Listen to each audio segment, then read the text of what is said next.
with Michael Jenkins. Honestly, you could talk me into just about anything. Like, you want to do shots? All right, let's do shots.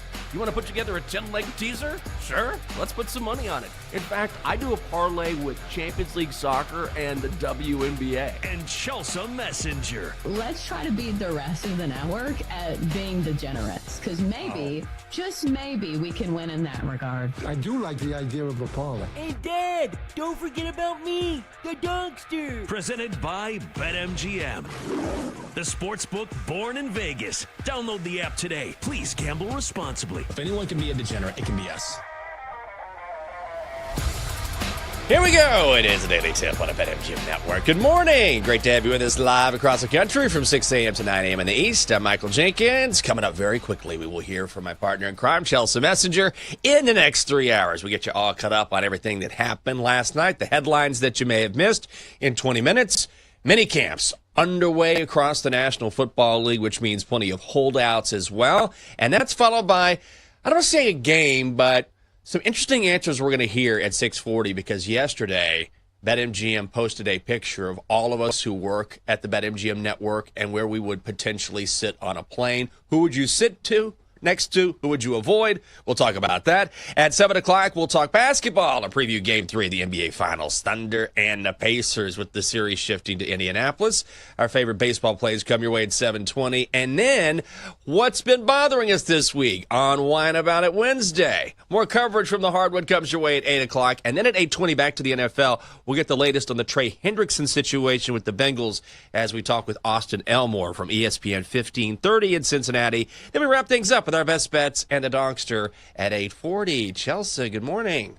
Yeah, good morning. I feel like I was born for Wine About It Wednesday. You are. And just like we used to have Women of Wagertainment Wednesday, but now I feel like it's for me specifically. Like, it's not for all women, it's for this woman, because I live to complain.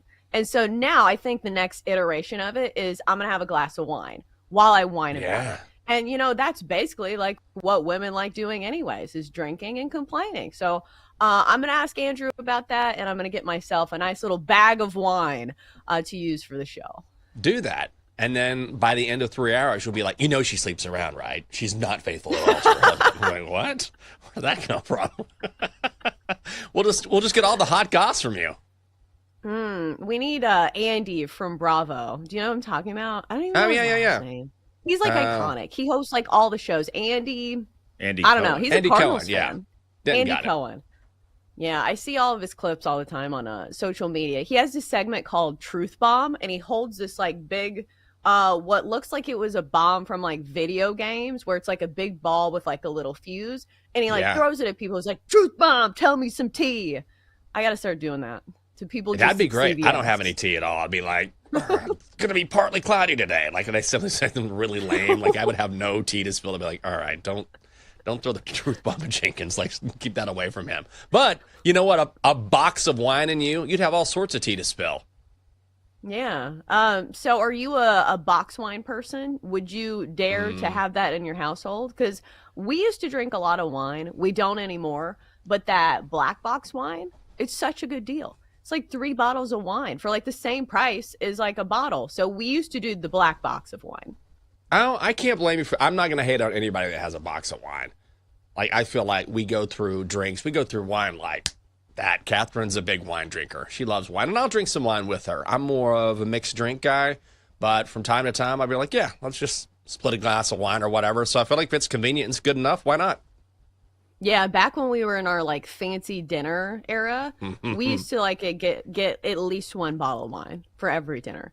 Like, we used to spend a comical amount on eating out. But also, we were like pretty transient because Jake was playing baseball. Yeah. Like, what am I going to do? Cook us a meal in our hotel room? No, I can't.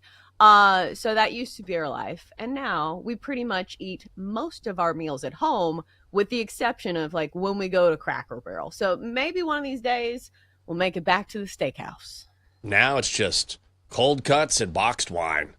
You had to make the transition at some point. Spam. Delicious. Spam and boxed wine. Well, Chelsea, let's get into a look at our bets from last night. 1 bottle of wine, 1 box of Spam. Ah, yes. 1-1 night for me. The Orioles continue to be cash cows when you fade them as favorites. I don't know what the books continue to do, but if you squarely just play the Orioles on, whoever's playing the Orioles on the money line, when the Orioles are favored, you'd be rolling in the dough right now. They dropped to 14 and 22. I think. No, it's 13 and 22. Excuse me. Sorry, sounds like I've had a box of wine this morning. 13 and 22 is favorites. So I was just playing the other side, and it just happened to be one of the best teams in baseball that you got for even money. So I played for the Tigers on the money line last night. That was a nice little winner at 5-3. Final score, Detroit wins. But then the squad play let us down. Mets first 5 under 4. The Nats were on top in this one, which, if we could turn back time like Cher, we would say, hey, we kind of like the Nats as well. We should have played that. The Nats led 4-2 after 5. So an L and a dub, 1-1 for me. Nice job. I went 1-3. I love my bets, although I am bummed about that Mariners bet. And I'm going to go back to it today because I thought Brian Wu was going to be pitching. He was the early scheduled starter. And then it ended up being Logan Evans, I think, who is a good starter for sure, but not Brian Wu. So I was kind of bummed about that. And then that switched from minus money to plus money because of the starter change. Wasn't thrilled with that. That's the way it goes. 1-3 night for this guy. As for the Dongster, he had the Braves on the money line against the Brewers, and the Brewers win 4-1. So for the week, Chelsea, you are 1-2. I'm 3-3. The Dongster 0-2 on the Daily Tip on the BetMGM Network. And let's begin with some college football news because it came out yesterday that Deion Sanders is dealing with some sort of health issue or issues. A report on ESPN, quoting some source, an anonymous source, says that Deion has been ill out of office recently at Colorado. But then Deion Sanders Jr. essentially confirmed this, saying on YouTube that his dad is feeling better. And in the next few days, Deion, his father, will reveal what he's been dealing with. Right now, Colorado is 18-1 to win the Big 12. Win total set at 6.5. Certainly, the primary concern is Deion Sanders and making sure he is okay. It sounds like he's going to be. But if you're betting on this, if you're looking at Colorado, would you be maybe a tad concerned that even though Deion's going to be fine, that he's been dealing with something that could potentially sort of impede his work in Boulder? I think there's way too many questions I have here, right? Like there are too wide of an array of outcomes or, what's going on with him because it could be like as small as a cold, right? Like I would assume they probably wouldn't report that. Maybe it's gout. I don't know. Maybe it's something that doesn't he have diabetes? I feel like he has some type of, health concern that maybe it lends itself to some other medical conditions. But it's like until we get any details, like why would I fade a team, on June 11th because he missed a few days in the office? So we'll have to wait and see maybe if it shows up again. But until I get other details, like this is a nothing burger. Yeah, I kind of feel the same way. And ultimately, Deion has been in control of that program long enough now where I feel like he could take a break, one that is certainly necessary, and then the program will be just fine. I would say if I'm betting on this, then I would go under 6.5 just because I believe the most, of course, just like last year, the most bet over in college football this year at BetMGM, I'll need to double check this, is Colorado going over at plus 115. So you're getting plus money, but people continue to assume that Colorado will win without Shedeur, without Travis Hunter. I'm not quite so sure about that. I want to see how these recruiting classes and guys who have come in off the portal will affect the Buffaloes. I would lean towards the under, but ultimately I'm kind of like you. I need more information, but I don't think this would influence any sort of bet I would make too much. The bigger picture, hopefully that Deion makes a full recovery and that he is just fine. So let's transition to the NFL. And a big story that was, it was all over the place a couple weeks ago, which was Stephon Diggs out on a boat with Cardi B.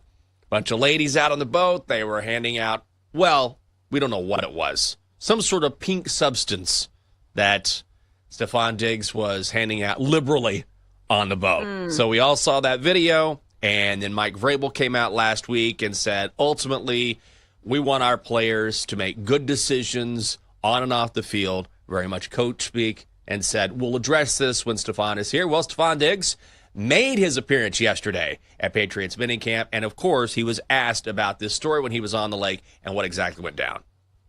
I want to be as candid with you guys as possible. I kind of like have a thing where talk about my personal life with people I don't know personally. I'm pretty sure everybody here, men and women, are great people, but you know what I'm saying, I kind of keep my personal life personal. I had a conversation with Graves, obviously. I'm going to echo everything that he said. He told me, hoping everybody making good decisions, you know what I'm saying? And I had a conversation with people in the building as well, so, everything else is everything else. The particulars is all internal. Oh, I feel like that should be something that should be used from now on. The particulars are all internal. So we're not going to get the full story here. But ultimately, look, if he wasn't doing anything wrong, he wasn't doing anything wrong. We're not going to get an answer to this. But I feel like knowing Mike Vrabel and his personality, and you certainly got that and saw that firsthand down there in Nashville when he was with the Titans, I feel like Mike Vrabel fully capable of handling this and probably sat Stephon down and said, okay, we got to be careful here. Just watch yourself when you're not on the field. Yeah, like it's not going to be a thing unless it becomes a thing. And he, has another absence or he actually misses, times that are you're supposed to be there, because this was, if I'm not mistaken, the time that he missed was not mandatory. So, who cares? And if this doesn't blow up to be a big issue during the regular season, I don't think people will care. And the bottom line is he can do all this wild stuff if he wants to, but if they win, nobody's going to care about the wild stuff. This is one of those where the headline didn't justify the quote. Because when I was looking this up earlier, some of these headlines were crazy. It was Stephon Diggs shatters silence on suspicious substance. Stephon Diggs breaks silence on mysterious pink substance. And then it was literally this quote, which was basically coach speak. Keeping the particulars internal. He didn't shatter the silence. He gave us an answer, but there wasn't much to it. No, not at all. Also, I love this note that Denton put in the rundown that Cardi B accompanied Diggs to his football camp at the University of Maryland. Just imagine if you go to a football camp, you're running routes, and Stephon is, trying to help you out, teach you different technique. And you're like, all right, I want you to get off the line of scrimmage here and run straight ahead to Cardi B. You're like, wait, what? It's odd. Or, hey, okay, man, go in motion and then head to the corner where Doechii is. Oh, that's strange. What an odd thing. But ultimately, Stephon Diggs is very beloved in this area because he went to Maryland. And I kind of feel like that this is one of those things that this is going to fade pretty quickly, right? He said, I'm not going to talk about it. It happened a couple weeks ago. Nobody was hurt. And as Dylan said in the chat, the Patriot way is alive and well again. Oh, yeah. Even though Stephon Diggs is probably not going to talk about the relationship, I wouldn't be shocked if Cardi B has a song lyric somewhere where she very explicitly explains their relationship. Because Jenks, I don't know if you've listened to much Cardi B, but she's not one to keep, things under wraps when it comes to what she does behind closed doors. So maybe we'll hear about it that way, whether we like it or not. It'll be called Pink Powder, and it'll be a total hit, guaranteed. Just lean into it. You can make that into all sorts of different, make it represent different things, make it a double entendre or something. It wouldn't surprise me. But you'll probably put it in some sort of verse or something. If you're curious, the Patriots 6-1 to win the AFC East, plus 90 to finish second in the division. Before we go to break, remember we talked about this the other day on the show? Roman Anthony, the big-time Red Sox outfielder, the number one prospect at the time when he was called up earlier this week, finally got his moment last night over the Rays. Swings and a liner to left field. On the grass all the way up against the monster. That's going to score two. He takes off for second base. He's got a double. That drives in two. And the Red Sox grab the early lead on an Anthony double. Call courtesy of Nesson. He goes 1 for 4 with 2 RBI and a strikeout on Tuesday after going hitless with a strikeout on Monday in 4 at-bats. What was the big headline from a couple days ago? Oh, yeah. So we were laughing because we were wondering how out of proportion this headline was going to be, because for his first day in the major leagues, he went 0 for 4. But the headline was, top prospect makes whirlwind debut, trademark poise on showcase, or something showcasing his trademark poise. And you're like, trademark poise? He went 0 for 4. What are we doing? So MLB doubled down on this, and today it got the first or the top billing It had like the main page on MLB.com. So, yeah, they like them some Roman Anthony. They certainly do. Also, right now, if you want to bet in this market, Roman Anthony, 12-1 to win American League Rookie of the Year. Jack Caglione, also 12-1. If you have to make a quick choice, you want Anthony or Caglione? Ooh, Jack Caglione. He hits the bombs. Yeah, I think so too. Plus, all things being equal, narrative matters, and if he's knocking balls out of the park, people will pay more attention to that. I'm with you on that one. Coming up next here on the show, if you went to see your favorite team workout on Tuesday, chances are there were probably some names missing. To the NFL we go next on the Daily Tip on the BetMGM Network.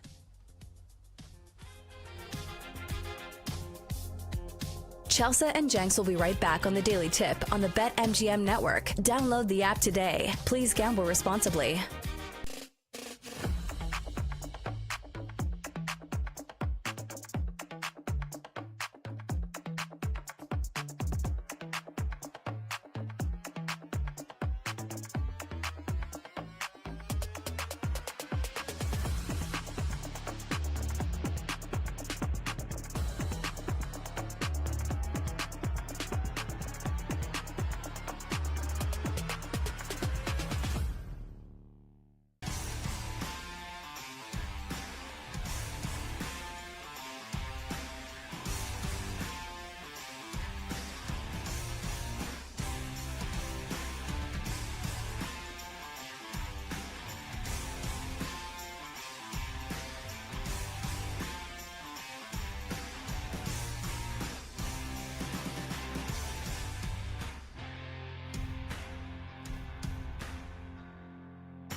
Welcome back to the Daily Tip, presented by BetMGM, the sportsbook born in Vegas. Download the app today with Michael Jenkins and Chelsea Messenger on the BetMGM network.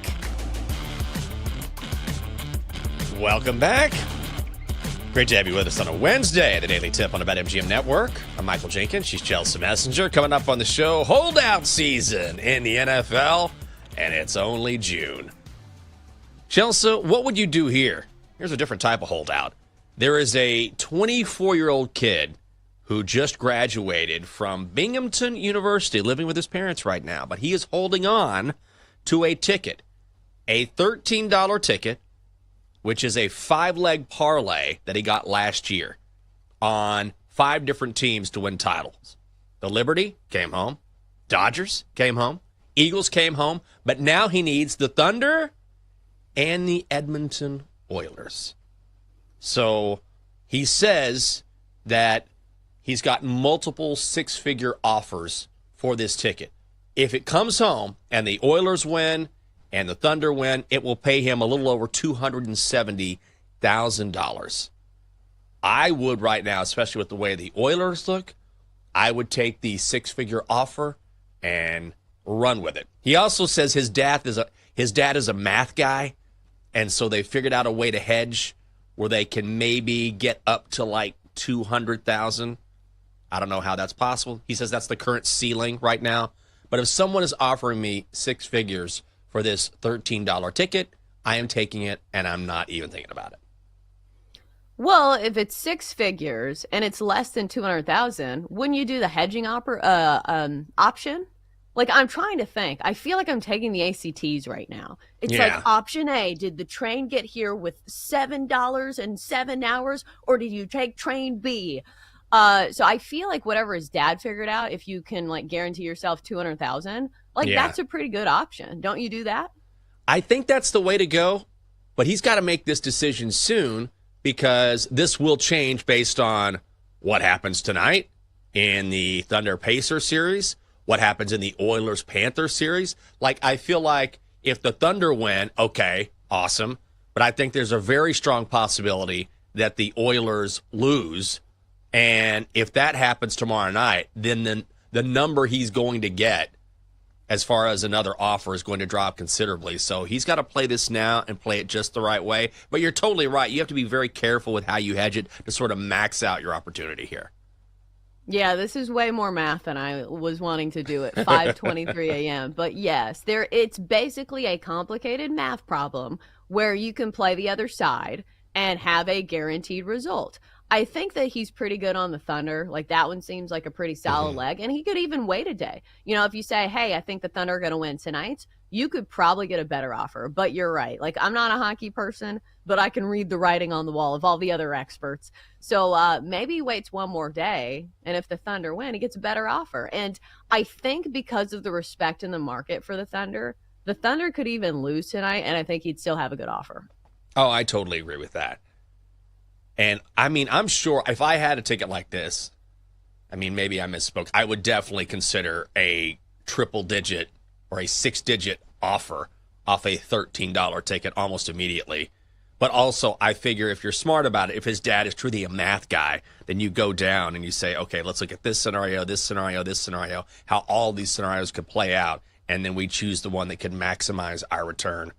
But, man, like you said, that's a lot of math. I hope his dad is a real math guy, not just a guy who's like, yeah, he studied math. That's not a real math guy. I mean, a math guy is – honestly, this is where I would use, like, artificial intelligence. I would put this into, like, ChatGPT and say, here's my situation.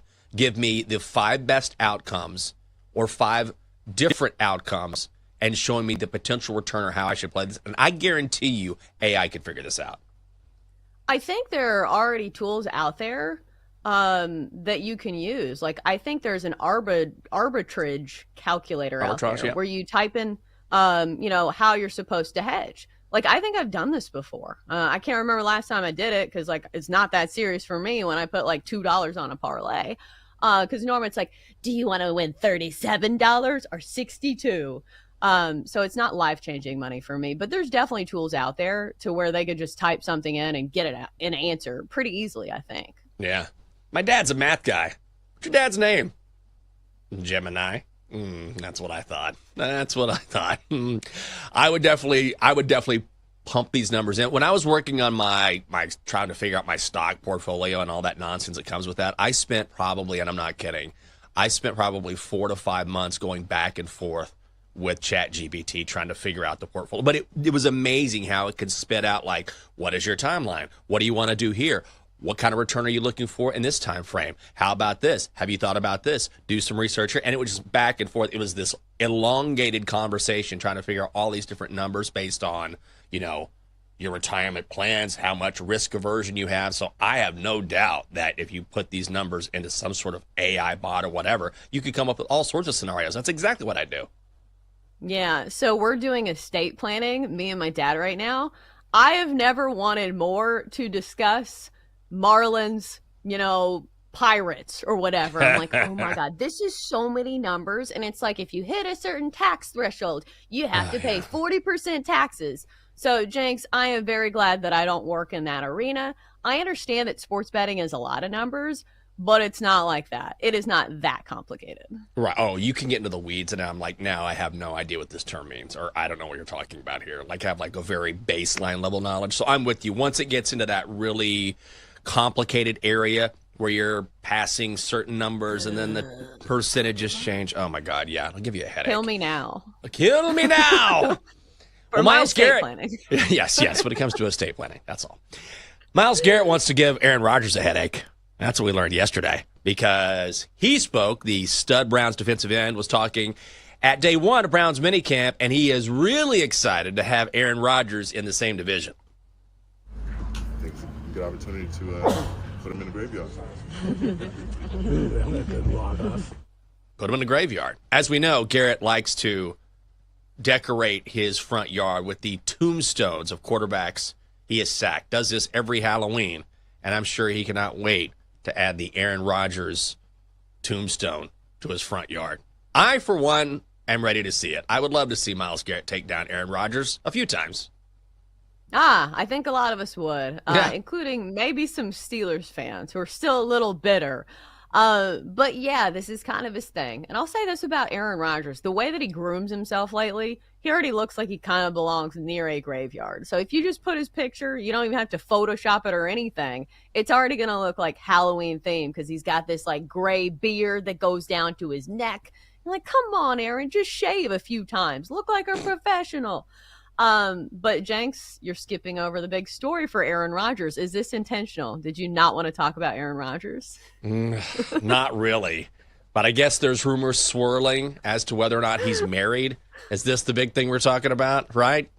Okay. Well, Aaron was asked about this, and this was his response.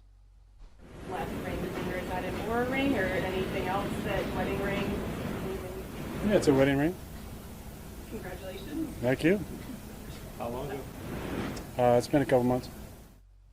I don't know if I believe him. If he is newly married, congratulations. He intentionally, I think, was very, very vague about this. It's like, it is a wedding ring. Thank you. I mean, maybe he is married. I think I've just gotten to the point where I'll believe it when I see it with Aaron Rodgers. I think he is married, and I think he gets some type of sick enjoyment of like getting one past the media. It's saying like, oh yeah, I had this significant life event, but you guys didn't catch it. Ha ha, I pulled one over on you. Like, that's what it feels like to me because I did some research on this. And by research, I mean, I looked at enews.com. And so apparently he was spotted wearing a wedding ring or like a black band on his ring finger at the Kentucky Derby. So E-News has been looking into this. I like didn't notice this and I didn't really care. But on the Pat McAfee show, he referred to a girlfriend named Brittany. Oh. And so somebody who's completely out of touch on the show is like, Britney Spears, which like, if you follow Britney Spears lately, it's not Britney Spears.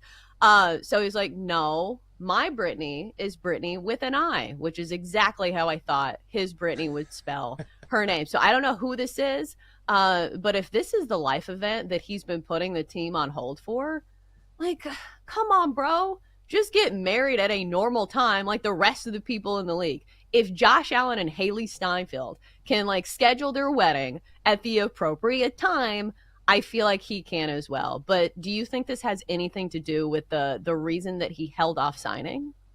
No, I don't. This is just using context, right, from the past few years where we've always kind of waited on Aaron Rodgers to tell us where he's traveling, what he's been doing, what decision he's making. Look, if he's indeed married, which I'm going to trust him here and believe he's married, congratulations. That's a wonderful thing. But I'm not quite sure. I'll say this. If it was a factor, then Aaron Rodgers was absolutely going to use it to delay his decision because I feel like he does everything on his own timeline, everything else be damned.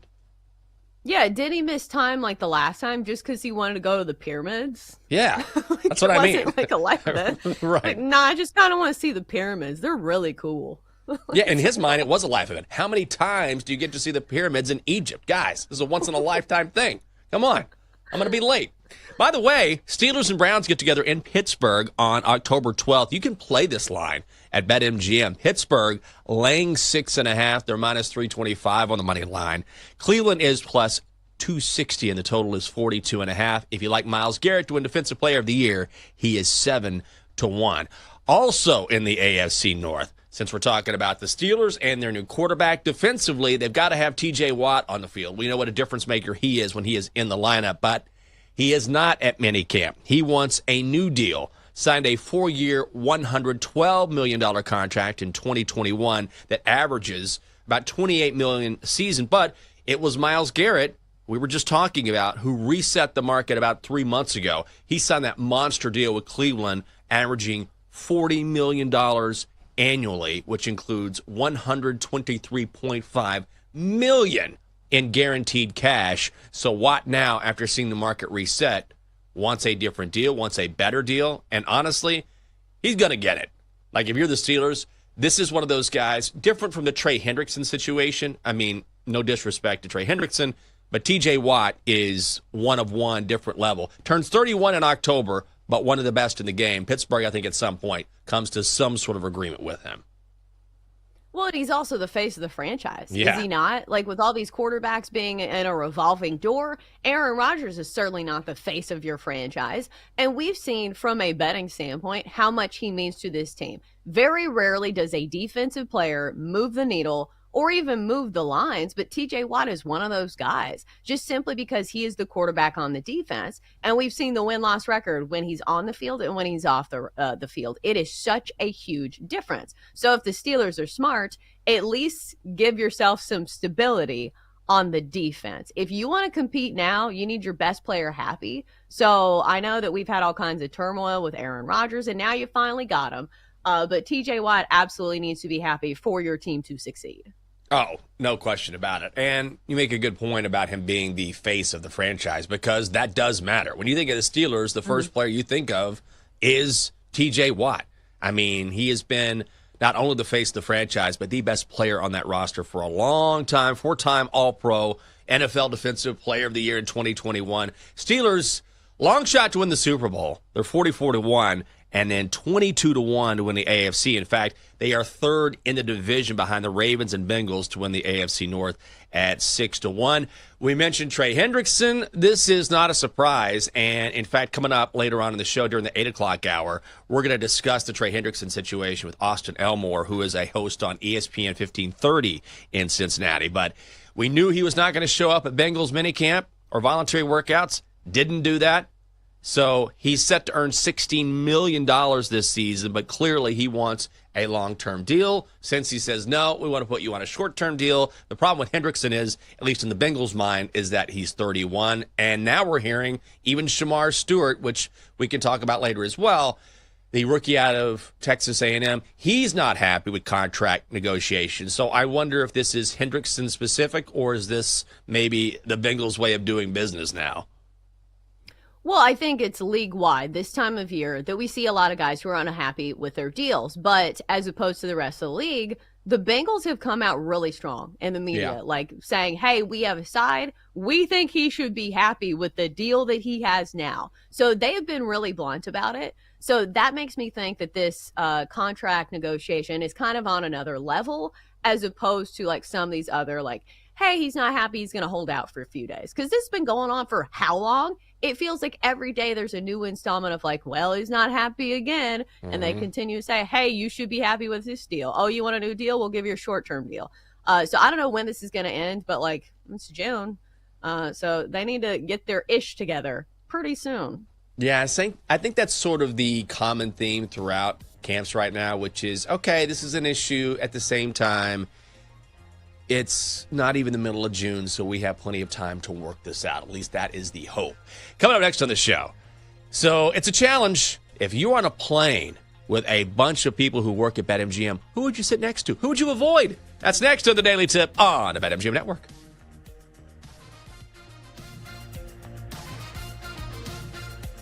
Chelsea and Jenks will be right back on the Daily Tip on the BetMGM Network. Download the app today. Please gamble responsibly.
Let's get back to the Daily Tip with Chelsea Messenger and Michael Jenkins on the BetMGM Network. Presented by BetMGM, the sportsbook born in Vegas. Download the app today. Please gamble responsibly.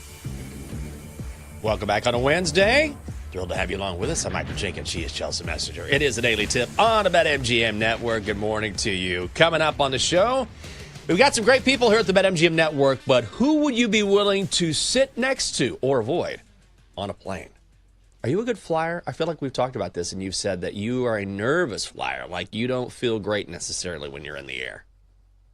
Well, I don't like turbulence. Like if there are bumps and, turbulence, that's when I start to get nervous. And I understand people say it's part of the experience. It doesn't mean the plane's going down. I understand that, but try to tell my motion sickness that. Because, it's not the nervousness that I get from thinking the plane's going to crash. It's the nervousness I get from thinking I'm going to puke and this is not going to be a fun experience for anybody, including the people around me. So it's more that, because I just have a really sensitive stomach. So I throw up a lot. I get motion sickness really bad. So it's just, I don't think the plane's going to crash. I just don't like puking in public. Well, that's fair. I'm a pretty good flyer. Usually I just put on my headphones and I'm out. I sleep pretty well, or at least try to, but I'll have a bit of a conversation or two, but I'm not a big, I love a good conversation, but not really on a plane. Because if you're out in a social setting, at a bar, at a get-together, whatever, you can have a really good conversation with someone, kind of bounce around, and see who you maybe connect with, or you can walk away. I don't know, be alone if you want to, but on a plane, you're sort of right there with somebody and locked in for the next 4, 5, 6, 7 hours. And I don't want to sit next to someone potentially that I might not, have some sort of give and take with, and just be locked into mundane conversation. That's something I don't want to do. Well, normally I'm flying with my 5-year-old. So most people don't love having conversations when you have a small child. Most people kind of stay away from you. So that's kind of built in. But I feel like I'm at a stage in life, because I have a small human that's always asking me a million questions. That if I'm not flying with her, that's mama's alone time. This is when I get to catch up on all the shows that I don't get to watch in front of my 5-year-old. So leave me alone. If I have headphones in, I do not want to have a conversation with you. You don't want someone to tap you on the shoulder. Hey, what are you watching? Is it good? Is it good? Yeah, I saw a couple episodes. Where are you from? And you're like, oh my God, are you serious? Leave me alone. That's the way I am. Someone will start something with me, and I'm like, yeah, absolutely. Hey, enjoy your flight. And then I put in my earbuds, and I'm like, nope, putting on some music. I'm going to relax here, just chill. And the reason why we mention this is because you can find this on our social media. The BetMGM Network, particularly on X, put this graphic out yesterday, and it said you have a 12-hour flight. Where are you sitting? So we got everyone on the air here at the BetMGM Network. We're all scattered about the plane. So, Chelsea, I'll start with you. So many great choices here. If you had, you're sitting right now, you're in a row with Joe O. You've got a seat between you. You stay in there, you're going to talk with Joe O, you're going to bounce around. Where are you going? I think they put us on a great row. Number one, I get the window seat, score. Yeah. Number two, I feel like me and Joe O would both have the agreement that we're going to sit in silence for the whole trip. Doesn't it feel like Joe O would definitely be on board with that? I think we both kind of put off the same energy, the leave me alone energy. So I kind of like my row. And I think both of us have enough. I don't want to say I don't want to lump him into this, but I have a pretty good resting you-know-what face. So I think if people are coming down the road, they're saying, ooh, she doesn't want to be messed with, we're going to leave her alone. I just don't have one of those happy, inviting faces, and I don't just give off those vibes. So I'm pretty content with our middle seat being open. So don't sit on our row. We don't want you. Yeah, I don't want to sit between you guys. I feel like you might fight at some point. Every now and then you guys will get into it at the end of this show, and that's a 1.5-minute hit. Imagine 12 hours together. I feel like at some point you might have to get up, go to the bathroom. Okay, maybe after you watch a few shows, Joe O is listening to some music, whatever it is, then you start talking about something. I feel like you guys get into a debate, and if I'm right in the middle of that, I'd be like, oh, I got to get out of here. You guys would argue, I think. I don't think we would talk at all. Like, I think we are both people that are fully, like, you know, those people that feel like they have to talk constantly. Like, if there's silence in the room, they feel like uncomfortable. I think me and Joe both fit the mold of people who don't care if it's silent. Like, we're both parents. We like hear constant chatter all the time. So I think that we both wouldn't mind having a little peace and quiet. So if you want chaos, like, maybe go to another row. And listen, we got plenty of people on this network that are willing to give you chaos. It's just not us. I'll tell you where else I don't want to sit. I don't want to sit between Costas and Brad Evans because they're too smart for me. Like, these are two very established bettors, and I would get lost in that conversation. Like, they would be saying, like, you know, I looked at Jack Caglione's advanced metrics when he was in AA and AAA, and I'm telling you his power numbers are only going to increase because of the velocity he's going to see in the majors. And I'd be like, yeah, man, I think the Dodgers are good, though, right? Like, they're good. This is a stacked lineup. I'm like, I don't need to be here. I need to go somewhere where I'm clearly not the dumb guy in the row. So I would let those guys talk and make, like, really smart bets. And then what I would do is I would definitely either slip up next to Sammy P or he would come to my row and we would just drink the entire time. That's what would happen. Well, that's the nice way of putting the row with Nick Casas and Brad Evans, because, like, that's definitely not what my first thought was. Oh. Maybe I'm going to get in trouble for this, but wouldn't it be an extremely loud row? Have you heard them talk? In? What do you guys think? Where are you guys sitting? That is the row, the Costos and Brad Evans, both great human beings. That's the row, that's the control group for testing noise-canceling headphones. Do these headphones actually cancel noise? Because that is the loudest row on the plane, without question. Okay, so it's not just me. I'm not going to be dying alone on a hill. Like, that's the obvious thing. Like, they are both tried and true, like, radio guys. Like, when I hear their voices and how much they project, like, that's what I think of, radio people. So it's just, like, on a plane, like, it's just going to be kind of loud. That's all I'm saying. Double D, Dylan, you guys got to chime in here. Where are you guys sitting? I am actually taking the window seat with Rob Brown. I am the executive producer of Bet for the Cycle every Saturday, noon to 4 p.m. Eastern Standard Time. You know, hashtag shameless plug, I know. But he is my boy, but he will also let me do what I love to do on planes, and that is put my earbuds in and go to sleep, leaned up against the window, and just, if I wake up, great conversation with him and Kate always. So that would be my pick for my seat.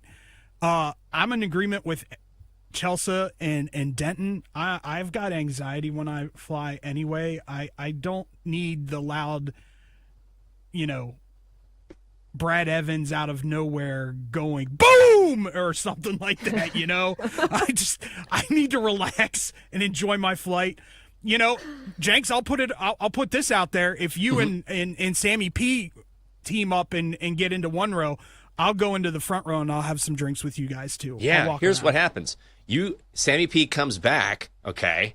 He comes back, sits next to me, and then we got the two seats in front of us wide open. You come and sit there, and we got room for another to join the party. Maybe we have Kate come up. We love Kate. She'd be a blast. I mean, I don't know. We got plenty of options there. Horvat would come up at some point, and then we'd probably get kicked off the plane. Whether you like it or not. Horvat's another sneaky one that you don't want to sit next to. He'll be like, hey, Chelsea, do you want to bet this Korean baseball first inning under with me? You're like, can you please stop talking?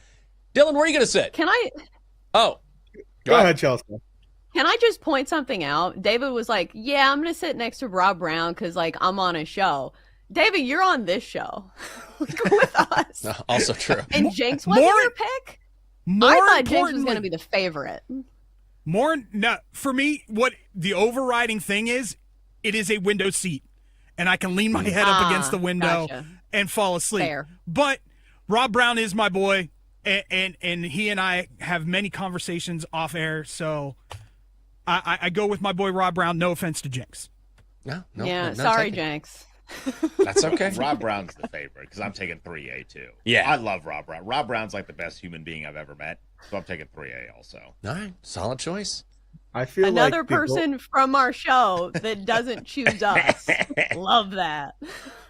I'll go into it a little bit. I'm taking 1E. I think that's my golden ticket because I got Jenks right behind me, but I think Jenks is a very respectful person in public. He's not going to make a fuss.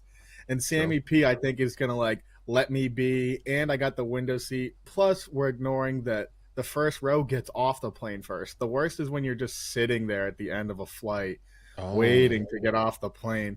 I think me and Sammy P would just be the first two scurrying right off the plane. Oh, that's a good idea. Who do you think on this list takes the longest to get off the plane? Horvat. Cody Decker. I mean, he's in the back. Yeah. And he's probably up to shenanigans. Like when we land, it'd be like, hey, where'd I go? Like, is he in the bathroom? And then all of a sudden, you know, like the pilot door opens and he's like, hey guys, I'm up here. You'd be like, oh my God. I don't know. Yeah, I don't know. I feel like Cody Decker looks like he would have like a lot of gear with him. Like I don't this is totally unfounded, but I feel like he would have like a big duffel bag full of like things. I don't know, like if I peg him as somebody who just needs a lot of stuff for his beard or like his skincare. But am I supposed to be like not hurt that nobody even mentioned me? Like, God, I had sneaking suspicions that nobody liked me on the show, but now it is very founded. Thanks, guys. You said you wanted to be alone. You said you wanted to be alone. You set the bar. You're like, I don't want anybody to bother me. This is mama's time. And we're like, nobody's sitting there then. You set the bar. We're just great listeners. Honestly. I know. I dug Chelsea, myself in my own hole. It's fine. You have the misfortune, too, of having a middle seat next to you. Nobody really wants to consciously choose a middle seat if you can get a window seat. True. Yeah, we That's a all good got big point. I am shoulders on small, at least. Like, I'm not a big person. So, you know, there's some other people on this network that maybe take up more space, but that's all I bring to the table. At some point, I would slip into the window seat next to Femi, and I'd be like, God, everybody here's crazy, right? And we just sit there and have a quiet conversation. Like, yeah, I mean, look at what those guys are doing. Look at Joe O and Chelsea fighting. This is crazy. I'm ready to land. You want a drink? You know, maybe I'd do that at the very end of the flight. Well, we sussed that out. Maybe one of these days we could all take a flight together and see how it goes. That would be something to see. Coming up next on the show, time to get back on the horse and talk Game 3 of the NBA Finals. It is a Daily Tip on the BetMGM Network. Chelsea and Jenks will be right back on the Daily Tip on the BetMGM Network. Download the app today. Please gamble responsibly.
From the BetMGM Network, it's time for The Daily Tip. This is like Disneyland for adults. If I wanted to have fun, I was going to go to Disneyland with my kids. With Michael Jenkins. Honestly, you could talk me into just about anything.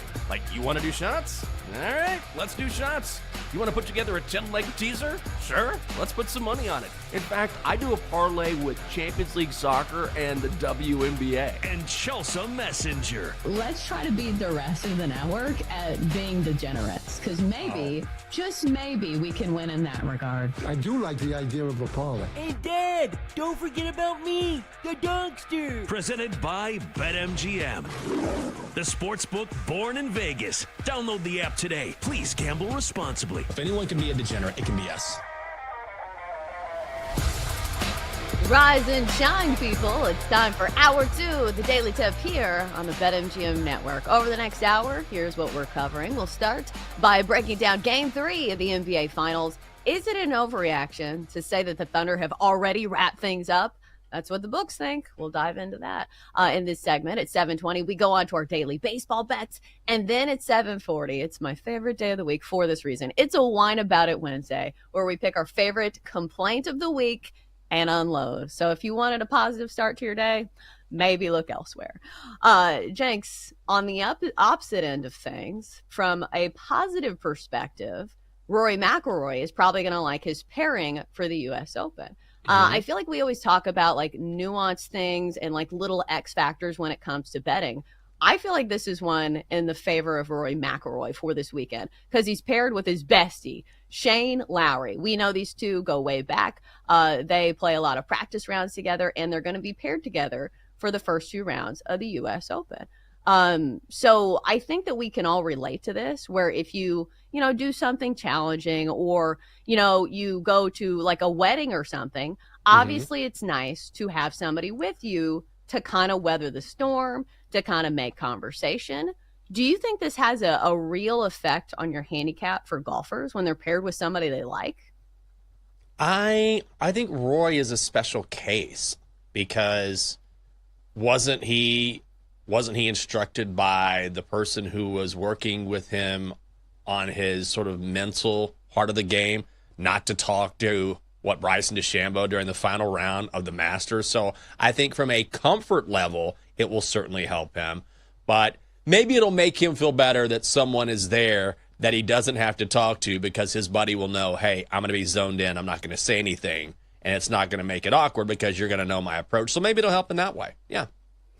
I think that it does help. Maybe not to the point where I'm going to bet on Rory, but put it in the other equation where you say, hey, Rory's going to be matched up with Bryson DeChambeau, which would be an A+ pairing that I would want to watch. But we know those two don't particularly care for each other. So obviously maybe there's some vibes there. And because it's an individual sport and it's so mental and the mental part of it matters so much, I know I said it wouldn't be like a betting aspect, but I do think it goes into it to some level. I'm not sure the percentage of it, but that's why looking at some of these pairings can be interesting before you make some of these bets. I mean, that is true. Particularly, I think most pairings probably don't matter.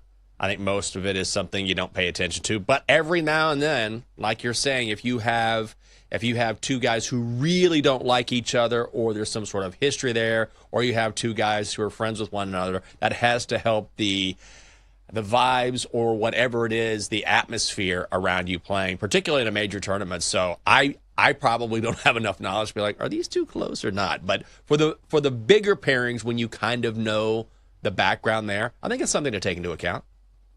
Or if it's like a really intimidating presence, or like somebody who's just really good. Because I wouldn't say that like Scotty Scheffler is intimidating, like his personality, but he's intimidating just because he's so good. So like we see this all the time on like Sundays. It's like some guy who, happens to be in, the top 5 on the leaderboard, and he's paired with like some big name. I do think that can get into the dome of like the players who aren't quite as good. Like imagine being paired with Tiger Woods back in the day when Tiger Woods was absolutely like at his peak. I feel like there was definitely a mental aspect to that. Oh, no question about it. I mean, you knew Tiger could do things that you couldn't do, and you knew he was going to beat you. And because of his presence, some guys just have a presence about them. Like Jordan was like that.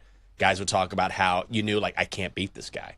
Like, I can't beat him. Sure, in a regular season, okay, fine, we'll get some games. I can't beat him. Like, he's better than me. He knows he's better than me. And that makes me fearful because I know I'm going into a loss. And same thing with Tiger. And Scotty's kind of the same way. I think it doesn't hurt Scotty. He has more of a genteel demeanor, so it's not as bad. But, like Kobe was kind of like that. Jordan was like that. Tiger was like that, where it was just like they created real fear just because of, A, their respective games and how talented they were, but also their demeanors. Yeah, I feel like Scotty Scheffler would be somebody who's like, hey, I brought some extra snacks. Would you like some? I've got a wide array of choices for your liking. And then he'll just like smoke you on a hole. So he's one of those people where I feel like it's similar to remember that video of Andrew Luck when he was playing in the NFL and he was just like complimenting all these guys. It's like, man, great sack. Way to go, brother. And people are just like, that was Andrew Luck, right? Do you remember what I'm talking about? I do. I remember, who was it? This is an old reference, but it was Steve Largent who used to play for the Seahawks back in the day. He was a receiver, great, hell of a receiver. But I remember an old school NFL player was saying, like, I always tried to, like, talk smack to him and, like, get in his face.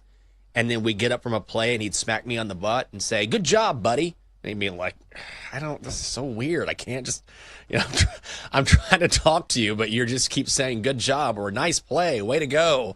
And, I feel like Andrew Luck was very much the same way in some respects. Even Patrick Mahomes has admitted, he's not that sort of happy-go-lucky, but Patrick Mahomes has admitted if he takes a sack or someone comes after him, like he definitely says, like, hell of a play, man, good job, well done, because he doesn't want defenders, like, taking him out or hurting him.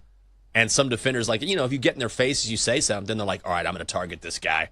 And Patrick Mahomes says, yeah, I always try to be nice so that they maybe take it a little bit easier on me. It's actually a good strategy if you think about it. So I totally see where he's coming from. One would like to think it's just out of the goodness of their hearts, but maybe there's a little strategy that goes into it, especially if you play in the NFL. I was just thinking, Tyrese Halliburton is known to run his mouth a bit, but it's really hard to talk trash to the Oklahoma City Thunder because they are just so good and so deep. And we saw that last game as they had a commanding win in game 2. So the books are expecting kind of more of the same. The line is a little bit smaller because we know it is 11.5-point spread in game 2, but now the series tied at 1 game apiece, and this is game 3, and the Thunder are 5.5-point road favorites here. Total of 228.5. Jenks, I think the name of the game here is trying not to overreact to a big win from the Thunder last game. But you can look at the Thunder and say, hey, there's a reason they won by a ton of points because they are that good. And we saw this in the regular season, just an absolute wagon, and even on the road. So do you think 5.5 points is enough to trust the Pacers here, or do you go with Oklahoma City? I think I would still go with the Pacers. And their defense really betrayed them in game 2, and they just could not get going. And I think that was due to a couple things. A, the Thunder are awesome in bounce-back spots in game 2s. They have been throughout the entire season, especially during the playoffs, so that was a really good spot for Oklahoma City at home. But I also think we're going to see the Pacers be much, much more aggressive offensively tonight, particularly Tyrese Halliburton. I read this article. It was probably a few days ago, and it was talking about his evolution as a player, and he sat down with an NBA trainer during the offseason, and the trainer told him, you've got to be more aggressive. Like, you're incredible at distributing the basketball, but you've got to shoot more. Like, you have to shoot at least like 14, 15 times per game for your team to win. And so it was really about restructuring his mentality, and we kind of saw him revert back to that old mentality in game 2 where he was fine, but I know that he's more known as someone who distributes a basketball, but as we've seen, he can explode at any time and drop 30. I don't know if he has to have that many tonight, but I guarantee you that's why a lot of people are going to be on his over when it comes to his points prop, because he has to be more aggressive. And the numbers bear that out. If the Pacers are to win, I think he is. I don't know if they win outright. I think you can make a case for the Pacers winning outright because they are, 8-4 outright as underdogs in the postseason.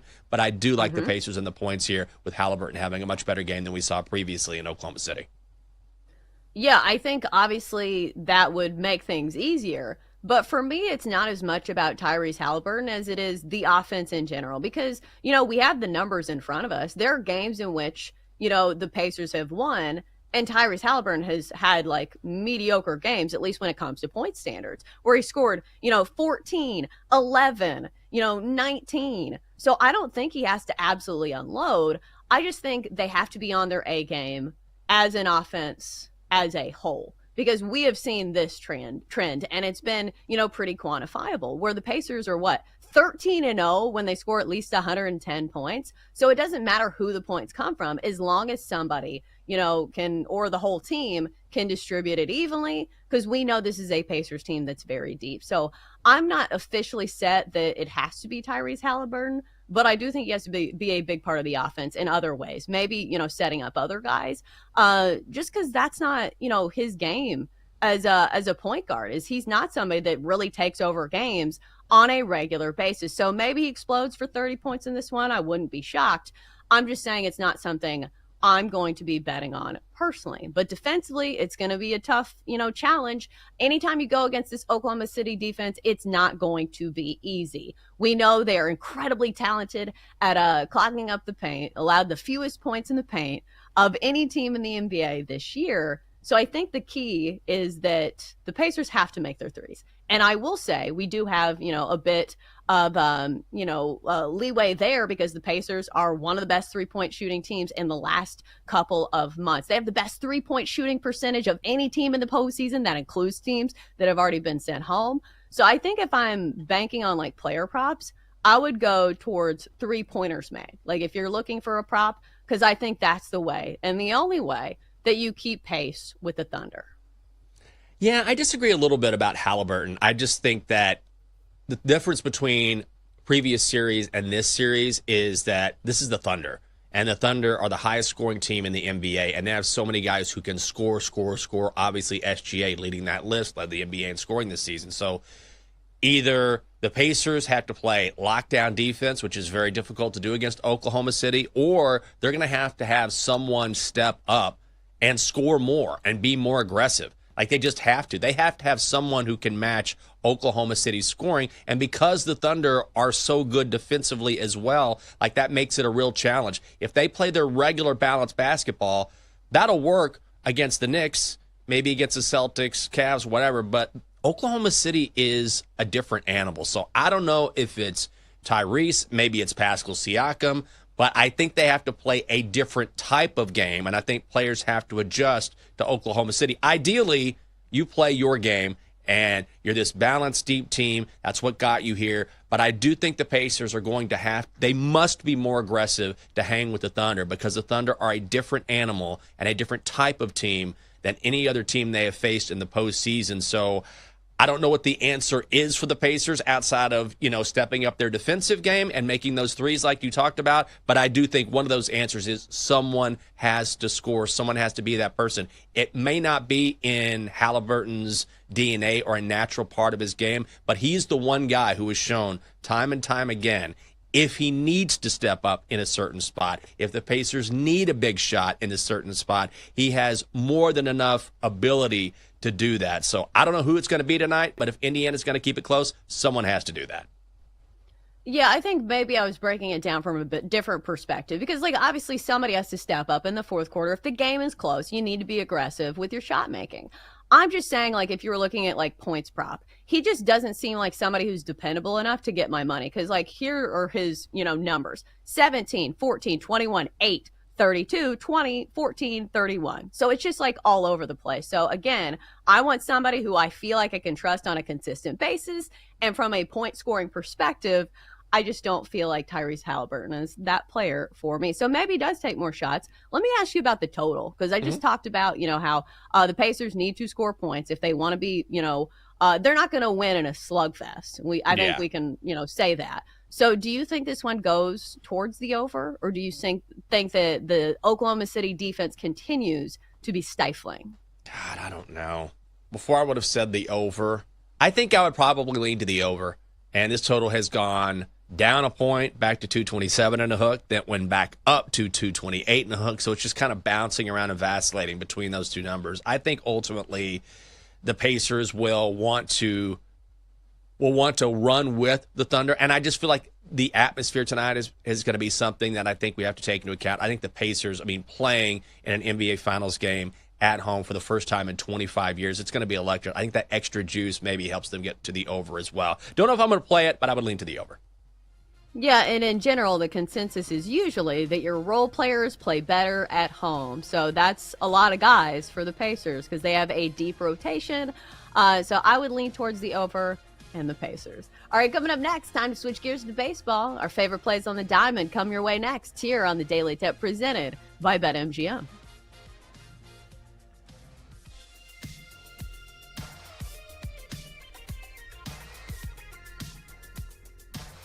Chelsea and Jenks will be right back on the Daily Tip on the BetMGM network. Download the app today. Please gamble responsibly.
Daily Tip, presented by BetMGM, the sportsbook born in Vegas. Download the app today with Michael Jenkins and Chelsea Messenger on the BetMGM network. All right, it's off and running on this Wednesday. It is June 11th here on the show. In a few minutes, we'll run down our favorite plays in Major League Baseball. We've got a couple games we've got our eye on, and maybe we'll talk about the other ones that we're not betting, just from an interest standpoint, because we do have some good matchups today. So, Jenks, I was just looking at the teams who made it to the College World Series this year, and I had been hearing like some of the chatter. Like, I haven't been following it super closely, but I think the theme is that this year has been bananas with a lot of the top seeds being knocked out. Like, I saw Wright State take down Vanderbilt, or at least I saw them lose to Vanderbilt in the first game, but eventually Wright State took down the top team in the country in Vanderbilt on their own turf. So I was just looking at this, and apparently 2025 is going to be the first time since 1999 that no team that made it to the College World Series the year before will be returning to Omaha, which is crazy. Because when I think of college baseball, I think of like the powerhouses. And I'm like, oh, like every year it's going to be LSU. Every year it's going to be Texas. Every year it's going to be Vandy and UNC. And it's just not the case this year. So I don't know if that like unfolds into, you know, having somebody win it. That's kind of a surprise. I will say LSU was in it this year. I guess they weren't in it last year. But have you been following the College World Series at all? Or I guess it hasn't started, but have you been following college baseball in the postseason? Because we just had the Super Regionals. A little. Once Texas got eliminated by UTSA, I got really bummed out, and then I switched my focus to softball, which was good. That was a smart call on my part. We won it all. That was great.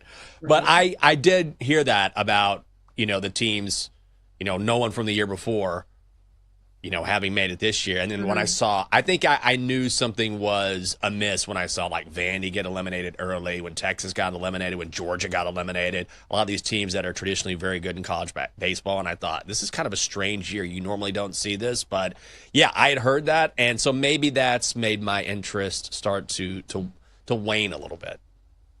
All right, so if you want to jump on the bandwagon for a team in the College World Series, here are the options. So you've got Arkansas, LSU, Oregon State, Coastal Carolina, and UCLA, which are the ranked teams. Then the unranked teams that made it to Omaha are Arizona, Louisville, and Murray State. So just based on those options, do you like any of these teams? Are you rooting against any of these teams? Because I can't remember if Arkansas is your rival. Like, does Texas not like Arkansas? I don't like Arkansas. You guys have a lot of rivals. Yes, everybody hates Texas. I always say this on this show.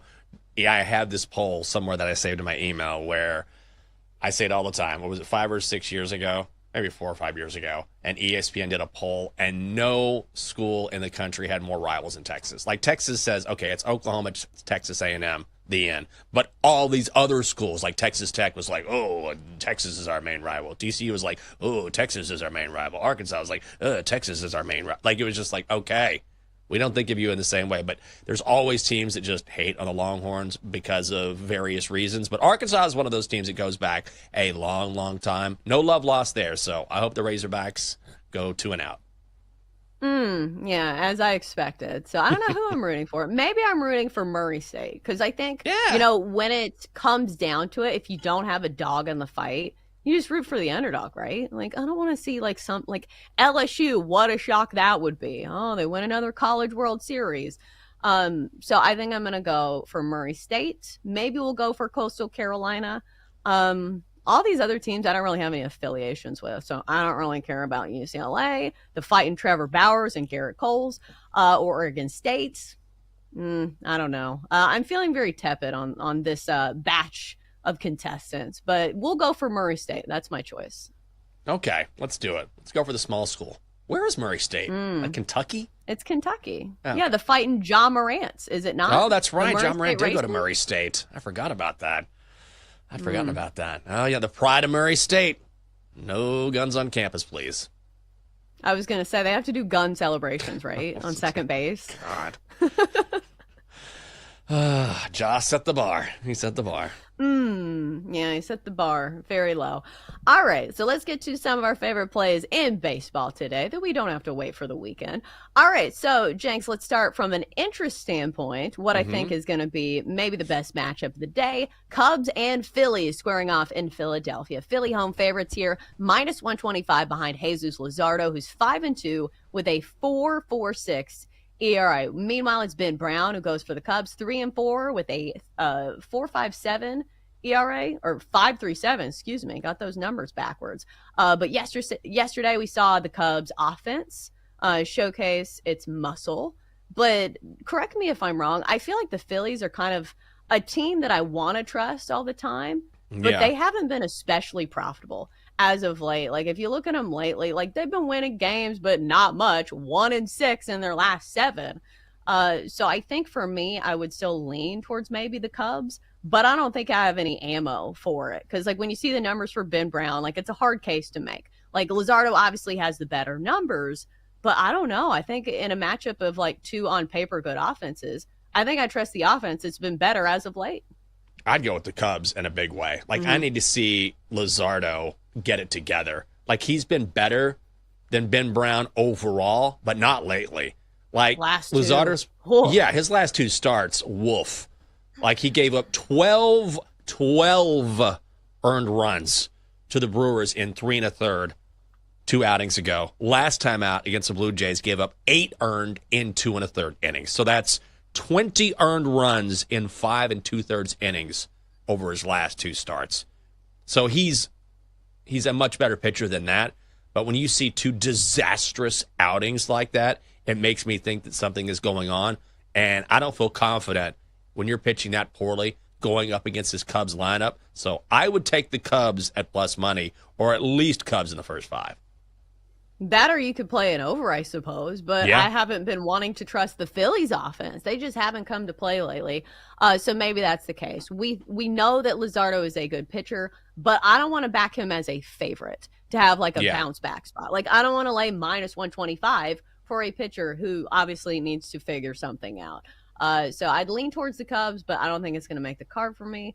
Let's go to this Mariners game, because I know this is a pitcher that you wanted to back yesterday. And just a little side note, which, like, I'm sure you know about this, but for the bettors at home, you can bet on listed pitcher. Like, it's a little bit harder to find, but it's the same juice, it's the same price, and that way you're covered if there is a pitching change. You can do that. They make it a little difficult to find.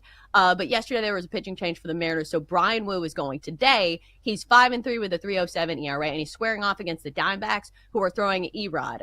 Eduardo Rodriguez, 1-3, 6.70 ERA. Seattle minus 120, Arizona even money, total of 9 runs. Jenks, I think this is actually a better pitching matchup if you like the Mariners here, because if you liked Brian Wu against, I can't remember who the starter was. It Brandon Pfaadt? Like, I think he has better stuff than Eduardo Rodriguez. Yeah.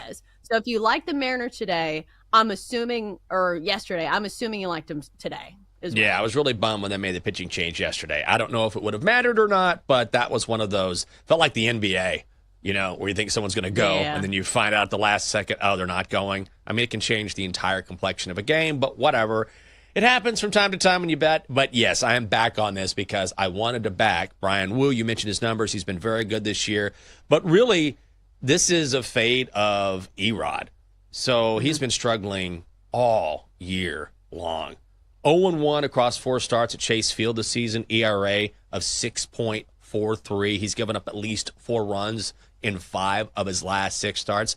The Mariners do have a better bullpen. Didn't work out that way last night because the D-backs got a lot of runs late, but ultimately the overall numbers favor Seattle, and certainly the Mariners with Brian Wu have a massive advantage with their starting pitching, so I am going to go Seattle on the money line today. At minus 115, I think it's a good price. I'm on Wu and the Mariners.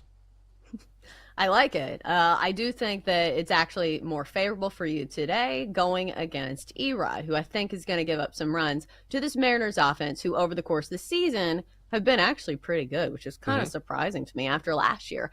All right, so for me, it's time to run it back with another underdog play. I don't know how the Tigers are underdogs again today, but they are against the Orioles. And so I can basically copy paste my handicap from yesterday, but I even like the pitching matchup better today.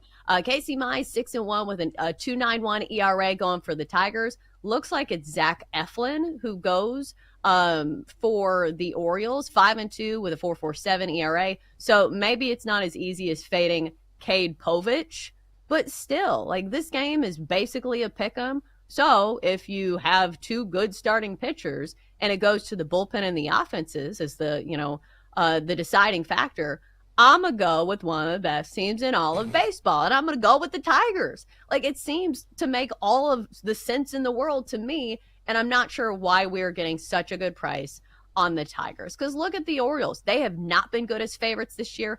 13-22, a losing record. They've also got a losing record at home, sitting at 12-18. And oh yeah, the Tigers just beat them yesterday as underdogs. So Jenks, talk me off playing the Tigers again. I won't. This is on the card for me today, for sure. I almost took it yesterday. I know you did, and that was an excellent call on your part, but I'm with you. Like Casey Mize, maybe he's due for some regression at some point, but ultimately, if you think these pitchers are even, and I still think Mize has the advantage over Zach Eflin, then what do? You start looking at the lineups. And, I mean, the Tigers are one of the best teams in baseball. Like, what is going on here? So this makes me think that maybe I'm missing something. But at the end of the day, when you're talking about runs generated, the Tigers generate more than 5 runs per game, and the Orioles are around 3-something. At least the Orioles can hit right-handed pitching because they can't hit lefties. But I'm with you. Great price on the Tigers. I'm on it. Yeah, Detroit, top 5 in offense, top 5 in run differential, top 5 in bullpen ERA. The Orioles sit in the bottom 8 of all of those things. What are we doing here? So, yeah, the Tigers are going to make the card for me again. Even if it doesn't win, I just feel like it's a bet you have to make. When you get a good team at that price, you got to take it. So I'm gonna. All right, next up, let's go to Giants-Rockies. And we were talking about this before the segment. We were saying, hey, it's very easy to just say, hey, the Rockies stink. Just take the other side. But I think there's more that goes into this one. So the price on this game, obviously, you have to pay a premium if you want to fade the Rockies. San Francisco minus 235 on the money line. Colorado plus 195, total of 10.5 runs. Robbie Ray has been fantastic for San Francisco this year on the whole. 8-1, 2.44 ERA. Kyle Freeland is 1-8 with a 5.19 ERA. So obviously some of this is price dependent and, the price that you have to pay for the normal run line. But Jenks, are we fading the Rockies today? Because if the minus 2.5 is minus 105, I bet you could probably get a 1.5 for a decent price. I need to check though. You are correct. I found it at minus 151, and I will take it. Oh, it's minus 152 at BetMGM. So you want to save yourself a penny. You can do it. Save yourself a penny before they stop making them. Yeah, I mean, Robbie Ray has been unbelievable. This is just a massive pitching mismatch, and it's one of the few times now where you can get the Rockies run line at a decent price. And I know typically when you're laying a run and a half, then you want plus money. You're just never going to have that with the Rockies unless maybe you lay 2.5. But you can get minus 1.5 at minus 151 like we were talking about. Freeland has been better on the road, as you might expect, because of the elevation in Denver, but at home he has an ERA of 7.71. He's 0-4. No, thank you. I will be back on the Giants and fading the Rockies today.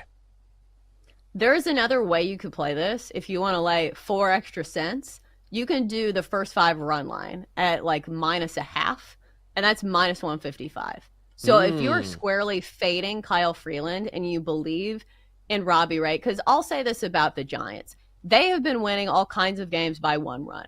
And we followed this trend earlier in the season where they have been a huge team to the under.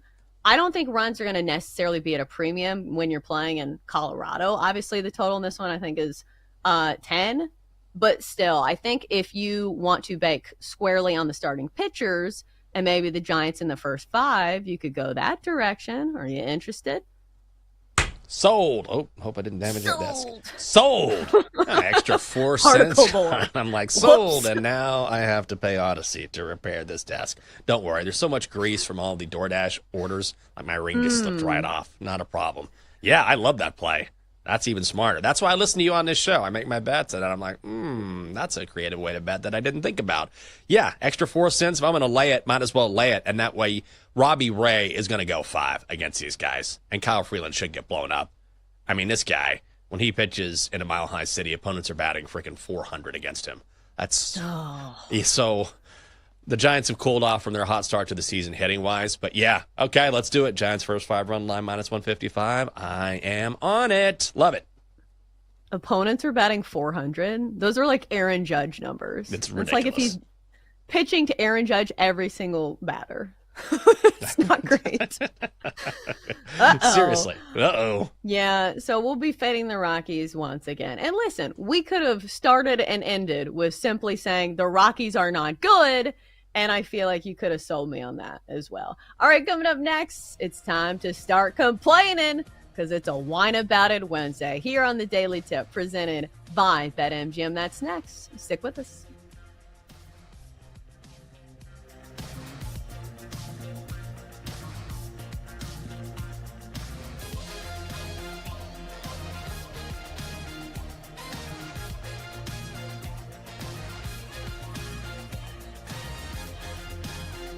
Chelsea and Jenks will be right back on the Daily Tip on the BetMGM network. Download the app today. Please gamble responsibly.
Back to the Daily Tip with Chelsea Messenger and Michael Jenkins on the BetMGM Network. Presented by BetMGM, the sportsbook born in Vegas. Download the app today. Please gamble responsibly. That's right. We're back for more here on the Daily Tip. In a few minutes here on the show, we'll complain about it all. What's grinding our gears this week as we whine about it on a Wednesday. So, Jenks, I was just testing out the theory of stress balls. Do you know what I'm talking about? Like when people have to like grasp something. So I've never been like a tactile person to where like some people just, that is what stimulates them. That's what, calms them is that they're very tactile people. Yes. I'm not one of those people, but here's why I thought of this. So I saw this on Pam Maldonado's Instagram. Somebody who I really respect or respected better. She's been on the show before. And she was showing like, she filmed herself while she was doing her hit on ESPN. And she was like gripping something. And you could tell it had like a comforting effect. Like she was doing it for a reason. And I had just never thought of this. Like I'm not somebody who needs to do this during the show. But now that I have this in my hand, it's kind of nice. Do you ever do this? Do you have a stress ball at home? I do not. It doesn't really have the effect on me that it has on other people. But I will also say, like the lovely Catherine is extremely tactile. Like she always has something. Like it's crazy. She has, there's things you can buy, whether it's a stress ball, whether it's these little beads that you can sort of feel and kind of run your fingers through that they sell. And sometimes it'll be a piece of string, something that she can just like rub to sort of like calm down her senses. And it's funny, if you go back and look at like her baby pictures, like you'll see her with like her little blankie and she's like rubbing, like even as a kid, like rubbing this little so she's always been kind of built that way where she's just super, super tactile sensitive. And so if you're one of those people, and I assume Pam maybe has some of those tendencies as well, apparently has a very calming effect. Like for me, I can rub stuff and it doesn't really do anything for me, but I think it sort of depends on your senses, and people are built differently, right? Like it might be hearing for you, it might be seeing, it might be breathing, whatever it is. But for people who have that sensitivity, I would imagine it's really beneficial.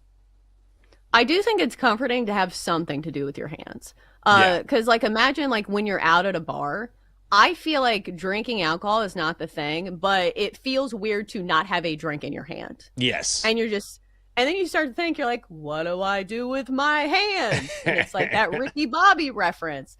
So I think, even if you're not a super tactile person, I do think there are elements that like, maybe it doesn't have a huge effect, but I do think it's comforting like at some level. The one that I always see that I want for my home is that you see this in like therapist's office, or at least on movies. I've never seen it in real life. But the one that has the sand and the rake. Do you know what I'm talking about? Oh, yeah. That one looks cool and classy. Wow. I do that because I would just like make things. I'm like, oh, this is nice. I think it's just something to like, ultimately you're just trying to take your mind off whatever it is that you're focused on. Like sometimes you want to acknowledge whatever you're going through, whatever you're thinking, but it's nice to have something where you can obsess about something and ruminate about something. And it's nice to have something to break that up and say, oh, I'm raking something, or, oh, this ball feels nice. And that way, if you're stressed about something or worried about something, it just kind of pivots you away to something different. Well, and also like physically, like you can trick your body. Like I had a reporter tell me this before where like in sports, you don't cover quite as many emotional stories. But my friend who was in news, who's always interviewing like these people who like lost their family member or whatever, like really emotional stuff. She said like if you take your fingernail and you dig it into your palm, it will like rewire some of your emotions to like if you're like feeling like you need to cry, like the physical pain of it will take away from it like a little bit. So I do think there's something scientific. Like I haven't researched it, but I do think there's something there. Oh, there absolutely is. There's no question about it, because people will do anything and that can manifest in different ways. It's to divert their attention from whatever it is that they're feeling. And sometimes that can be beneficial, but sometimes it can be harmful too. Yeah. All right. That's my woo-woo corner of the day. Experimental strategies with your stress ball, which this is a very serious stress ball, obviously. Whoa. All There's right. googly eyes. its place. I think we got it at the arcade, or like she won it for like 2 tickets or something. You know, those really top shelf prizes. All right, Yeah. so I teased it, and now it's time for my favorite segment of the week. It's a Whine About It Wednesday. Why talk about it when you can whine about it? Whine, whine, whine. Here on Whining Wednesday. Do you want to hear whining? On the Daily Tip. On the Daily Tip. I love that voice. I feel like I use that like on a daily basis. Like I love that type of sarcasm. All right, Jenks, do you want to complain first, or do you want me to pass the buck to Denton? Because I know he has something locked and loaded that he's ready to complain about, or do you want to lead us off? Let's let Denton go here. He's ready to go. I have been waiting to get this off my chest for I made the right choice. time. So I've complained about traffic on the show before, and I'm not going to be the guy that just complains about traffic every single week. I live in a big city or on the outskirts of a big city. Traffic comes with the territory. Accurate. What does not and what should not come with the territory is potholes and people failing at filling potholes. Because what I complained about weeks ago on this show was road work diverting my route home because they were repaving and filling potholes. And at the time, I was like, it kind of sucked. There was no heads up, but I understand they're doing it for a good reason so that I will not have to drive over potholes on my way home. That was maybe 4 weeks ago. Maybe. Guess what came back? Every single one of the potholes. Literally every single one. All that whole stretch of road that they paved is now completely tattered once again with just massive potholes. I don't know if it's trucks. I don't know if it's idiots. I don't know what it is, but all of the potholes are back on that same stretch of road. It is infuriating. And it's it's a busy stretch, so I understand there's a lot of cars going over it. That's just something you're going to have to deal with in this area. But the fact that they're all back in almost the exact same spots makes me so angry. So that is what I'm complaining about today. Especially since it was just fixed. It was just fixed. It lasted 3 weeks. I mean, Lord God. have mercy. It was a shorter fix than Kim Kardashian and Chris Humphrey's marriage. That's a dated reference, but it's still a good That was one. like 22 days or something. That's a good call. It's like 3 relationships ago. The city of Nashville does this. They put a metal plate over the potholes, which actually is worse to drive over for your car than an actual pothole. I don't know if any other city does this, but it's real annoying. That's not my Whine About It Wednesday. I'll leave that one to anchor the show. Jenks, what are you complaining about today? I am complaining about small pores in bars which I frequent regularly. And it doesn't happen often, but it's like if I go to a place and the lovely Catherine is usually with me, don't give me the whole, like, come on, what are we doing here? Okay. I'm going to tip you well. We're going to be nice company. We're going to take care of you. We're going to come back. Give me one of these. Shh. Give me one of the pores like that. Don't give me like the, It's like, come on, man. Are you going to waste an extra few ounces? Come on. We're always good for it. We're always here. And this is not a knock against my favorite bar, but I've noticed a few times where I'm like, what are we doing here? It also depends on the bartender as well. But what's funny is that, to my point, I was thinking about this yesterday when I finished the rundown. I was like, oh, I'll talk about this. And then we went to a bar in our neighborhood that we just started going to on a regular basis because it's less busy than the one we normally go to, especially with this. It's crazy in D.C. this week. And we went in. We're having a great time. The bartender likes us. Catherine comes in. Next thing I know, as I was thinking about this complaint, happy hour was from 5 to 7. And then at 7:10, we're 10 minutes past happy hour. And I was bummed. I was like, we could have got an extra couple drinks, but whatever. And this guy doesn't hear me, comes back by, and he leans in and he goes, hey, you guys want a couple more happy hour drinks? We were like, yeah. That'd be great, because he knew you guys come in here all the time. I know you're going to tip me. You don't ever cause any trouble. You're fun. So I'm going to help you out a little bit. That little give and take. So don't be chintzy on the, especially if you're a regular somewhere and we're going to help you out. Right. It's called having feel. Yeah. Like, I feel like this is a tactic when you're in sales. Is that, maybe it seems like from the jump, you're like, oh, well, I don't want to waste money. But you're not wasting money if you end up having more sales because of the initial satisfaction. It's almost similar on the opposite end. If you tip the bartender well on the first drink, you say, hey, that's a lot of money, but you get great service for the rest of the night. All right, so a couple minutes left in the segment. Here is mine, and I found some trouble trying to quantify this one, so I'm just going to call it, I'm sick of having to be professional online. Because, Jenks, I don't know if you've ever stumbled across this where you see a video that's so stupid, and all I want to do is comment a really unprofessional and, like, I don't know, like a gif of something that's just funny. Like, maybe it's not appropriate, or maybe you shouldn't be joking about this. Because I'll give you the example from yesterday. So there's this like woo-woo podcast about parenting, and it was how this family made a decision to not go to other kids' birthday parties because their family time as a unit is more important to them.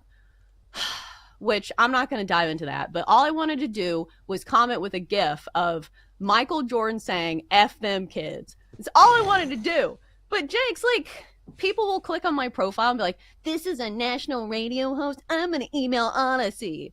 Like, I just want to comment like gifs that I want to comment. And most of the time it's the F them kids one, because you'd be surprised how many uses it has. God, people are saying that? That's awful. I think nobody wants to talk to me. I mean, at least you're getting the attention, you know? Nobody's coming to me. They're like, this old guy, this old bag of bones over here. I'll talk to the lady who knows what she's talking about. Maybe that's it. Well, I didn't do it. Like, what I'm saying is I held back. I didn't post F them kids. No. Because I'm a professional. But I want to. You should. I feel like I'll have to double check the Odyssey professional handbook, but I feel like we should be allowed at least one F them kids gift per 3 months. Not every month. That might be a little excessive, but for 3 months, every quarter. I think that's fair. That's a good balance, right? You know, keep the FCC and Odyssey happy, but we get to slide one in from time to time. Why not? It's just when that gif is in your brain and then you see a story where, like, it's not appropriate. It's like a sad story. It's like public schools cut funding for, like, recess equipment or something. You're like, F them kids. Like, that's all I want to comment, but I can't. I think I'll get in trouble. All right. Well, maybe one of these days I will have the freedom to post whatever I want. Maybe when I'm retired. All right. Coming up next, it's hour 3 of the show, and we start by breaking down Game 3 of the NBA Finals from a betting standpoint. Next on the Daily Tip.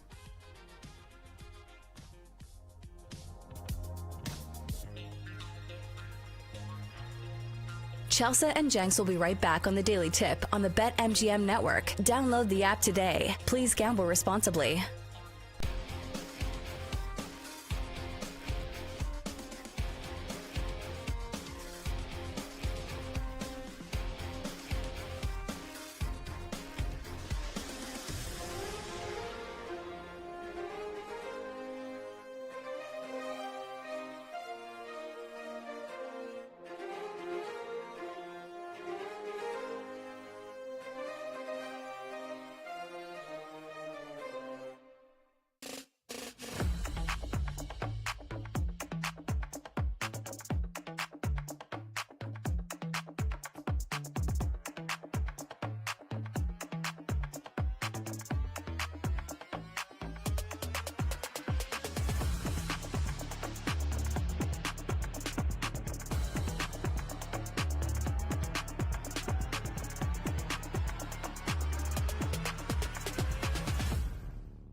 Network. It's time for The Daily Tip. This is like Disneyland for adults. If I wanted to have fun, I was going to go to Disneyland with my kids. With Michael Jenkins. Honestly, you could talk me into just about anything. Like, you want to do shots? All right, let's do shots. You want to put together a 10-leg teaser? Sure, let's put some money on it. In fact, I do a parlay with Champions League soccer and the WNBA. And Chelsea Messenger. Let's try to beat the rest of the network at being degenerates, because maybe, just maybe, we can win in that regard. I do like the idea of a parlay. And Dad, don't forget about me, the dogster. Presented by BetMGM. The sportsbook born in Vegas. Download the app today. Please gamble responsibly. If anyone can be a degenerate, it can be us. And we're off on hour 3 of the Daily Tip on the BetMGM Network. Hope you're having a great Wednesday morning. Thanks for being with us. I'm Michael Jenkins, live in D.C. She is Chelsea Messenger, live in Nashville, Tennessee. Coming up in our final 60 minutes. You know, we got to take you to the hardwood. We'll tell you the plays we like and our analysis of Game 3 of the NBA Finals. In 20 minutes, we'll go back to football and check in on the Trey Hendrickson situation with Austin Elmore, who covers the team for ESPN 1530 in Cincinnati. Then we'll bring in the Donkster and tell you our favorite plays on the card today at 8:40. Also, welcome to our audience on Stadium. You can stream the final hour of our show on BallySportsLive.com and the Bally Sports Live app, along with YouTube TV, DirecTV, Amazon Prime, Samsung TV Plus, and other platforms as well. Chelsea, I got to tell you, I made a huge mistake. Well, it was an accident, not an intentional mistake, but the lovely Catherine and I have decided where we're getting married. It's going to be in Virginia, in Middleburg.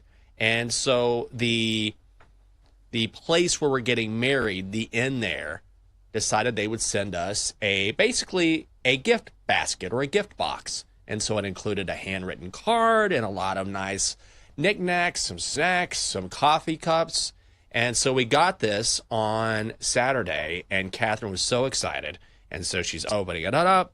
She's taking pictures, and then I'm putting the coffee cups away, and one slips out of my hand, and I break it immediately. I was like, no. Oh, God, that's great. And Catherine was like, do you think it's a bad omen? I was like, honey, no. It means that I'm clumsy, and this is not a bad omen for our marriage. So what I did was I was like, oh, my God. Immediately, I was like, I'm going to handle this ASAP. So I emailed the event organizer at this tavern where we're getting married, and I said, hey, I'm so appreciative of this gift, but I dropped one of the coffee cups. Could we please replace it? I'll pay you. I'll give you my credit card. I just want to make sure we get it as soon as possible. She's like, yeah, no problem.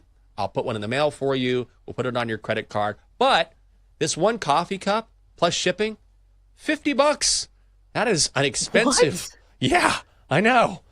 And I was like, $50? I mean, it was one of those things where, I mean, Catherine did not demand anything, but I was like, I need to replace this. Like, we just got this. It's a very sentimental gift. I want to make sure we have this set. So it'll be here in, I think tomorrow, it's going to arrive.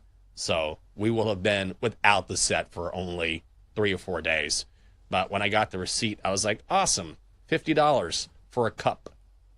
Coffee cup. That's way more work than I would have put into it. Like, I would have broke the cup and been like, well, that's that. Because if I have to send an email about something, if I have to have a conversation where I have to put effort into it to replace the mug, like, I'm not doing it.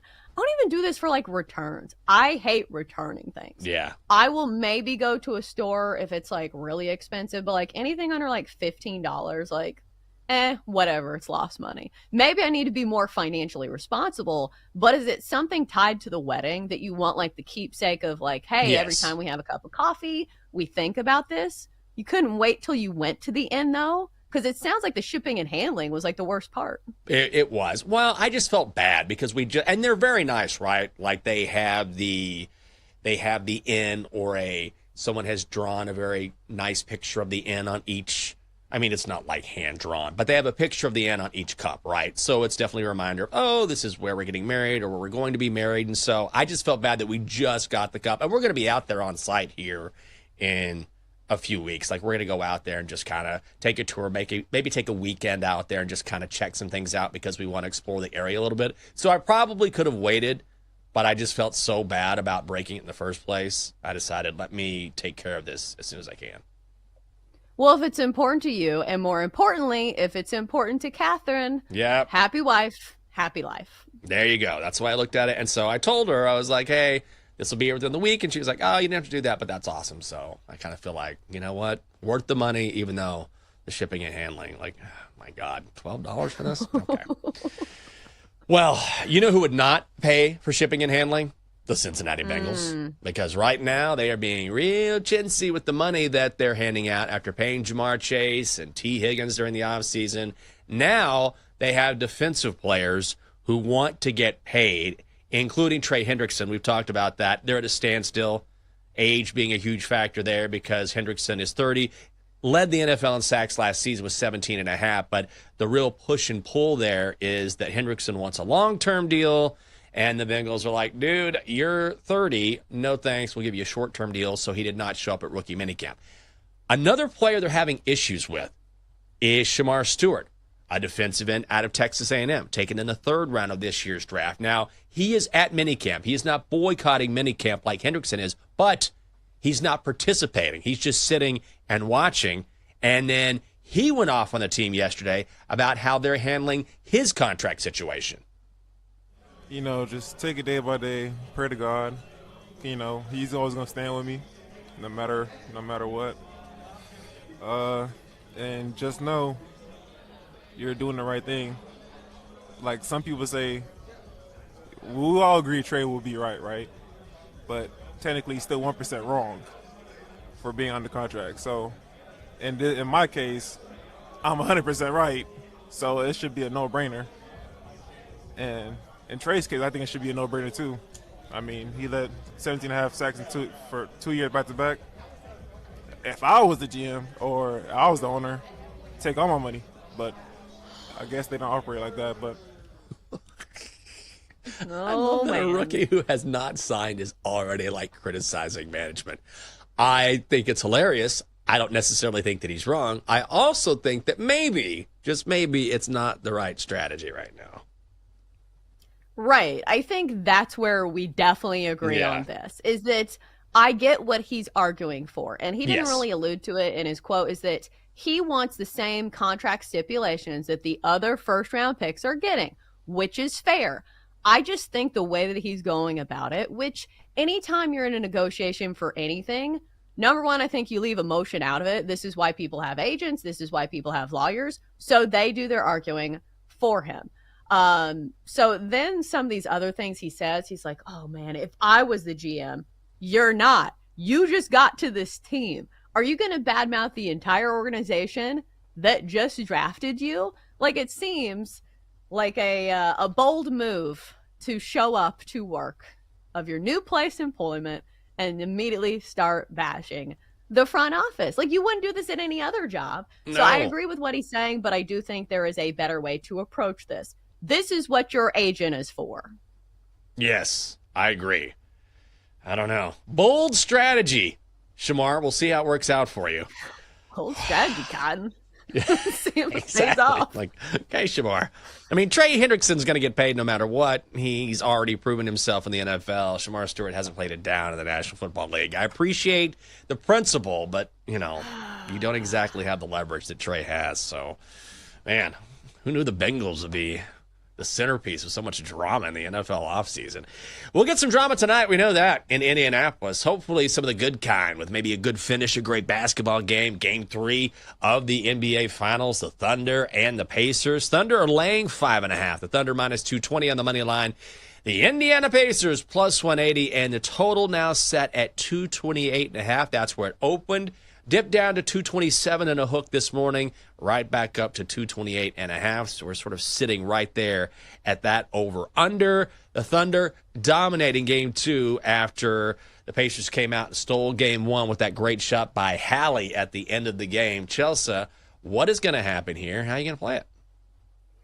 I think if you look at this game by the numbers, and if you want to believe in the Pacers, like I think some of us do, because I think some of us are rooting simply for a good finals, Here are the numbers you need to be rooting for. So 110 seems to be the magic number for the Pacers. The Pacers are 13-0 this postseason when they score at least 110 points. So in order for that to happen, they need to make some threes.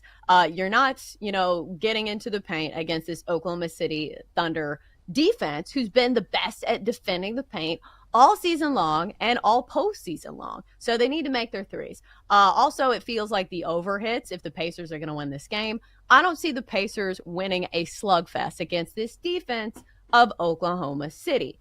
And then finally, if you like the Thunder tonight, the trend has been the Thunder outright in these situations. Usually if the Thunder, if the Pacers lose, they're not covering the number. They are 8-4 this year, straight up in the postseason as underdogs. And all 4 of those losses, they did not cover the number. So I know it's very tempting to say, hey, I'll take the 5.5 points with a little wiggle room.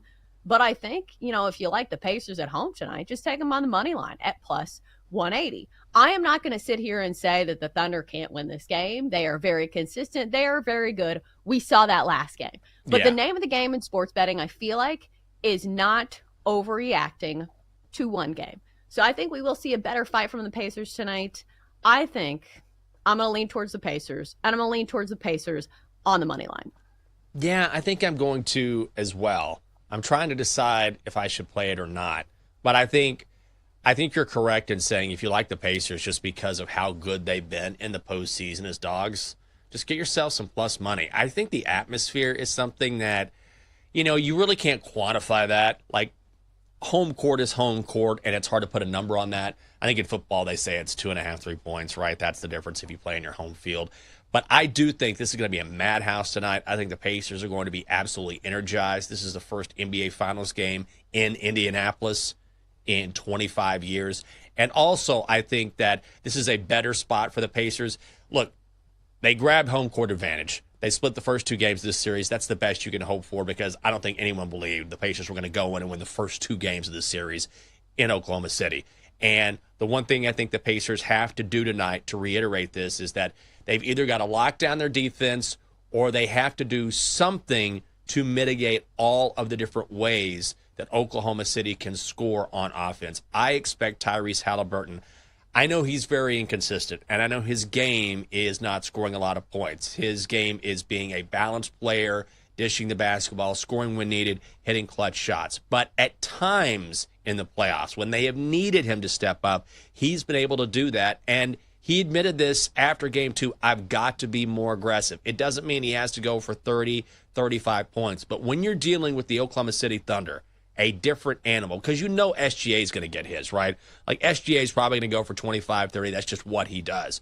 But they've got to have someone, the Pacers, who can step up and at least match some of that scoring output if they can't lock down Oklahoma City, and few teams can do that. So I think we're going to see a bigger night from Tyrese Halliburton. Doesn't mean 30, 35, no. But it could mean 20, 25 points along with him dishing out the basketball. Someone's going to have to do that, but I do think this is a good bounce-back spot for the Pacers if you're getting 5.5 points in a game that I think is going to feature a raucous crowd and be closer than the line tells you. Yeah, I think that kind of goes with the same theory that, like, the Pacers are much better when they score points. Like, again, the metrics 13-0 when they score at least 110. So they need everybody to contribute. And obviously, Tyrese Halliburton, and you could even say Pascal Siakam, he was the Eastern Conference Finals MVP. Maybe one of them has to have a big night in order to put big enough numbers to contend with this Thunder offense. So I was trying to craft a parlay based on, some of my theories. Obviously, you could do a same game parlay with like the Pacers team total over, Pacers on the money line, and maybe one other thing. Like, Pacers on the money line in general is plus 180, so you'd already have a pretty significant plus money advantage there. But I think the way that I'm going to play this is the theory that I think that the Pacers have to shoot some threes because, again, Oklahoma City has been so good at defending the paint that you have to fire away from three-point land. And we've seen that from the three-point shooters of the Pacers. So what I'm going to do is 2 guys to hit at least 2 threes. Aaron Nesmith, who's been the three-point shooter for the Pacers for most of the postseason, or at least in the big moments, and then Tyrese Halliburton to make at least 2 3-pointers. That's minus 140. I think that's a conservative way to play it. You look at Aaron Nesmith, he shot 8 threes last game, made 4 of them. shot 7 threes the game before and made 3 of them. If you go to Tyrese Halliburton, you probably remember some of his big 3-pointers, but he had 8 attempts and 7 attempts in the series, hitting at least 2 in each of those. So Aaron Nesmith and Tyrese Halliburton each to make 2 3-pointers is minus 140. I think that's a good look as well. I think that's a very good look, and I would be on you on that. Are you going to make this an official play, or is this just a lean for you? You've been pretty successful, I feel like, in the postseason. I know. The NBA, though. I don't know. I feel like we don't trust the NBA ever, so maybe I'll just stick to baseball. Okay, fair enough. I think the last pick you made on this show, I think you had the Pacers, and you came home, but I get it. Playoff basketball. Basketball in general is tough, but especially playoff basketball as well. Coming up next in the show, Trey Hendrickson led the NFL in sacks last season, but are the Bengals willing to pay him and Shamar Stewart? We're going to talk about it with Austin Elmore, host on ESPN 1530 in the Queen City. That is next on the Daily Tip on the BetMGM Network.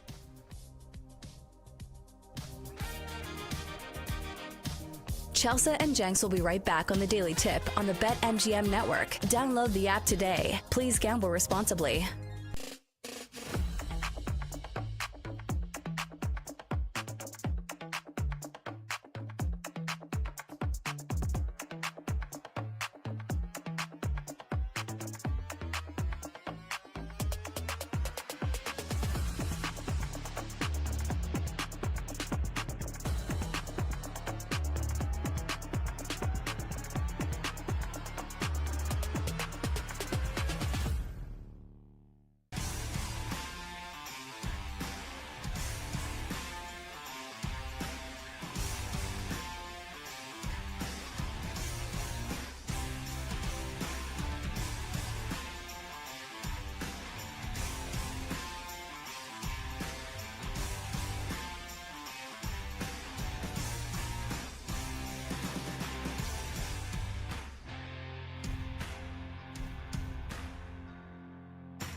Welcome back to the Daily Tip, presented by BetMGM, the sportsbook born in Vegas. Download the app today with Michael Jenkins and Chelsea Messenger on the BetMGM network.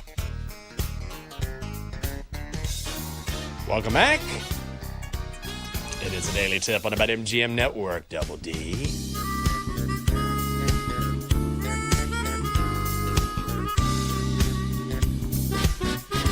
Oh, yeah, it's a Wednesday. We're halfway through the week. Appreciate you being with us as always. I'm Michael Jenkins. She is Chelsea Messenger. Coming up on the show, some big names decided not to show up to mandatory minicamp on Tuesday in the NFL, and Bengals star Trey Hendrickson, one of them. We'll talk about it with Austin Elmore, host on ESPN 1530 in Cincinnati. I almost didn't make it in today because of one of those dumb accidents you hear that happen to athletes. I am no athlete, so I can barely take it when it happens. This is the dumbest thing. Yesterday, I was feeding Bijou, our cat, because Bijou is obsessed with the little snacks that I give him, little treats every morning. We get up together. When I get home today, he'll be just waiting for me to get home so we can have treat time again and pet time. But every now and then, like cats do, he'll cough up a hairball or something. And so I don't want any of that to get on any of our rugs. So yesterday I hear I'm like, ooh. And he's upstairs. So I'm sprinting upstairs to just move him away from a rug so I don't have to clean the rug. And in running up the stairs, I tripped and fell forward and hit my knee. And I'm like, I think I broke my patella, my kneecap. And then I had to stop for a second and be like, nope, I think everything is in place. I got to stop doing this. I'm too old to be running around my house. But this is how accidents happen. The dumbest thing ever. I don't want to come in a brace because I was chasing after my cat because it was coughing up a hairball. That sounds like the worst story ever. Yeah, but we've all been here. If you want to test your true speed, the sound of a pet throwing up, yes, that will get you moving. Especially if it's near carpet. So I totally understand that you were trying to move fast because you don't want to clean up the puke. We've all been there. Oh no. Oh no. So yeah, we've all been there, and I totally understand. So I think this is something that's actually relatable for a lot of people. God, seriously. Thank God. I know. As soon as I hear that sound, drop everything. It's full sprint. Right. It's the most exercise I got yesterday. Full sprint upstairs. Then I tripped. I'm like, oh my God, my knee. Can I get to him? And then I was like, no. And I just sat there. I'm like, oh, great. Busted leg. Cat's doing his thing on the carpet, and I got some work to do. What a day. And then I look up and I say, Trey Hendrickson still hasn't shown up in Cincinnati. I mean, what kind of day is this going to be? We got to talk about this and bring in Austin Elmore. He is a host on ESPN 1530 and News Radio 707 WLW in Cincinnati as well. Austin, good morning to you. And we sort of knew that Trey would not show up on Tuesday. Has there been any movement on either side? Because it sounds like we're just kind of right in the middle of a standstill.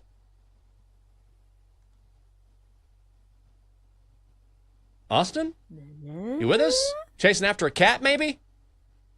Do you have a pet? Is that pet sick?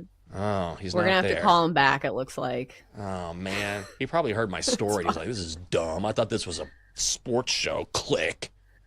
He's like, I didn't call the local vet clinic, Jenks. Oh, I'm sorry about that. That's what you sign up with the Daily Tip. Hey, you never know what you're going to get. You never know, buddy. I mean, God. Part of the fun. Thank God he didn't call in with a donkster was speaking. He's like, this is definitely not the right show. Click. Like, what is this? Is this a bad kids program that I just called into? All right, we'll try and get Austin back. But we were talking about Trey Hendrickson and the Bengals and then Shamar Stewart. But I will say this, He's back. We're back? Oh, we're back. Let's bring him back in. Austin Elmore once again from Cincinnati. Austin, I'll repeat the question. I'm glad we got you back online here. And I just was asking if there's been any movement at all between the Bengals and Trey Hendrickson, because right now looks like we got an old-fashioned stare down.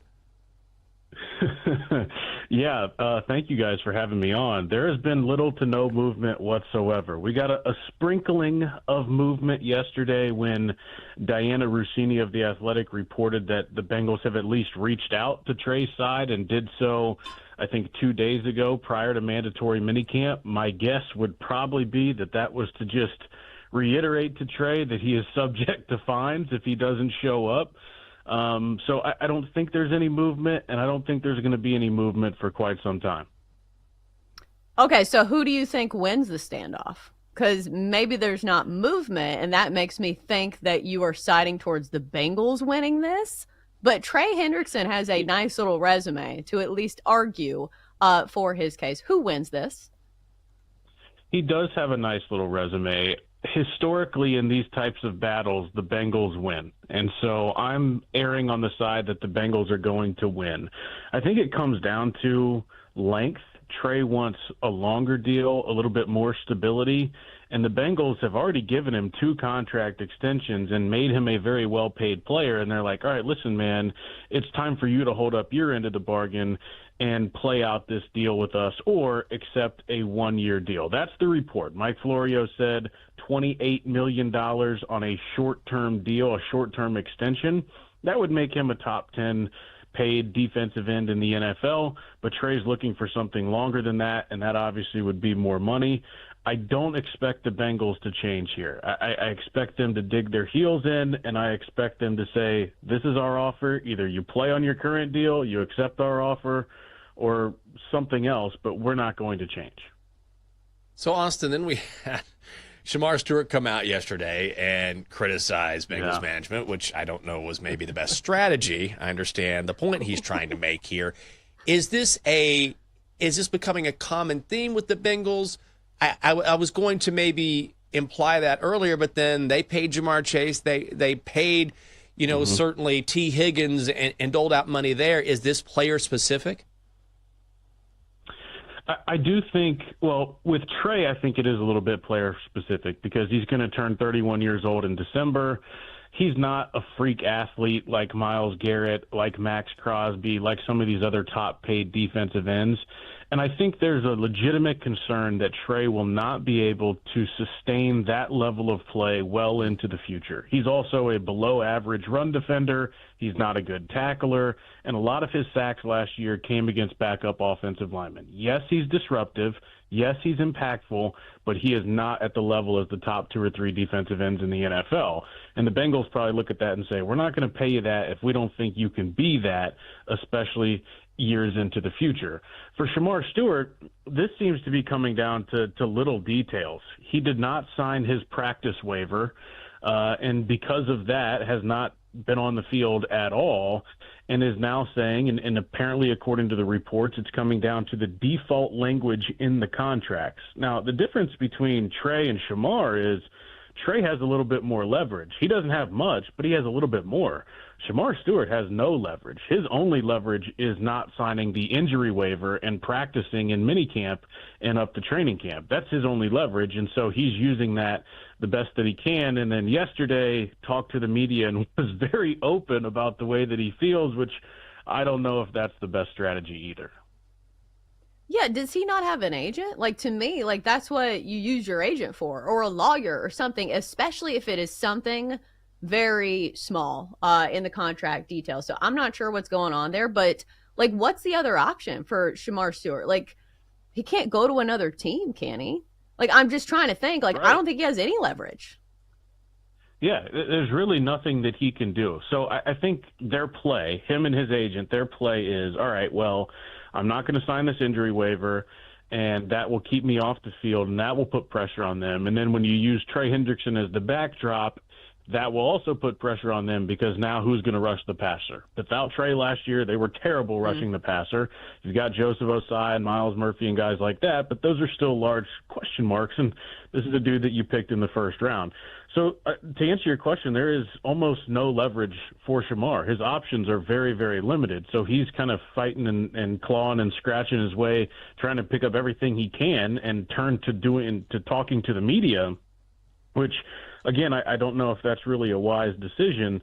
But, ultimately, the thing that I have a hard time understanding is that the details seem to be so minute here. Like default language and then guaranteed money later in the deal. So basically the way the defaults work is if you do something that triggers a default in your contract, you will void the guaranteed money for that year. The language the Bengals are trying to insert would be that it voids guarantees in future years as well. That's not abnormal for the rest of the National Football League, but it is abnormal for the Bengals. And so Shamar saying, listen, Amarius Mims didn't have this in his contract. Miles Murphy didn't have this in his contract. T and Jamar didn't have it in theirs. Why are you trying to do this to me? And the Bengals, I think, are just trying to button themselves up moving forward with any potential distraction. The stuff that can default is like failing a drug test or getting suspended or getting arrested, all stuff that is largely in Shamar Stewart's control. So that's the thing, too, is like this seems like such a small detail that is having way too much drama surround it. It's not worth the circus, but yet here we are, because he didn't sign that injury waiver in mid-June, mandatory minicamp, neither one of the guys you're relying on to rush the passer are on the field. We're chatting with Austin Elmore. He is a host on ESPN 1530 and News Radio 707 WLW in Cincinnati. I wanted to ask you about the slow starts for the Bengals, which have been well documented, but now we're sort of getting indications that the starters are going to play in the preseason, and maybe that early run will help them during the regular season. Is that how it's going to go down, and how much would that potentially help?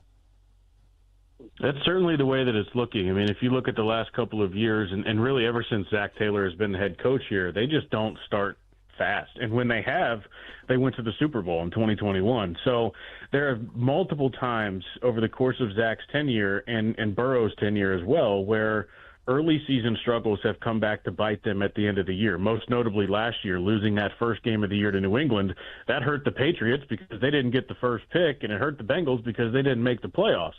And so that sort of stuff, all offseason, we've been talking about how are the Bengals going to tweak what they've done and what they do in the offseason to better prepare them for the regular season. Joe's talked about it at length. Zach has talked about it at length. Every player at some point has been asked about it. So, you know, I think minicamp and stuff like that, I don't know how much you can glean from that about what's going to change. But I would expect there to be tweaks to training camp. I would expect the starters to play a considerable amount more than they have in the past, which was basically zero during the preseason. Anything to get them into a rhythm, and they have a somewhat favorable start to the season, but anything to get them into a rhythm so that they aren't playing from behind in weeks 4, 5, and 6, which this year features some really good teams like the Detroit Lions. Yeah, so we have a couple minutes left. I wanted to ask you about the fan base because I like asking beat writers and people who are in the actual city kind of to take the temperature of the fan base. How does the fan base feel about this year's team? Because obviously to casual fans, you say, oh, it's an easy sell. Joe Burrow, this offense. But then you look at the defense. You're like, wow, this defense was really bad last year. How are the fans feeling about this year's team? Yeah, the fans are upset that this organization has $30 million remaining in cap space, and they haven't spent it. And you just mentioned it. The defense is terrible, was terrible. I think they're marginally better, maybe against the run on defense with some of the acquisitions they've made through the draft and free agency. But overall, I think the fan base is like, yes, we've got our guys on offense. We've got Joe Burrow. We've got everything we need. But it feels like there's still meat left on the bone on defense. And then there's also this ongoing frustration that here we are again in an offseason talking about contract issues, not only with Trey Hendrickson, but now with the first-round pick. And so I think there is this desire from the fan base for there to just not be any drama for once with the Bengals, whether it's negotiations or what else. And so I think there's optimism and there's belief because anytime you have number 9, you feel like you have a chance.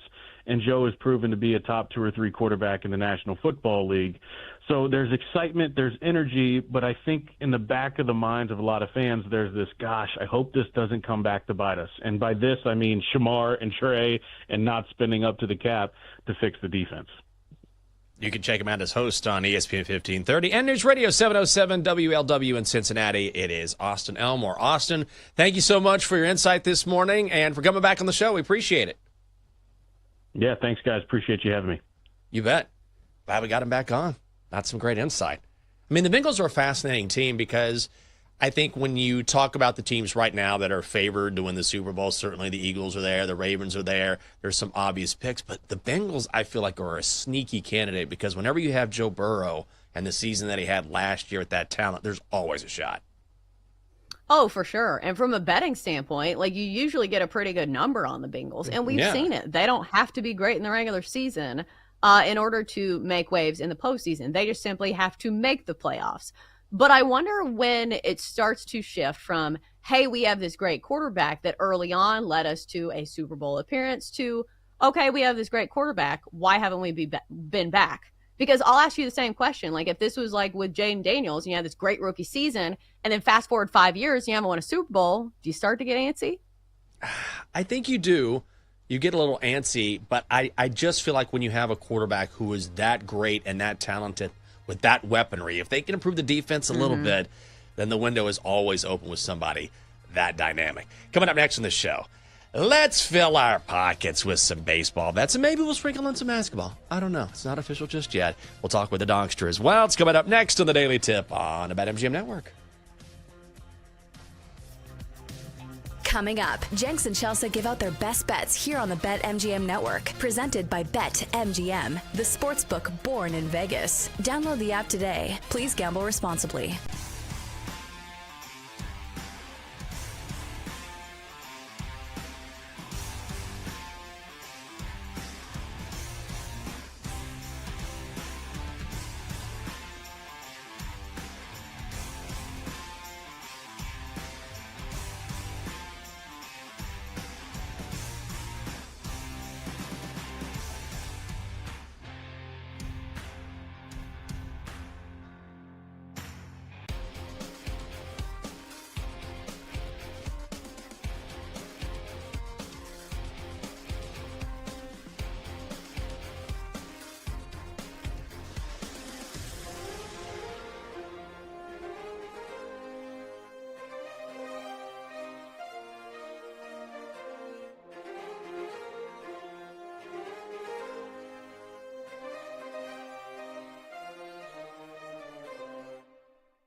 Back to the Daily Tip with Chelsea Messenger and Michael Jenkins on the BetMGM Network. Presented by BetMGM, the sportsbook born in Vegas. Download the app today.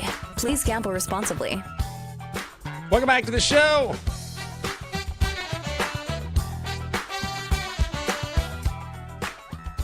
It is a Daily Tip on the BetMGM Network.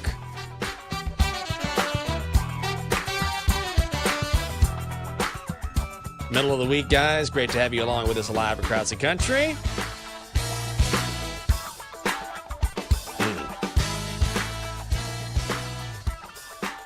Well, Chelsea, almost best bets time. We'll get to that. We'll get to the Dogster. We'll find out what's coming up on Bed Sweats.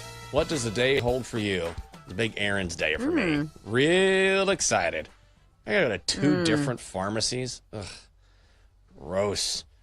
Pick up meds. I'm not looking forward to that. Who wants to do that? Because one's a specialty pharmacy, and then one's a regular pharmacy, and they're not necessarily close. So I'm going to chug some coffee and do a little medicine shopping here after the show. Real thrilling stuff. What about you? Real thrilling stuff for me as well. So I cleaned the entire house yesterday. Whoa. So hopefully I don't have to do like as many adult things, but I do have to go to the bank. I have to set up a new debit card for my mom. I'm ready for the weekend because I am telling myself if I do all these adult type things during the week, that I won't have much to do at the end of the week. Do you ever do this where you try to like knock out all of your chores like Monday, Tuesday, Wednesday? So like by Thursday, like at least you have a clean slate? Oh my God, every single week. Every single week. I already did laundry yesterday, so that my laundry is done for the week. I did dishes yesterday. I mean, yes, absolutely. In fact, I'm looking I think we're going to get away this weekend. I think we're thinking about it just because DC is absolutely bonkers right now. They're going to have this parade here, and then Amazon Web Services is having a massive conference here. Like, our neighborhood last night was just absolutely crazy. They had cars that were skin wrapped so that different AI companies who are in town for this AWS convention could just drive around the neighborhood just as advertisements. I mean, between that and the parade and people coming in, Catherine and I are like, let's get out of here. So I think we may go to Annapolis or something. I found some pretty good deals online during the break. I think we may just skedaddle for a couple days and take a break. That's what I'm focused on today. So I want to be done with everything. So if we leave town, we'll be good to go. So what parade is it? Am I totally out of the loop here? Did somebody win something? No, it's the military parade that they're going to hold here. So when that happens, of course, much of the downtown area around the reflecting pool and the monument and the White House, they've got, I mean, it's all sorts of security and places are going to be blocked off for blocks. You got to stay away from that area. They're going to shut down the airport for 4 hours, no flights in or out because the Army's going to have a show. It's going to be something. So we're going to get out of town for it and just kind of, I think being by the water will be very therapeutic, but it's just kind of a madhouse right now in the city. Yeah, because normally I'd be for a parade, because normally it means they throw candy. But it seems to me that this is not one of those types of parades. No, it is not. It's a very specific parade. Throwing candy. We are not going to be throwing streamers and candy and Give me celebrating. A Tootsie Roll. Yeah, hey, it's a parade. So, yeah. So I think that's what we're going to do. But that's what I'm focused on now to make sure that I don't leave anything behind if we leave town. And I think we're going to. Like, I always tell people, you forget that, like, Annapolis for us is a quick getaway. You don't have to hop on a plane, and you can be there in like 45 minutes, and it feels like a world away. So I think that's where we're headed. You can take an Uber there for like $50, which, I mean, I'm not dismissing $50. But when you don't have a car, that's not too bad.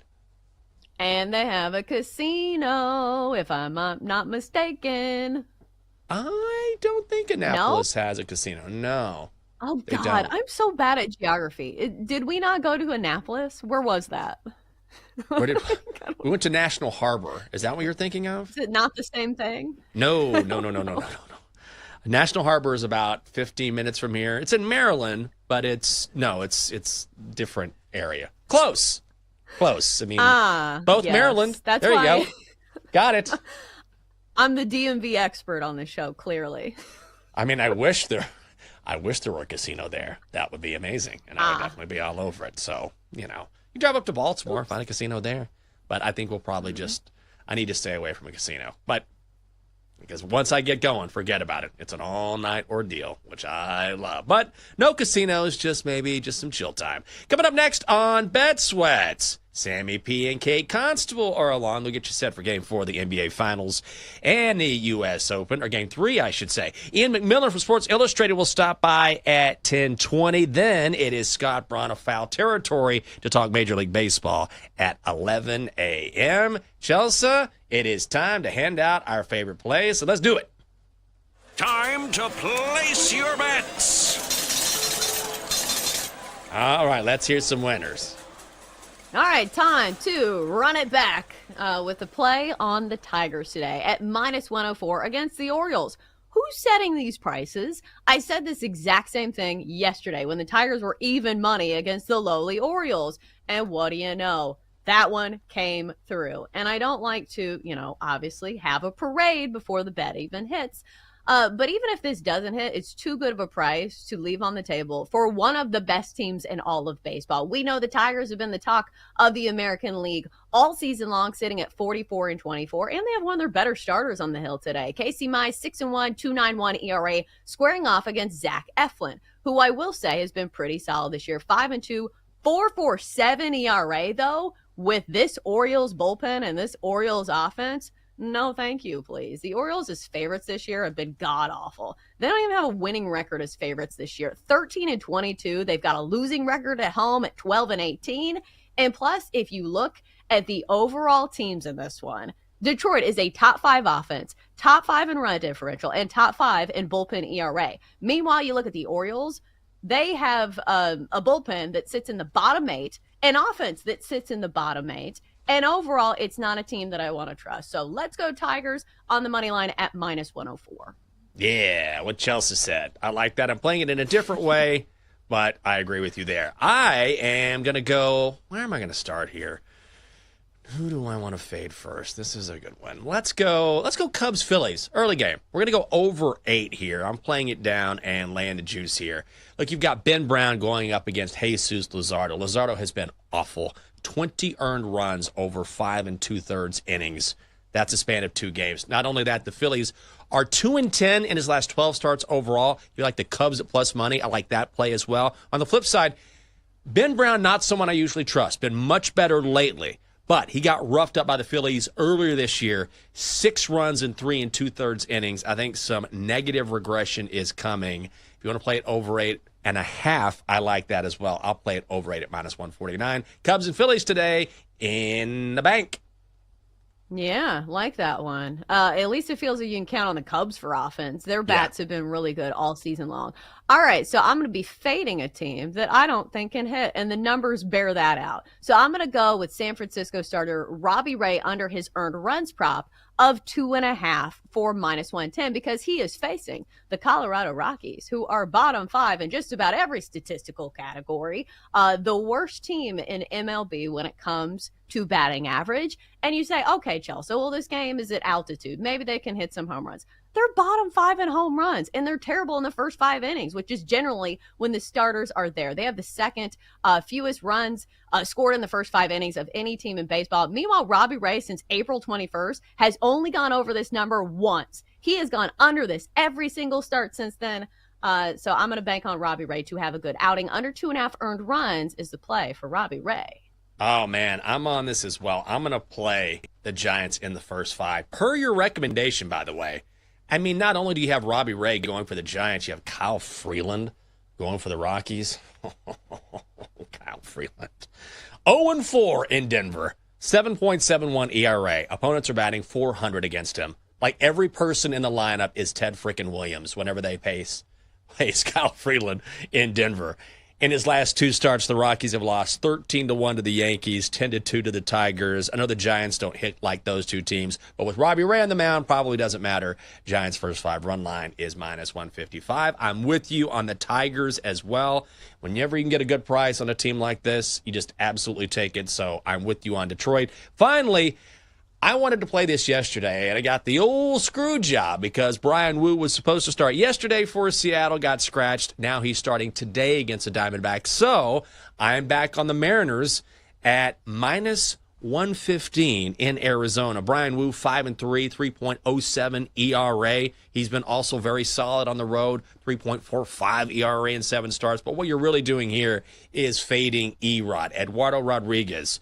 Woo, struggle bus for Erod. 0-1 across 4 starts when pitching at Chase Field this year. Has an ERA of 6.43. He's given up at least 4 runs in 5 of his last 6 starts. Mariners, despite what happened last night, do have a better bullpen. So let's get it right today with Brian.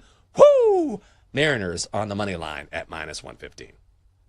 You can't just say that name neutrally, right? You can't. Brian, you, really can't. You can't just say Brian Wu. No, you have to No. say Brian Wu. Woo! Yeah, Brian Wu. No, you just can't. You just can't do it. Well, sometimes we can do without the Donkster, but he is here. Let's hear it. Donkster, get on in here. Has anyone been following everything that's happening in Los Angeles? Donkster, I don't think we want to get into any of that. Oh, so nobody watched the BET Awards but me. Oh, I thought you were talking about something else. How did Denzel Washington win Best Actor over Will Smith? What a slap in the face. Oh, no, don't do that, Donkster. Just give us a bet. Okay. Twinkies. Monday Line, hosting Texas. And now, Kate Constable. Well, okay. You want to bring in Kate? Go for it. Good morning, Kate. How are you? Good morning, guys. I'm doing well. How's the show going? Going great. We're almost done. It's so going. It's even better. Chelsea, it's going. Ready to get out of here. All right, so where would you guys sit on the plane? Well, in our seats, Kate. Aren't they assigned? Well, okay. All right, I guess I got to turn my brain on before I host for the next 3 hours. Yes, okay, but if you could sit somewhere else. By myself. Kate, here's what I'm doing. I'm taking you from the aisle seat. We got plenty of room up top, me and Sammy P. I'm going to bring you up. We're going to have a little party up there. I think that would be great. Right? I'm like, that how is do I kind of like the party corner up there. I could join that. Yeah, we'll get off first, Easy access off the plane. Have a few pops while we're at it. Kate, good to see you. Have a great show. Nothing better. Yeah.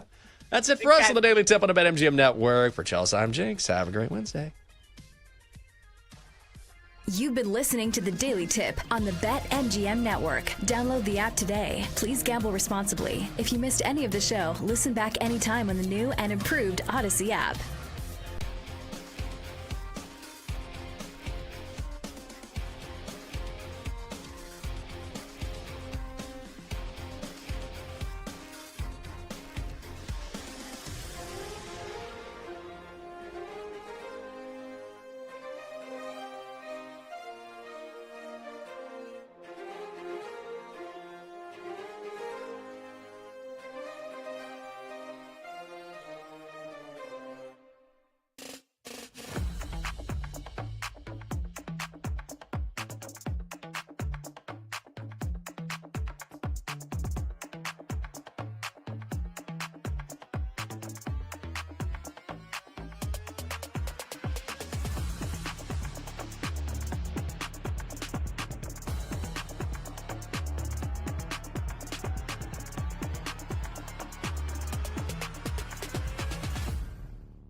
It's time to sweat. It's entertainment, education, information. A smarter conversation, a higher level betting conversation. With Joe O and Sammy P.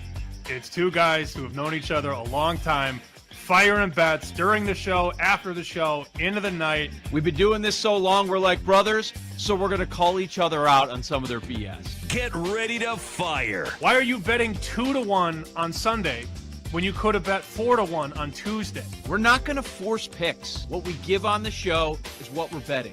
Sorry, I wasn't listening. I was betting Valparaiso. What? This is Bet Sweats on the BetMGM Network. Good morning. Welcome into Bet Sweats here on the BetMGM Network. He is Sammy P. I am Kate Constable in for Joe this week. We are with you for the next 3 hours. You can catch us over on YouTube and Twitch. Search BetMGM Network if you want to watch the show. Otherwise, right here on the BetMGM Network, your Odyssey app, wherever you get all of your radio information. Sam, we did not have any Stanley Cup Finals games last night. We did not have any NBA games last night. I was at a loss for what to do last night without any sports on. How about you? I was texting people that live in Illinois and polling the room on what they're going to do with this new tax. Not even kidding. That's how bored I was last night. What did you find out? It's half and half, honestly. There's half of the room that doesn't care. Guys that use the app that is going to do the 50-cent tax that say, whatever, it's only 50 cents.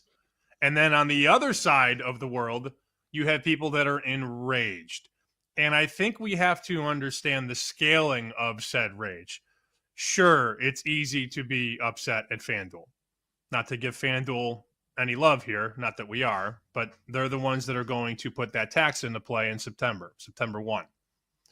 It really is, if you take a deep look at it, it's the Illinois politicians. It's the House, it's the Senate, it's that governor, who I will not name. It is a cash grab again by that state that is trickling downhill. And it affects the sports books, namely DraftKings and FanDuel.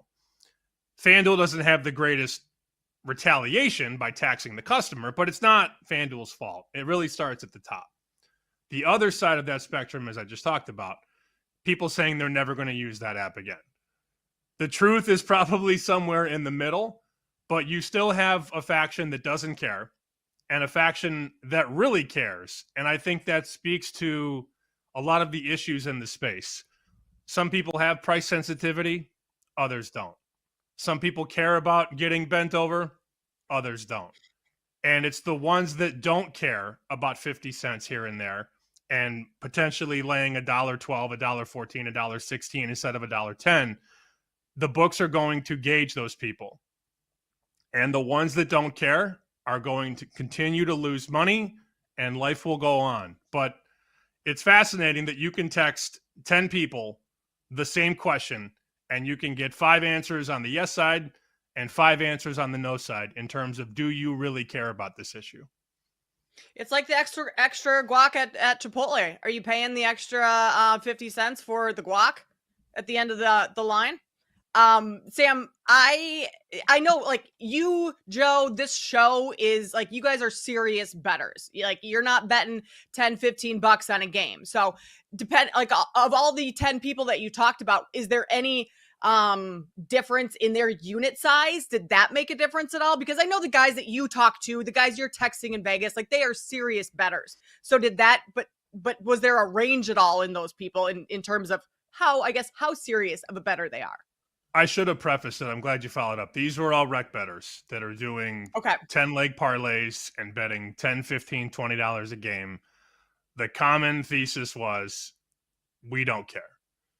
And there are some people that have multiple apps that are going to just go down the street and go somewhere else. And hopefully they go to BetMGM. But it's a situation where the math doesn't lie. And I know we don't want to talk about this until we're blue in the face, but I think this is very pressing given the lack of NBA, NHL championship round games last night. So there's an account on Twitter called The Sharp Plays, at The Sharp Plays, and the math was broken down very simply. So a $100 bettor making 100 bets has to win at 53%. minus 110. That's your get over the top rate. So if you hit 53% on 100 bets at $100, you're going to win $118. That's at minus 110. If you add in the fee on every bet, $100 better, 100 bets, with that fee, that profit goes from $118 to $68. $50. That's a big difference. And the ROI comes down almost 60%. If that doesn't open your eyes, nothing will. All right, well, it's opened the eyes of producer Paul Aspen. Paul, no longer using the blue book?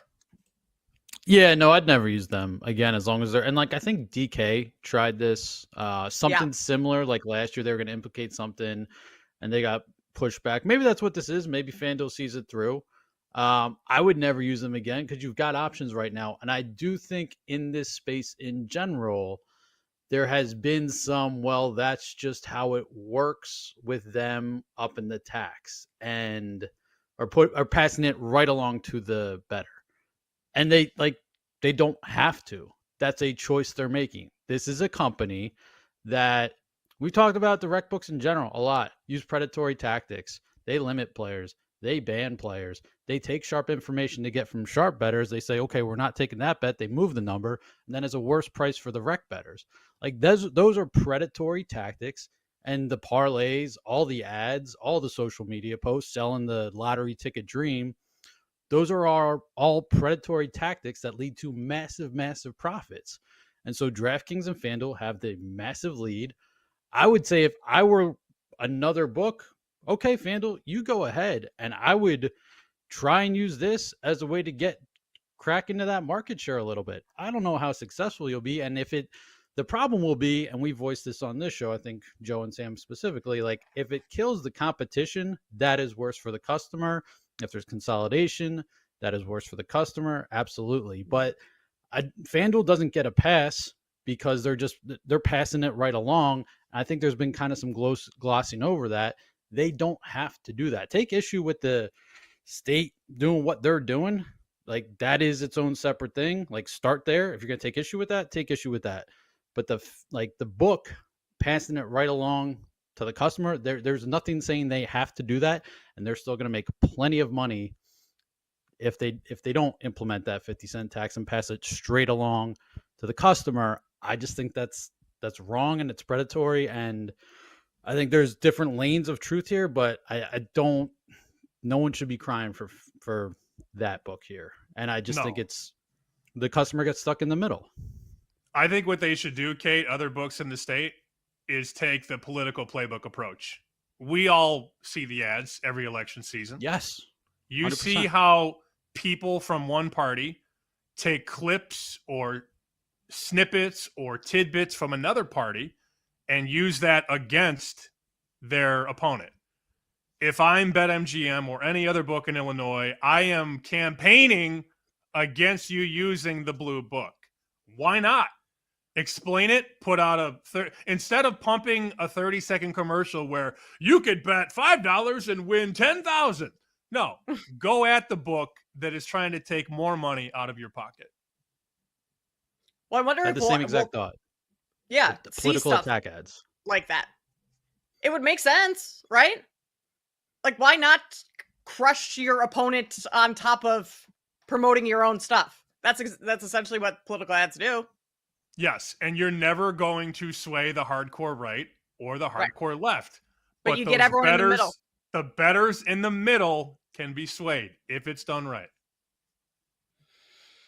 Maybe you need to lead a little campaign, Sam.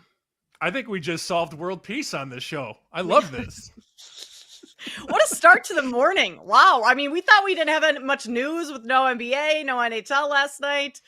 We've just solved world peace and we're only 9 minutes into the show. Gotta love that. As for Game 3, the Halliburton number is still sitting at about 17.5. And we have talked about this for what feels like a week now on his point prop. Started 19.5. It is still a very cheap 17.5 if you want to go over. We had Danny Green on the show yesterday, 3-time champ. he was sort of agreeing with the angle that Tyrese should be more aggressive and will be more aggressive. The kid hasn't taken a free throw yet in this series because he's not aggressive. He's not driving. He doesn't have the ball in his hands a lot, and that has to change.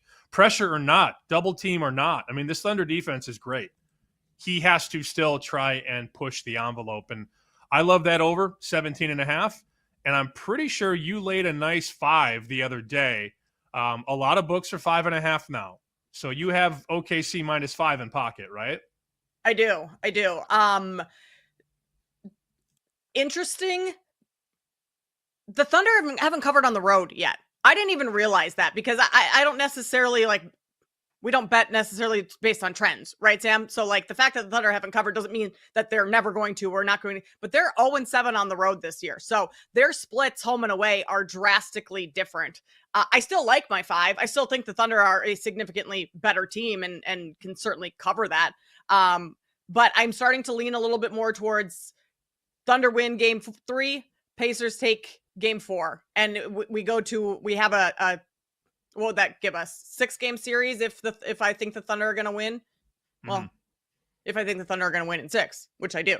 But I think Indiana gets at least one of these at home. I'm just hoping it's not tonight. All the Thunder have to do is win one of these games. Yeah. That's their MO. Because the Pacers did it in Oklahoma City, split it 1-1 right down the middle. And here we are, series price OKC -500, -550. If the Thunder win tonight, that price is going to go to -900. Yeah. And then maybe the Pacers win game 4, which kicks it right back to where we are now. But then Oklahoma City has a best of 3 with 2 games at home. This is looking a little bleak for the Pacers. And Joe and I have talked about this all postseason long. It's easy to win game 1. It's easy to get that first notch on the belt. They got to get 3 more against one of the best postseason defenses of all time. Stylistically, statistically, that team had such a lead in game 1 and just fell apart. I don't know what it was. It's still difficult to explain. But if you take the 48 minutes from game 1 and the 48 minutes from game number 2, how many minutes were the Pacers better in? 7, 10? It's a very small number. Not to take away from their win, but this feels like the cream will rise and that the beast has been woken up. And I don't expect the Pacers to win the series. And the market, considering the price right now, -500, -550, the market feels the same way. My only concern, and it's not enough of a concern to sway me from not betting on the Thunder, is that's what we saw from the Pacers in the last series and the series before. They won game 1 against the Knicks in crazy Tyrese Halliburton fashion. Same thing. And you kind of thought to yourself, okay, well, there's no way they're actually going to win the series. The Knicks dominated that entire game. They were up 20. But that's just what the Pacers do.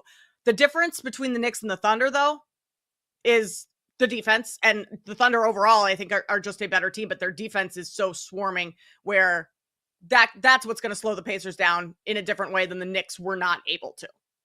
And let's remember, against the Knicks were a small dog when the games were in Indy for the most part. Right. Indy -2, give or take. When the Cavs were in Indy, the Cavs were banged up, multiple guys knocked out with injury, but the Cavs were still perceptionally higher rated. And maybe that was a mistake by the odds makers. The Pacers were favored in, I think, they weren't favored at all in that series against the Cavs. And you won't see them favored at all in this series, obviously. Oklahoma City's a 5.5 point favorite on the road. I'm hoping that Oklahoma City jumps out to a lead here and it wakes Halliburton up. Because he didn't smell the salt until the fourth quarter when times were tough and the game was almost out of reach.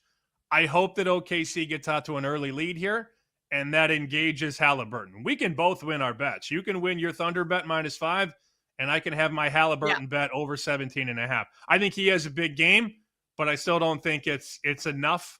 I still don't think they have enough to win this series. We shall see. Time will tell. Time will tell. We are going to dive a little bit deeper into this game in about 5 minutes. Our next segment here coming up, we'll give you some other looks for props, totals, all of that good stuff. Other news in the NBA, Tibbs took out a full-page ad in the New York Times to thank New York fans, everyone in the city. And the Knicks have also requested to interview Ime Udoka and Chris Finch. Both of those declined, Sam. I believe the sentiment from this show after Tibbs was shown the door was, you don't know what you got until it's gone. Mm-hmm. How much better did they get from where they were before Tibbs, through Tibbs, and now you have to be better than Tibbs? Because if you fire a guy, you have to believe you're going to get better. Not always the case. No, just because you want someone doesn't mean they want you back. And Finch and Udoka do not want him back. I'm not sure Jason Kidd wants the Knicks either. Diving deeper into Game 3 of the NBA Finals tonight, we'll have angles, props, sides, all that good stuff coming your way next here on Bet Sweats. You're listening to Bet Sweats on the BetMGM Network.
Welcome back to Bet Sweats on the BetMGM network.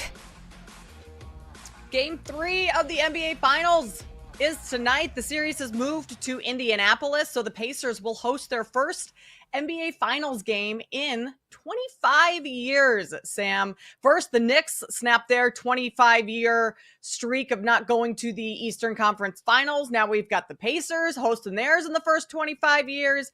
It's fun. I mean, I know it's been talked about a ton throughout the postseason, just like the parity this year in the NBA and having so many new champions.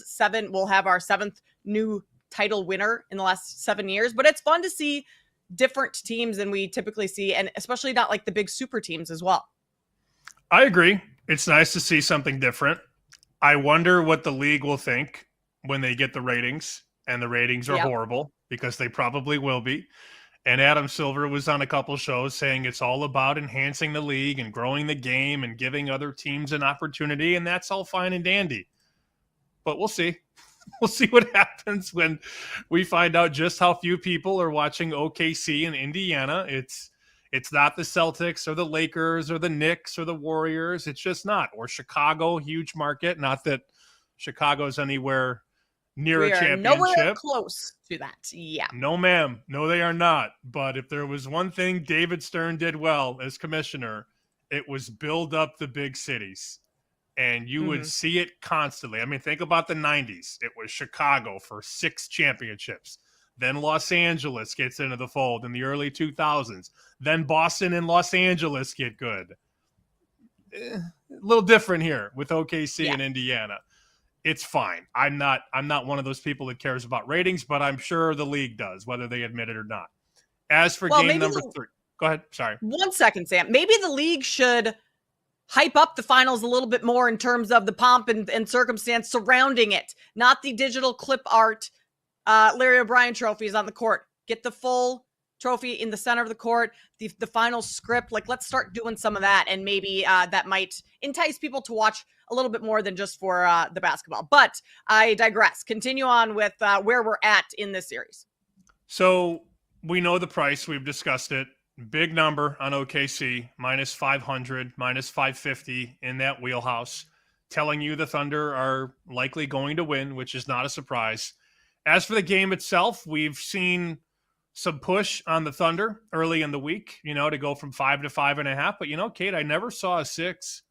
I never saw it get there, which tells you that there are some people still that believe that Indiana's going to fight. And I think we asked Danny Green yesterday, 3-time champ, is this the game the Thunder win by double digits? And he said no. So obviously winning by 6, 7, 8, 9, very possible, given we asked Danny about 10 or more. But I think we have to entertain all these different angles. And I had a guy send me a slip yesterday of his favorite bet. And I think the word favorite should be in quotations, because I don't know how this could be your favorite bet, but to go to overtime tonight. I'm just throwing it out there. I'm not saying I love it or even like it, but if you think the Pacers are going to fight tooth and nail and drag this all the way to the wire, overtime tonight is 14-1. I don't know that I'm interested, but that's a big number for a game that's lined at 5, right? I mean, OKC's a 5-point favorite. There's support for the Pacers at 5.5 down to 5. It's not impossible. I haven't bet it, but I saw that bet and saw the comment that this is my favorite bet. And I went, should I get down here? I haven't yet, but I've had the internal conversations. 14-1 is a good number. That's something that is enticing. I've seen a lot of people on the Pacers with the 5.5. So this certainly could be a game where Indiana comes out at home. They're in front of their home fans. They're juiced up, and they play a phenomenal game. And we expect that from Tyrese Halliburton. Are you officially playing the 17.5? Have you played that yet for Halliburton? 17.5 over at minus 105. I did that yesterday. Some books 108, some books minus 10, some at 15. I'll give it out today in Lightning Bets at minus 108. That's fine. Ironically enough, at everybody's favorite book these days, minus 108. MGM Yeah, I got minus it at minus 108 at the 15. blue book. Yeah, I know. Yep. I know. Here we are. It all comes full circle. As for the total, we have seen one under and one over. The last game went over because guys like James Johnson and the other Jalen Williams were making big shots. 12 points in the final minute 16. It really went over in the final minute because you had a 3 by OKC and then a James Johnson finger roll. Game goes over barely. And this total is 228.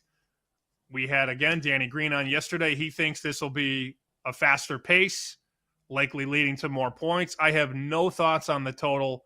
I think this is an under series. If we extrapolate this out to 6 games, I think it's going to be 4-2 to the under, maybe 3-3, but I think it's more of an under series than an over series. The Pacers are much better defensively than they get credit for. And it's one thing to push the pace on the Indiana side, but if you can't crack that Oklahoma City defense, it doesn't really matter. Right. It's one thing to play fast, but you have to play fast and score. And it's very difficult to get inside the paint, and it's very difficult to get those easy twos, those dunks and those layups against the Thunder. If both teams are making threes, sure, we're going to get over the total. But I think these defenses are better than people think. And the only bet I've made so far is Halliburton over 17.5 points. So just to make a case for the over in this, and maybe it's like a first half over. Maybe the Pacers come out just like guns a-blazing from the beginning. And I agree with you. In order to score a bunch on OKC with that defense, like the Pacers can go as fast as they want, but fast break points, 9 fast break points last game. Like that's not a recipe for an over. But what I think potentially could be, like, we had an under in that first game, but the Pacers had 20 turnovers in the first half. Like if even, and OKC didn't capitalize on those as much as they should have. So if OKC does their job in actually converting those turnovers to points, maybe this is a higher scoring game. If the Pacers don't turn the ball over quite so much, maybe they're scoring and that's a higher scoring game. Indiana also plays at a significantly faster pace at home, averaging 127.5 points in the Knicks series when they were at home. So, which was more than they were averaging on the road. And they have a higher net rating at home too. So just like the success of the Pacers playing at home versus away. And you can say that about any team when they are home in front of their home fans, sleeping in their own beds, like those types of things. But that would be just the turnover issue. And then the lack of taking advantage of those. If either side did their job in that game one, I think we would have had an over there. So I don't have any play on the total. I lean towards the over here in this game, but nothing totally official in that aspect. I can't wait for the props. And I'm being told that we have heard from the room. So why don't we just, you take us there. Let's see where the room is at, Sam. Let's find out. Where's the room?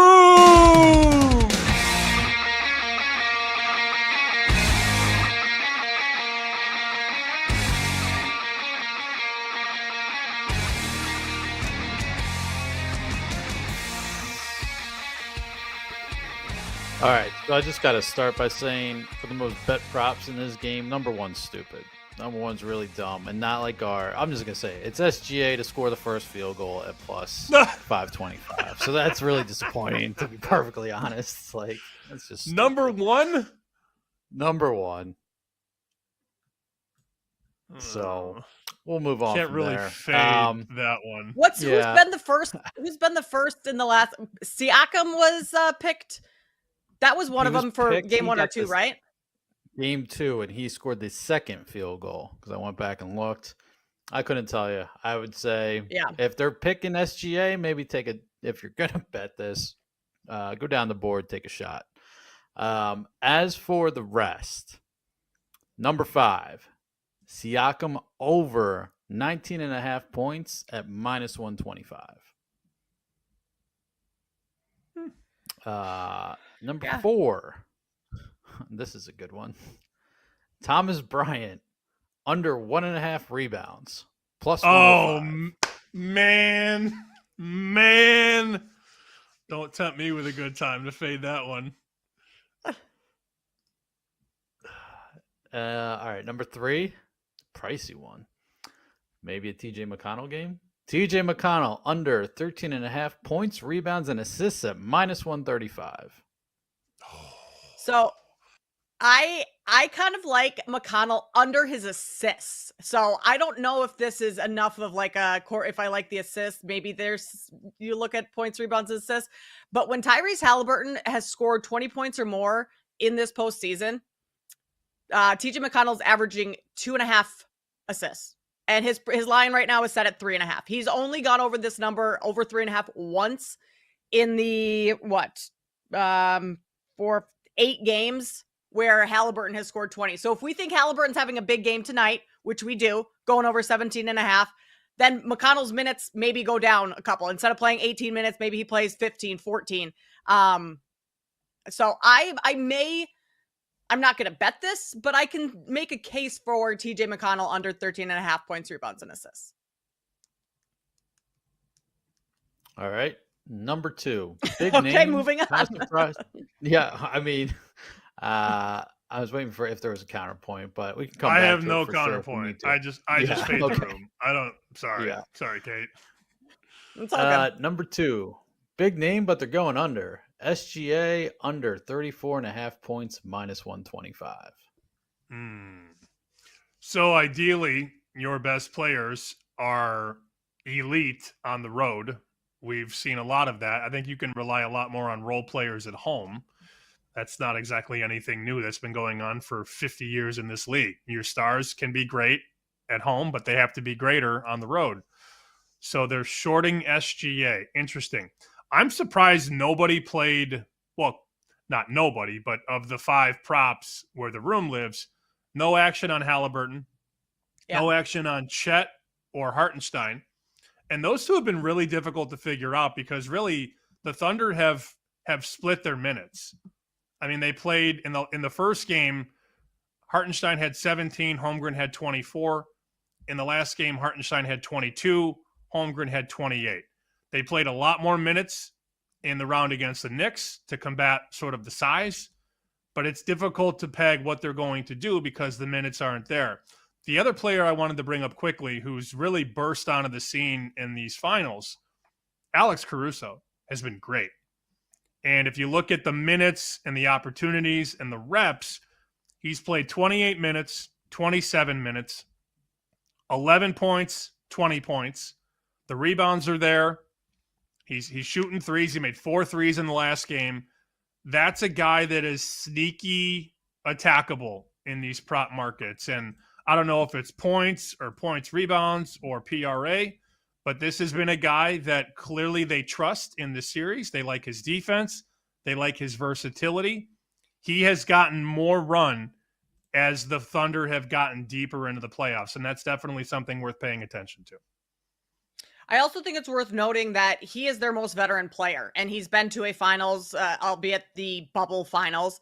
But I wonder if we start to see, well, not start with Caruso because we have been seeing it, but it continues on the road. And then for Siakam on the Pacers side, he's the one with the experience. He's the veteran of that group that has a NBA championship. So does he start to step up and kind of take control a little bit more? So I'm interested to see where, and I know Siakam is on this list at 19.5 and the room likes the over, which is a little scary because we've had success fading the room. But to go to your Alex Caruso point, I think maybe Siakam might be someone to look at, whether it's tonight or in game 4. Those 2 being the veterans that have been in these big moments before, I think will continue to step up.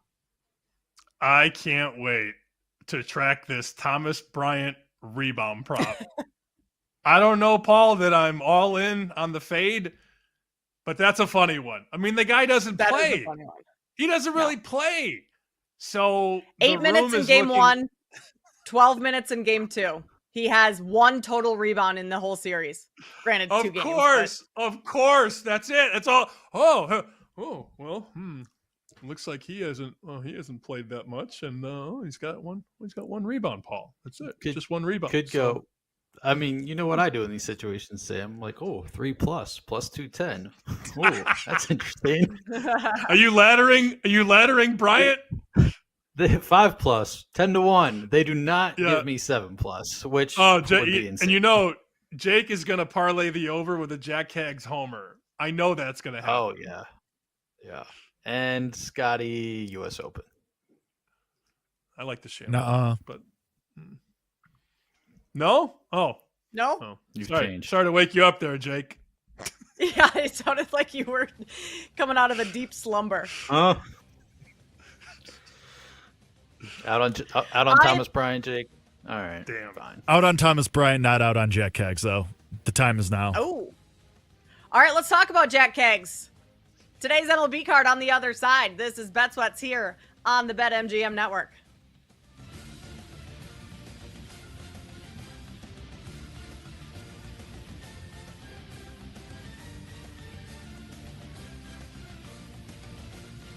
You're listening to Bet Sweats on the BetMGM network.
Welcome back to Bet Sweats on the BetMGM network.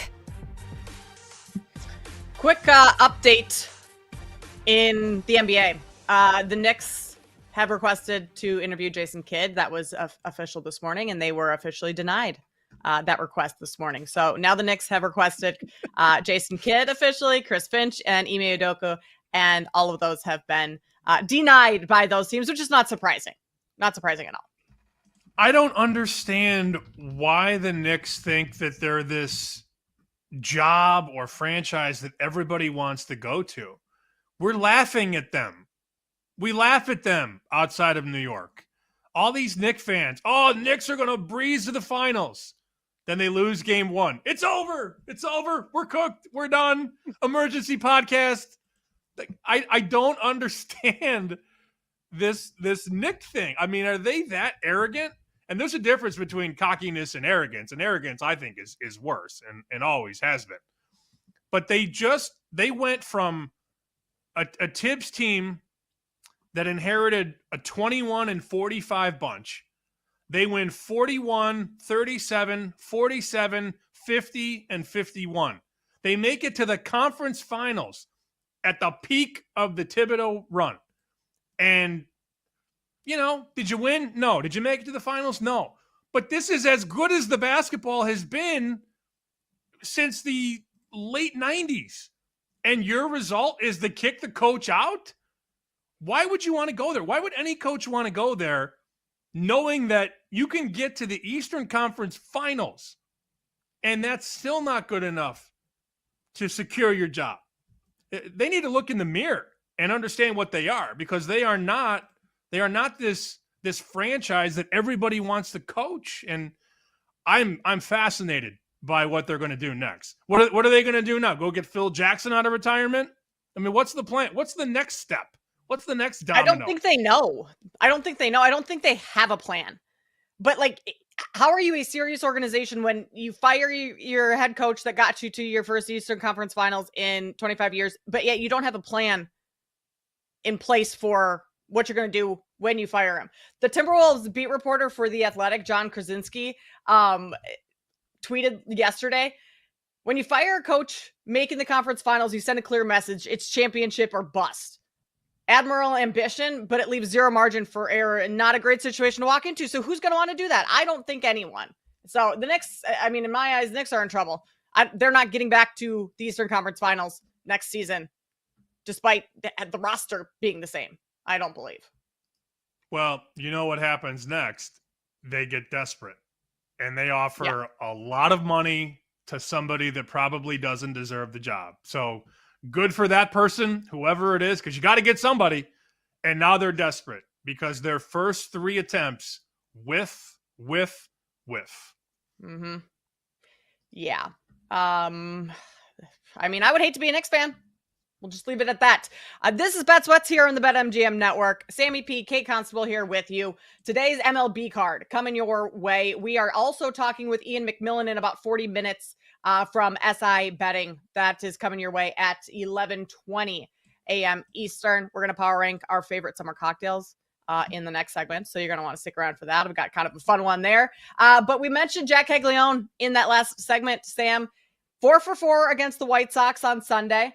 1 for 4 yesterday against the Yankees. But Roman Anthony, the number 1 prospect, also called up. He got his first major league hit yesterday, 2-run single early on in that game. And all of a sudden, do we potentially see a shift in Rookie of the Year odds?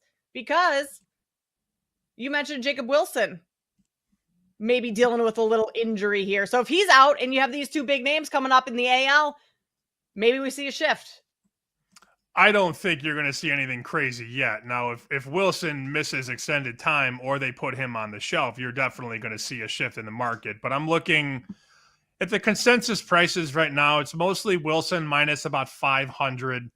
Cags is 14-1. Roman Anthony's about 16-1. So the push has certainly come in the last few days on Roman Anthony, who, by the way, I believe his dad and his brother are both named Anthony. So they go by Tony Anthony. Birth certificate, driver's license, Anthony. Okay. What? Wild. Look it up. I mean, out here in Boston, I see all of it. And then, of course, the creeps on the internet are paying attention to Roman Anthony's sister, which I'm not even going to touch. I'm not even going there. Yeah. But that's the internet for you. So MGM, let's just go to the specific market at MGM. No consensus. They have Anthony and Cags on the same line, 12-1, both players. Jacob Wilson minus 550. What I had read, and Jake, help me out here. I saw that Wilson had a hammy, but it was sort of preventive because the A's now have 15 games in 16 days. It doesn't seem like it's anything serious. I also don't want to wish injury on anybody. It feels like that's what it would take to win the award for Cags or Anthony at this point, given the math. But I don't think it's anything long term, or at least anything that I've heard or seen. Jake, have you dug any digging on this? Yeah, I mean, it wasn't. And Mark Kotze, the A's manager, after the game said, yeah, we just want to make sure he's good. We got a lot of games coming up. He plays shortstop every day. This is precautionary. But this cracks the door. Like, let's talk about it 24 hours ago. The door was pretty much firmly shut. Like, Jacob Wilson is putting up historic numbers. He's being mentioned in the same sentences, the same breaths as Ichiro Suzuki, who, as you may know, famously pretty good. So that's just where we're at. But now, if this is going to be a thing, then the door's cracked open a little bit. Hamstring injuries are pretty fickle. We know this across any sport. And Wilson, this is like his third injury, his third missed game in the last 10 days, which doesn't seem like a lot, but he got hit on the arm and he had an arm contusion. He missed a couple games. He had a neck thing that he missed a day. Now a hamstring thing, it's kind of starting to pile up. Like Sam said, you don't wish injury on anybody.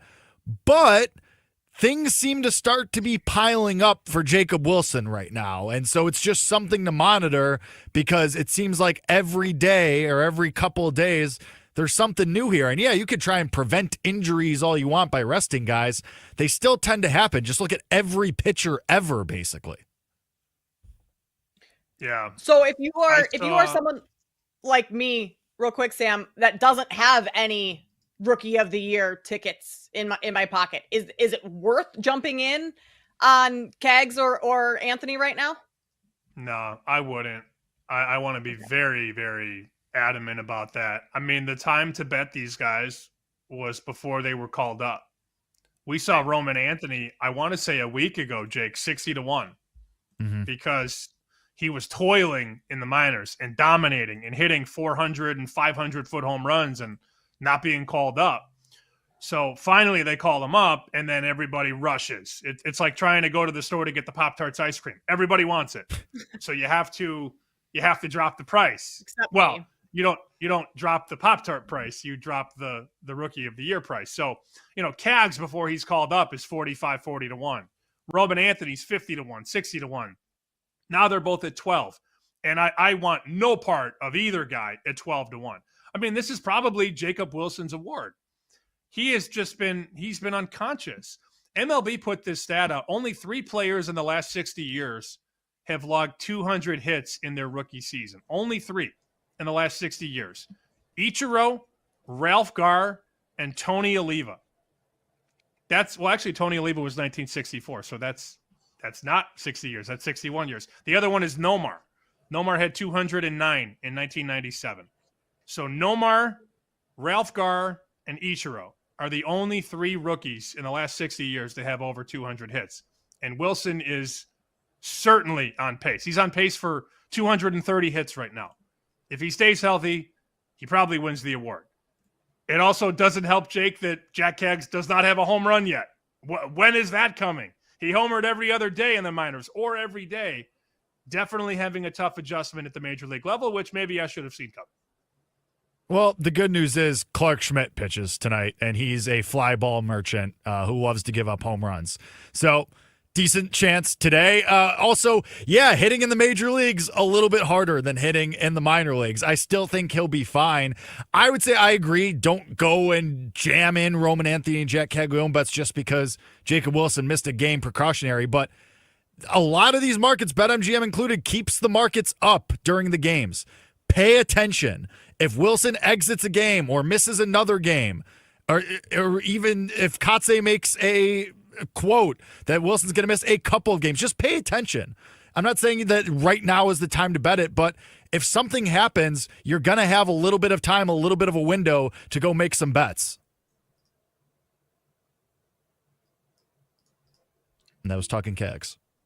Yes. All right. Today's card. What do we got? I was trying to read Paul's note and wondering if my mic was working at the same time. I was all confused. But Sam, okay. I lean over in Yankees and Royals. That is 9. So I like that over at even money. I think Bubic has been obviously outstanding, but hasn't faced the Yankees a lot. There's been a lot of bad teams he's sort of gobbled up, and Jake knows how I feel about Clark Schmidt. I feel the same way. So I like the over 9 in Kansas City. That's Schmidt against Bubic. And don't look now. The White Sox are playing good baseball, man. They're winning games. They're like 8-9 since that marker when they were starting to call up a lot of these young players. So they're finding ways to win games. They're now $1.50 at MGM. I think the White Sox are worth a bet. I mean, they've been playing as good as they've played all season in the last 2 weeks. So those are the two I circled. The over in Kansas City and the White Sox at plus 150 at Houston. I'm looking at the over in the Cubs Phillies. I mean, am I correct in that Jesus Luzardo over his last 2 starts, 21 runs, 21 hits, which gives him an ERA in 5 2/3 inning of 33? You have to imagine the Cubs are going to take advantage. That's what the Cubs do. They hit. They definitely hit the baseball. Yeah. All right. On the other side, what goes well with baseball? Nice cold beverage, nice cold beer. It's Wednesday. We got to do our power rankings, which means we are ranking our favorite summer cocktails. That's coming up next here on Bet Sweats with Sammy P and Kate Constable.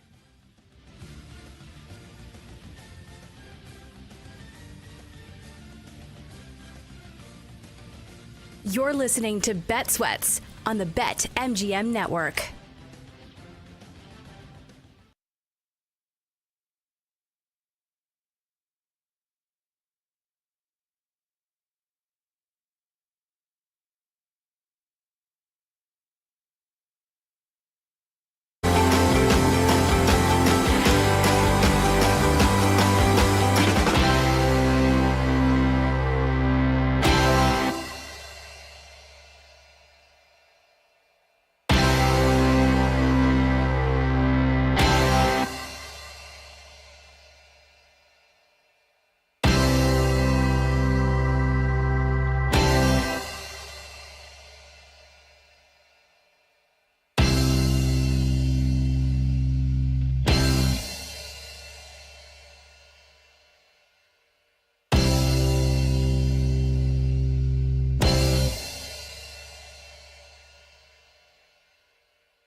Welcome back to Bet Sweats on the BetMGM Network. Sam Panayotovich, Kate Constable here with you on Bet Sweats. About 20 or so minutes from now, Ian McMillan, senior editor at SI Betting, is going to join us. And then Scott Braun from Foul Territory will join us at 11 a.m. Eastern. So 2 awesome guests coming up. But for now, it is Wednesday, which means it's time to do some power rankings. And Sam, it's starting to feel like summer a little bit more, starting to at least be consistently warm here in Chicago. The sun's been out, which is always a good thing. And so I think it's time that we do a little power rankings of summer cocktails. Would you like to start us off? Sure. Now, these are not all cocktails. I had a little creative liberty here. And let me just remind people that my fastball on the black is Jack Daniels. That is in the middle of summer. That is in the middle of winter. It is on the ground. It is on a plane. It is here. It is there. It is everywhere. Jack Daniels, I love you. But since we're talking summer cocktails, I wanted to go 3-2-1 with drinks that are a little more summery. So the third one is called the Dirty Banana. Get your minds out of the gutter, all of you, right now. Mm-hmm. This is one of those drinks that the coastal elites enjoy in a Martha's Vineyard, in Nantucket, on some island somewhere, maybe in Hawaii. So a Dirty Banana, if you've never had, is pretty loaded here, Kate. So you combine rum, Kahlua, Bailey's, banana liqueur, and a fresh banana. And if you'd like to drizzle some chocolate syrup around the inside of the glass or on the rim, by all means, it is fantastic. It is creamy. It is icy.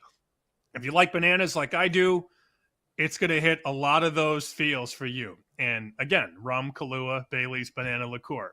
If you watch the guy make it at this place called Donovan's, he takes the 4 bottles in 2 hands and turns them over and just dunks them all in there, blends them up with the banana.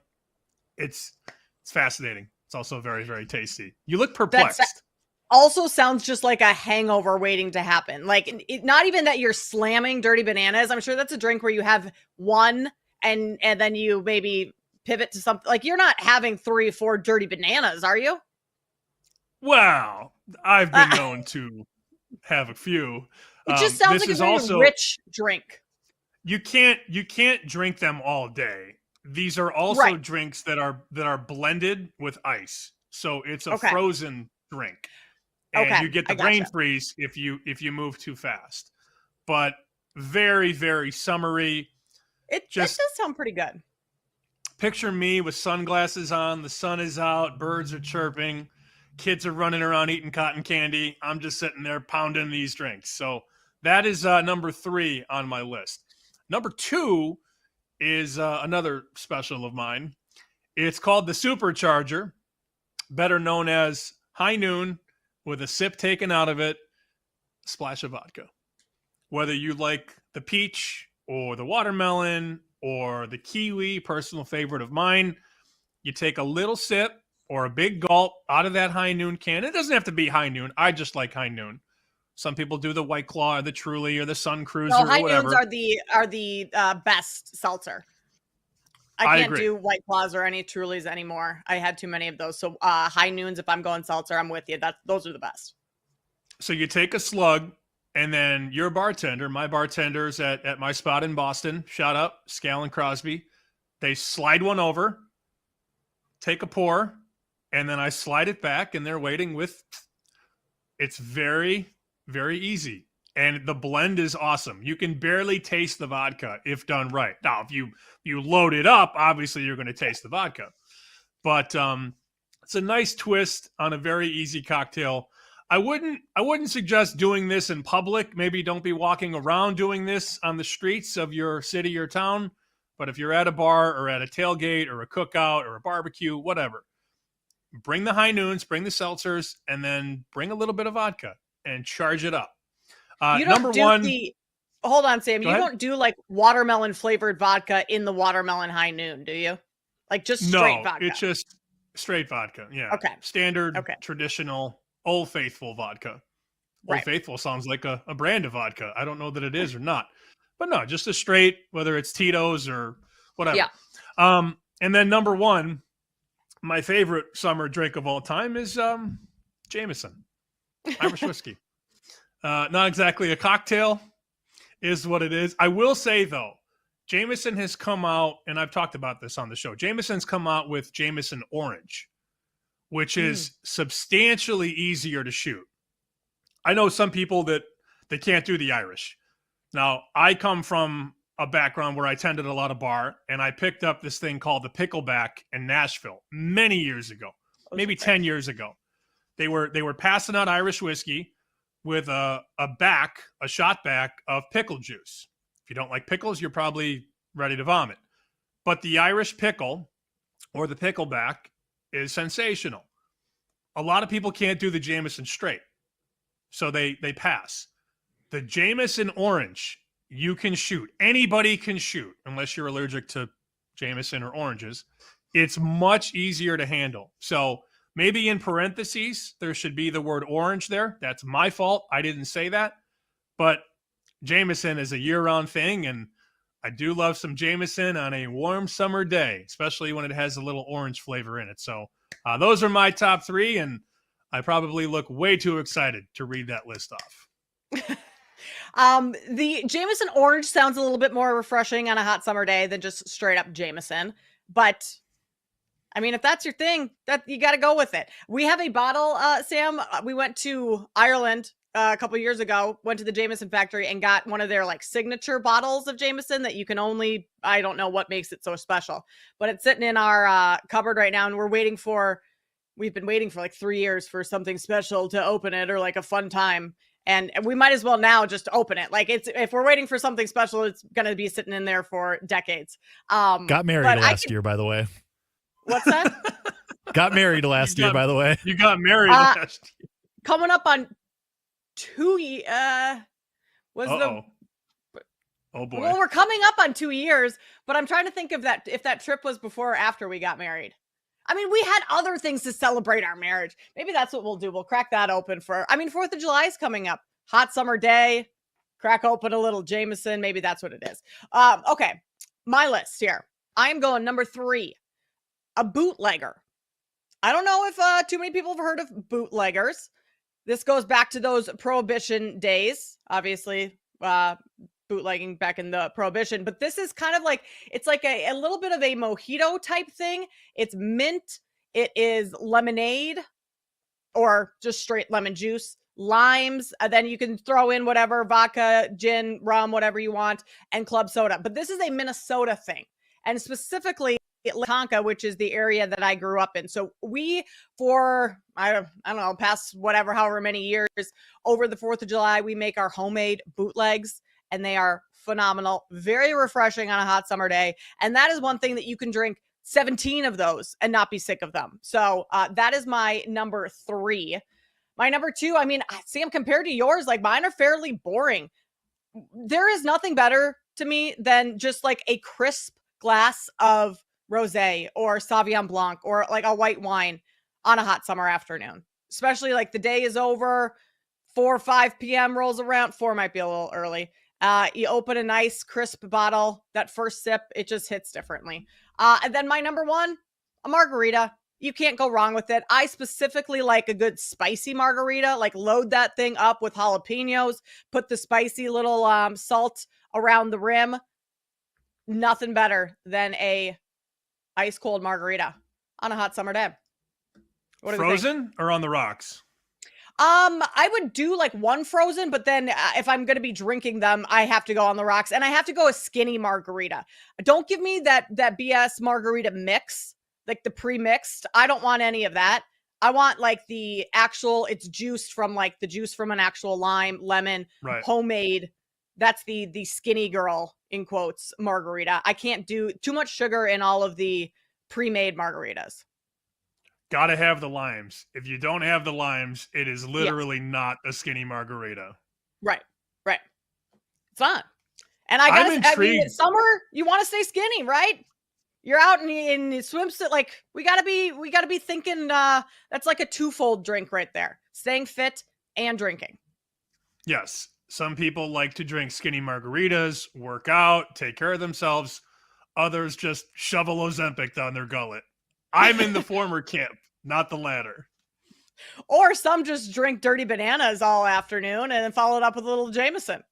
The pickleback on JMOs are great. I love a good pickleback. And I only have ever done that when I've had Jameson, oddly enough. I don't know, does that go with anything else? It's just Irish Obviously, whiskey. It could whiskey. be proper 12. Any whiskey. It could be, it could be any. We used to do at the bar that I worked at, we were sponsored by Tullamore Dew. I mean, they're not all the same, but they're in the same family. It's an Irish whiskey with a little shot of pickleback. And I used to bring the Clausen pickles in because they would usually order the industrial bucket of pickles. And that was usually a dill, like a kosher dill. Yeah. But I think the Clausen pickle, which has a little bit more garlic, any of you pickle freaks out there, I prefer Clausen. And I would bring Clausen in. And then eventually we started getting big buckets of Clausen pickle juice because the taste is a little bit different than your traditional sour dill pickle. I know way too much about this stuff, and it's a little embarrassing. But Paul, Jake, join us. Thoughts, concerns, additions? I have 5, so I guess I did this wrong. But wait, 5 drinks or five thoughts or 5 concerns?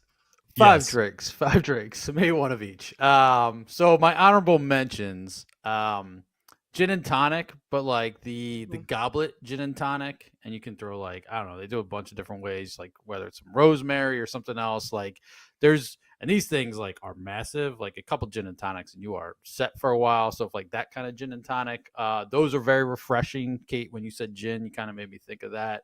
A mojito. That would be on my top 3, but a good mojito, very much summer. But that got knocked off because I've been on a little bit of it. I mentioned this after the show, got a couple laughs, a little bit of an Aperol Spritz kick. Don't knock it. They're refreshing. And I'll say after a couple of those, you're having a great time. And they're not too sweet, but it's a good balance of refreshing. It's, which will lead to number 2. Sometimes during the summer, you just get beered out and you just want to change a pace. So that's where an Aperol Spritz could come in, but just number 2, a cold regular beer. Look, I've had I like a hazy IPA, I like a pale ale, I like some different kind of, I guess you would call them craft beers, but I've been reborn a bit, I would say. Just give me an ice cold regular beer on a hot summer day, ball game or otherwise, and I'm good. And then number 1, Kate, I'm aligned with you. I'd say margarita. I'm gonna throw a mezcal margarita in there, but definitely like lime juice, tequila, and we're good. So that's my list. No complaints, no judgments. What are you having? No well, thoughts. Sir, I would like a cold regular beer. I just picture Please, your that finest. exchange. Especially like one of those places that's like 20 taps. Which one? It's like, all right. Paul's the guy that walks into a brewery and they're like, yeah, we have 17 select craft beers from all over the country. And Paul just goes, I'll have a Coors Light, please. Just walks away. Is it cold? Yeah. Well, the bar Blue that I Mountains. worked at for the most of my life was a dive bar. You guys have been there. And when I would tend bar, I had fun with the customers. Somebody walked in and was like, can I get a Manhattan? I'm like, get the hell out. Get out right now. First time I ever saw this person, like, get out. Get out of my bar. Go ahead, yelp me. I dare you. Jake, thoughts? Yeah, I have a couple as well. I have 3. Coming at 3 for me is it's a blackberry bramble. I had this at a restaurant in the suburbs by my parents one time, but it's bourbon, it's blackberry puree, a little bit of lime juice. If you really want, you could do club soda. I usually don't. It's still great. That's number 3 for me. Number 2, good old golf course drink. Shout out Paw Paw Golf Course in good old Coloma, Michigan. They have a Paw Paw Punch. It's basically your choice of liquor, and then pineapple juice, papaya juice, ice. Mix it around, go play a couple holes. It's the best. It rocks. And then number 1, Miller High Life. That's it. That's all I'm going to say about that. All right. I was going to say, you have the best names. The Blackberry Bramble, the Paw Paw Punch, and then the Miller High Life. Miller High Life. Yes, of course. The big drink in these the days cold on the golf beer. course is the transfusion. These are Oh, yeah. relatively new. It's What is that? vodka, grape juice, and fresh lime with ginger beer Oh. on top. Ginger beer. That There's actually sounds variations too. You could also delicious. do Right. tequila, blue Gatorade, and ginger ale. That also hits in my experience. Oh, wow. I doubt that. I highly doubt that. All right. I've done the Gatorade and vodka. I've never added in the ginger ale. Maybe I need to try that. Just saying. I spend a lot of time on golf courses. Just saying. Decent. You hydrate while you drink that way. Gatorade and vodka. All right, coming up next, Ian McMillan of SI Betting joins us to talk the U.S. Open and Stanley Cup Finals. That's next here on Bet Sweats with Sammy P and Kay Constable. You're listening to Bet Sweats on the BetMGM Network.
Welcome back to Bet Sweats on the BetMGM network. U.S. Open gets underway tomorrow. We also have game 4. We're already on to game 4 in the Stanley Cup playoffs. That is tomorrow. So we have to get you set for both of those things. And to do so, we bring in our good friend Ian McMillan from SI Betting. He's the senior editor over there. Ian, we appreciate you taking the time to jump on with us today, talking a little U.S. Open. What's your strategy approaching this type of tournament where the course is so demanding? Yeah, typically with the harder the golf course is, the cream usually rises to the top. That's why typically you don't really see a lot of long shots win the U.S. Open. We've had a couple spread out throughout the year, but it's typically the guys who are near the top of the odds list. Because these courses get so hard, they're going to exploit any weakness you have, and any bad shot you hit is going to have negative consequences, which might not be the case at some of the more easier PGA Tour venues that they golf at. So the harder the course, I typically try to stick to, for the most part, the top of the guys, the top of the odds board. And that's the case with a lot of these majors. I've said this for years, and I think you and I have talked about this. You'll always see people in these majors that will come out and whack a guy at 100 to 1, and he goes down to 50 to 1, and then he misses the cut. And then you look up Sunday, and it's Rory and Rahm and Schauffele and DeChambeau, all those long shots that, yeah, you got a good price on. Usually those guys fizzle out. But that leads me to a question about first leader, and if you've done anything there, because I got a guy who's hot on Harris English to lead after round 1. I have no idea why. He's pretty good at stuff like this. He says, I got to bet English at 70 to 1 first round leader. And I'm going to do it, because if I don't and it hits, I'll never hear the end of it. Yeah, to your point about majors, just really quick on that, I think you can target some long shots at the Open, the British Open. We've seen some long shots win there. Brian Harman, 120 to 1 a couple of years ago. But that's because that's such a different test of golf. And also because golfers it's not waves, everyone goes off the first tee. So if there's some weather, it can completely wipe out half the field. But yeah, for the U.S. Open, PGA, and for the Masters, it's typically the guys near the top of the odds board.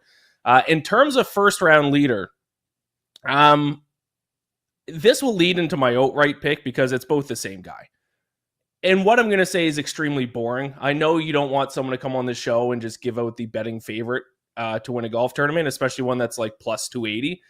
But Scotty Scheffler is head and shoulders above the rest of this field, and it's not even close. So outright market, instead of like sprinkling on a ton of different guys, I sprinkle on a couple long shots that probably aren't worth it. It's probably better to bet on those guys like top 20. But I just took all the money I would usually bet on several outrights and just put all that on Scotty Scheffler.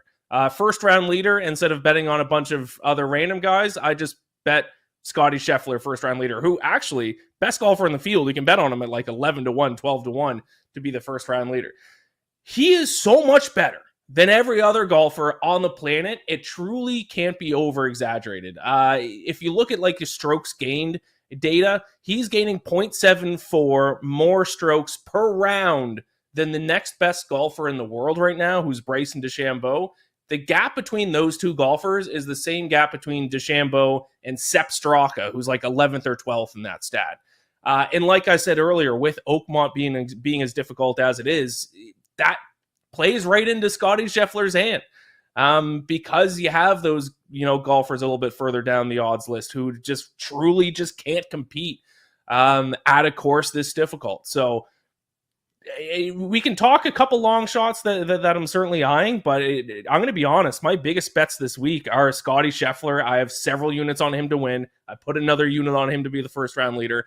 I wouldn't be surprised if we see a wire to wire Scotty Scheffler win, and he be the only one who finishes under par on Sunday, and he finishes at like 4 under, and no one else is within 5 strokes. I mean, it's hard to argue that at all. I mean, Scotty Scheffler is the world number one for a reason. I mean, and he's kind of like locked in like Tiger-esque when Tiger was going through the prime of his career. But Ian, I am going to make you talk about someone a little bit further down the board. Just if anyone wants a little bit of a longer shot. I saw over on X, you posted a video and you can follow Ian on X at Ian MacBets, Ian spelled IAIN. That's Keegan Bradley at 70-1. Is someone that you think is maybe worth sprinkling on, not someone that you necessarily are going to throw a full unit on, but think that they have a chance as a long shot. Yeah, I bet on Keegan Bradley as the winner without Scotty market, which basically means just a bet on whichever golfer will finish second if Scotty does win. I think he's completely mispriced this week. This is a guy who's coming into this week ranking third in the field in strokes gained tee to green. His putting hasn't been great. But that's because he hasn't been able to sink a ton of birdie putts. But birdies are going to be few and far between. Getting a par this week is almost going to be as good as getting a birdie. And that's actually kind of what Keegan Bradley is. He hits fairways. He has some distance off the tee. He hits greens, and then he two putts, gets a par, and walks away. So I'm surprised that the guy who over the past 3 months ranks third in the field in strokes gained from tee to green is 70-1 to win this week. That's a little bit surprising to me. And I'll give a wild long shot that maybe could be worth a first round leader bet as well. I did look at a guy who's 400-1. Now that's to win. You can use him as a cheap DFS option. You can bet on him to make the cut at plus money, top 40 plus 140. Emiliano Grillo, I think, actually has some pretty decent value this week at his current price across the market. He had an extremely good week in Canada last week. He gained 2.37 strokes per round with his irons. That was the second best mark in the field. Two-time winner on the PGA Tour already. So he's competed with the best of the best when he brings his A game. And he's also fifth on the PGA Tour in three-putt avoidance. He only has three-putt on 13 of his 900 holes played this season. And at Oakmont, if you can avoid those three putts on these difficult greens, that's going to give you a huge leg up on the rest of the competition. So I know I said I'm betting big on Scotty Scheffler, but you can bet these long shot guys several different ways. Like I said, first round leader, top 40, make the cut, cheap DFS option if you're a DFS player. I think Emiliano Grillo is being extremely undervalued heading into this week. You are rewarded, Ian, if you want to fade somebody in the cut market. And I think MGM has the most fair prices in the American books, at least. Scheffler 9-1. I know we're not going there, but DeChambeau to miss the cut 5-1. Rahm 350. Neiman 3-1. Schauffele 3-1. Fleetwood 275.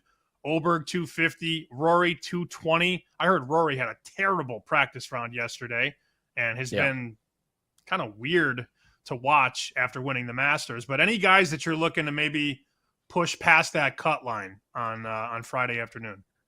Yeah, I'm glad you asked that because I said earlier my biggest bet was Scotty Scheffler outright. I lied. My biggest bet this week has actually been on Rory McIlroy to miss the cut.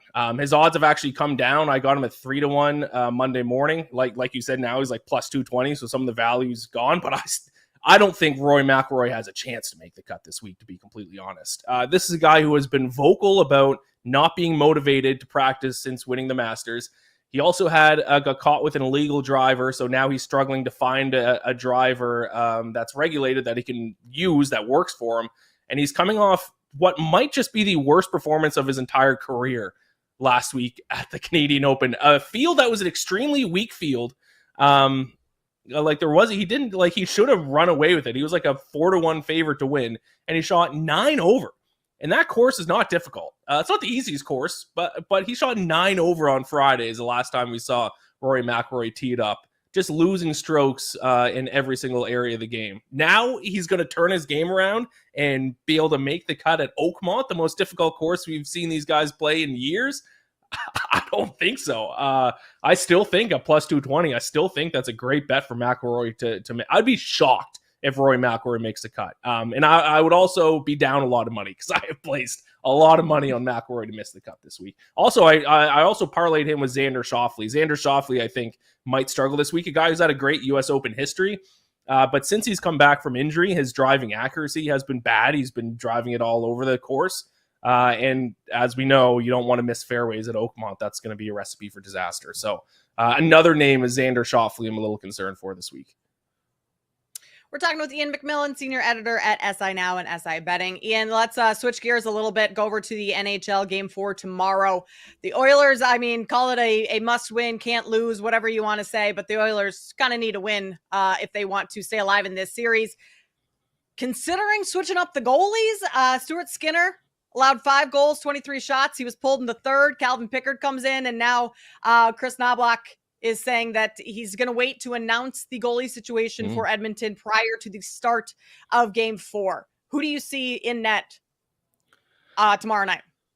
I think they probably that's concerning. I think you have to kind of give Stuart Skinner one more start maybe, but then is it too late if they lose? He looks it's so frustrating with Stuart Skinner. He looked so good when he got put back in the net against the Golden Knights and then again in the against the Stars in the Western Conference Final, but he has not looked good in this Stanley Cup Final, which I want to bet the Oilers because if you look at a lot of the underlying metrics of the first 3 games, I know they got blown out in Game 3, but they actually have like a slight advantage in things like expected goals and high danger scoring chances created.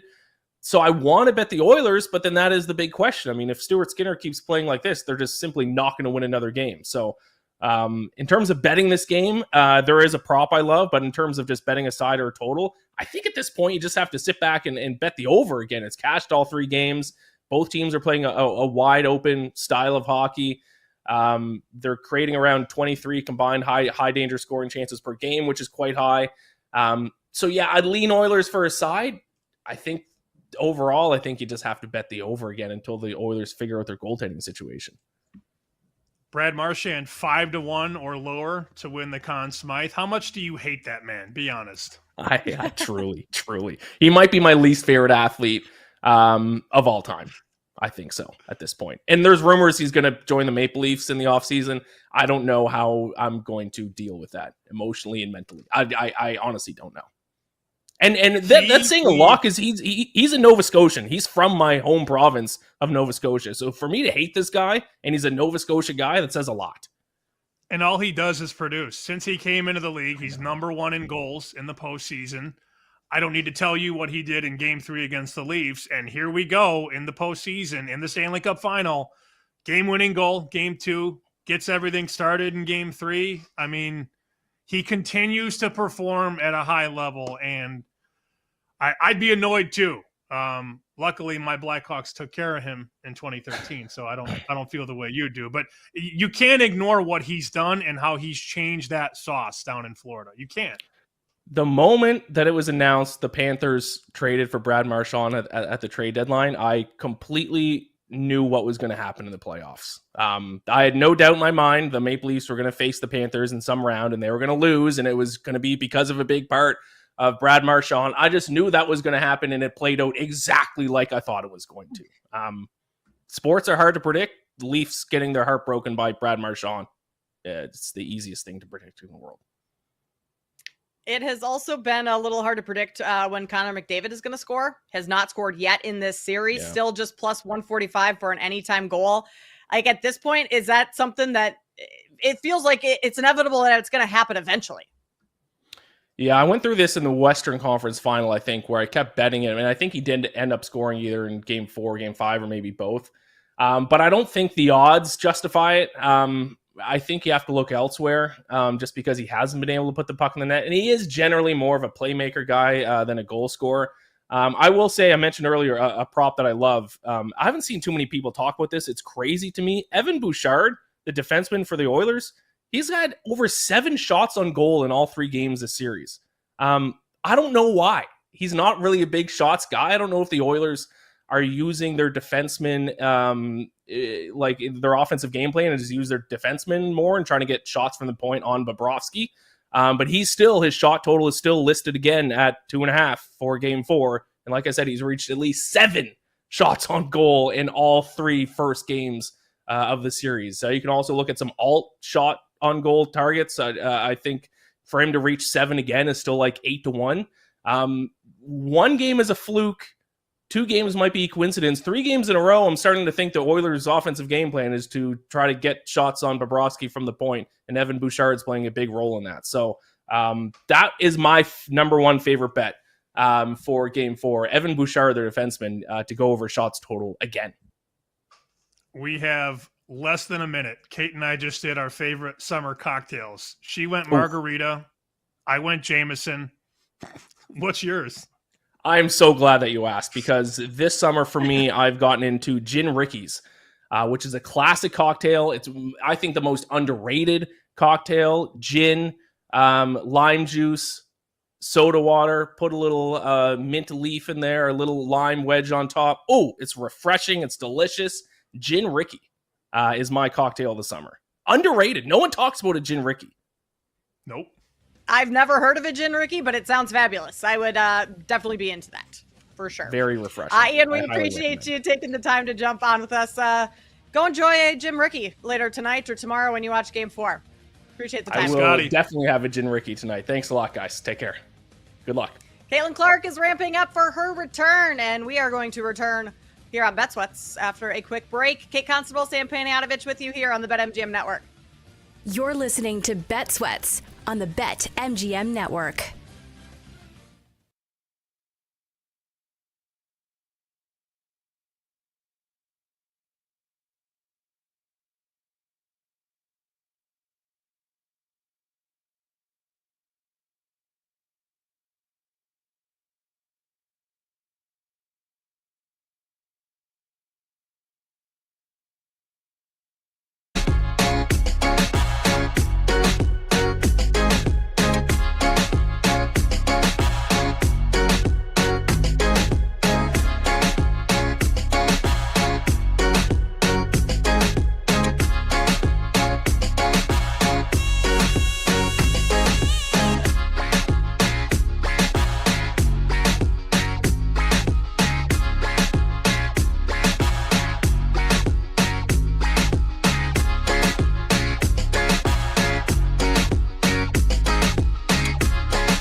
Welcome back to Bet Sweats on the BetMGM network. Caitlin Clark is making her return, or at least attempting to return to the court sometime, hopefully this week. We're going to talk about that in just a few moments. Coming up at 11 a.m. Eastern, Scott Braun from Follow Territory is going to join us to talk his MLB insights. You're listening to Bet Sweats here on the BetMGM network. He's Sammy P. I am Kate Constable. Sam, you have a travel question for us, something that came across your inbox earlier this morning that you want to get our take on. So, Paul is certainly a world traveler. I've done a little traveling myself. Let's hear what you got. Before we get to the Caitlin Clark ramp up, as we teased, I get marketing emails from this company named Going. And Going sort of aggregates travel deals and ideas and places to go. And they'll always send you a catchy subject. This beach town is the place to go. And then you click it and you go, oh, I'd like to be there. Or in the winter, escape to this snowy mountain cabin, and you click it. So I got an email this morning, and I have no interest in clicking it. The ancient Italian city where you can sleep in a cave. What? You're recruiting me to sleep in a cave? Paul, I don't know. I feel like you're the one to tackle this. Are you intrigued by an ancient Italian city where you can sleep in a cave? Does that tickle your fancy, Paul? Not really. It sounds like some sort of Instagrammer sort of thing, like kind of like glamping, like go do that, take a photo, whatever. So the short answer is no. And also, I kind of have a cave story. So I was in Hungary. Of course you do. I kind of have a cave story. Go for it. When I was studying abroad in Madrid, so I did Prague, Vienna, and Budapest. And in Budapest, there was like a cave excursion. So we went caving, spelunking, I guess, if you will. We had like the lights on our head or whatever, on our helmet. It was pretty wild. Like you get to certain points and you're all sitting down and the guy's like, all right, everyone just turn the lights off. And like, you cannot see your hand like here. It's wild. But there was also some pretty narrow parts. And at one point I kind of like got maybe some would say stuck and the guy was like, all right, lift your right arm up like this. And like you put your left arm down like that and just shimmy your way down. And I'm not I wouldn't say I'm claustrophobic, but I mean, it wasn't, I don't know if it was full panic, but I was not a fan. I was not very happy with the position I was in. So I went once and I'm good. So I'm out on caves, I think is what I'm trying to say. That's my worst nightmare. Like I'll cage dive with sharks, I'll bungee jump, I'll eat weird things, but like put me in a cave where the margins are narrow and you're having to like shimmy through. Absolutely not. Being buried alive is like one of my biggest fears. It probably is for most people. That wouldn't be fun. But like, what if the cave collapsed? That's what would be going through my mind at that time. So Sam, unless this is a total glamping situation where it's like built out and you have like a nice, hotel room vibe within the cave, I am out in caves. Not my thing. I am too. I have no interest. I did click the email only because we're talking about it. Apparently, Matera, Italy is the city of caves, and you can stay in a prehistoric cave dwelling in southern Italy, sparkling blue coves, beaches filled with striped umbrellas, and colorful seaside towns.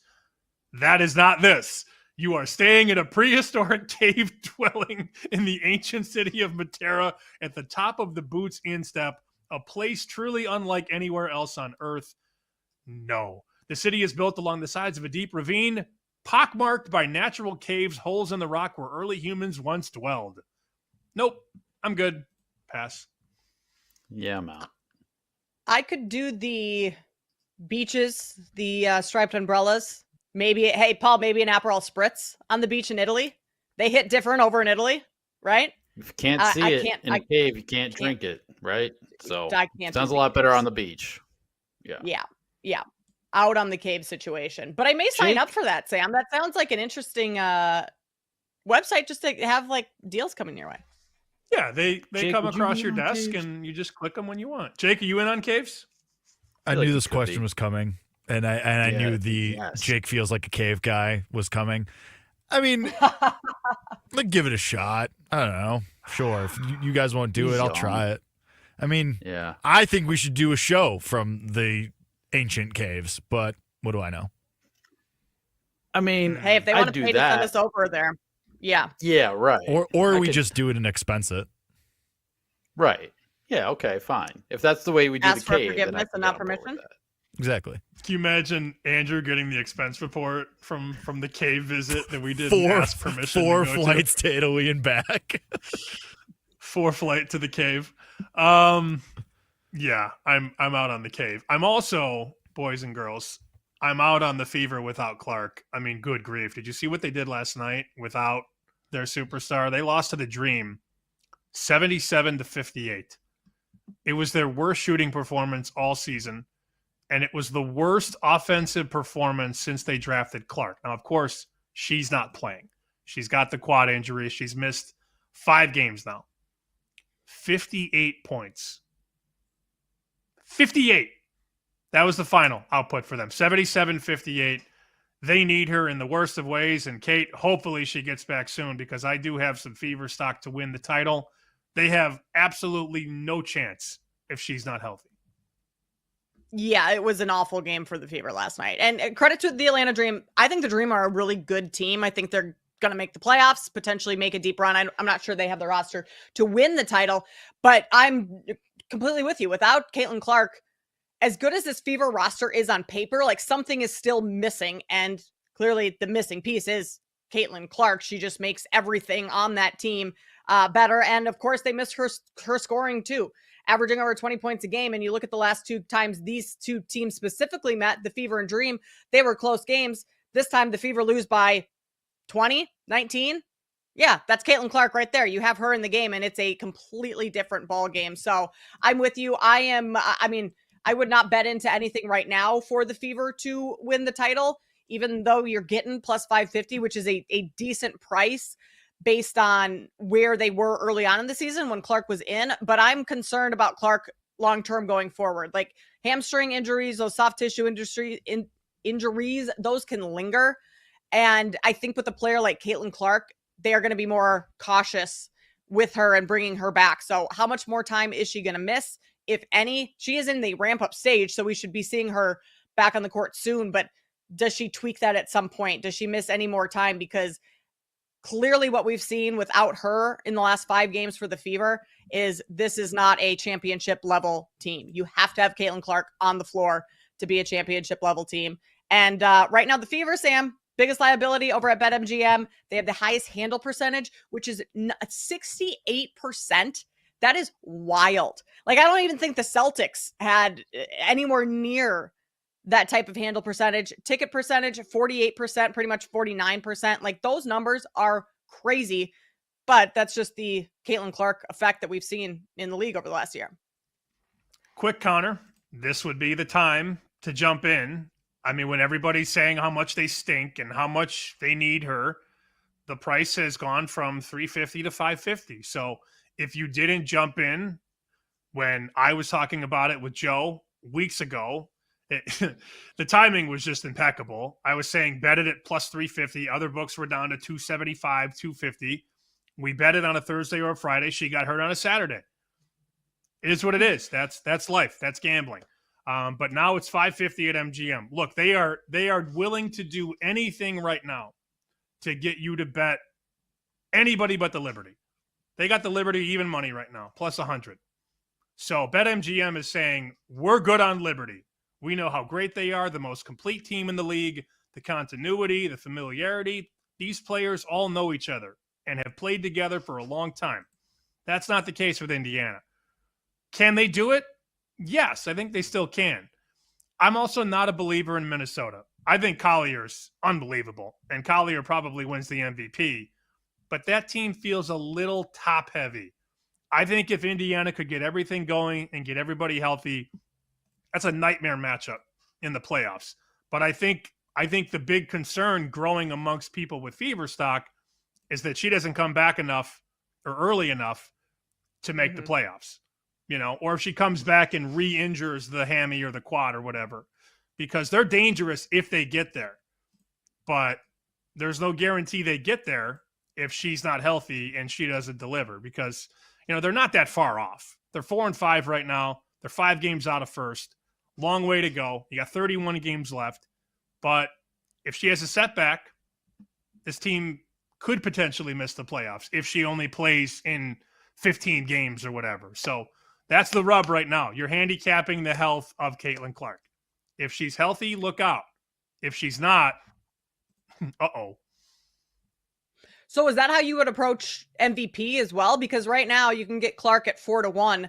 I think this is a little bit different market just because Nafisa Collier has been so dominant that it's almost like Clark is going to have to play even better than she was to even try and catch up to Nafisa Collier, or have Collier start to kind of stink, which I don't think is going to be the case. But how would you approach MVP right now with Clark out? I think Asia Wilson is the market to at least consider at 10-1. I mean, she's so good at what she does. A double threat every single night. Some books have her 18-1 to win the MVP now. If you're looking to zig while others zag, that would be my move because of the pedigree and the talent, and we know that she's one of the game's best players. I'm certainly not going to lay, minus 300 or higher on Collier. And I don't know that Clark's going to have enough run, and I don't know that she's going to be able to hit the ground running. So it's not a market that I'd love to bet at this very point in time, but I would certainly go a little bit down the board and look at Asia Wilson, because Collier is minus 375 at MGM. Clark is 4-1. Wilson 18-1. That's what jumps out to me. Aces are in action tonight. Asia Wilson's point prop 24.5.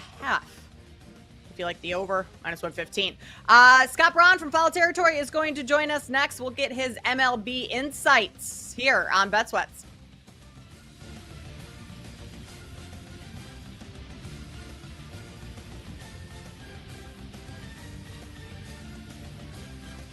You're listening to Bet Sweats on the BetMGM network.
Welcome back to Bet Sweats on the BetMGM network.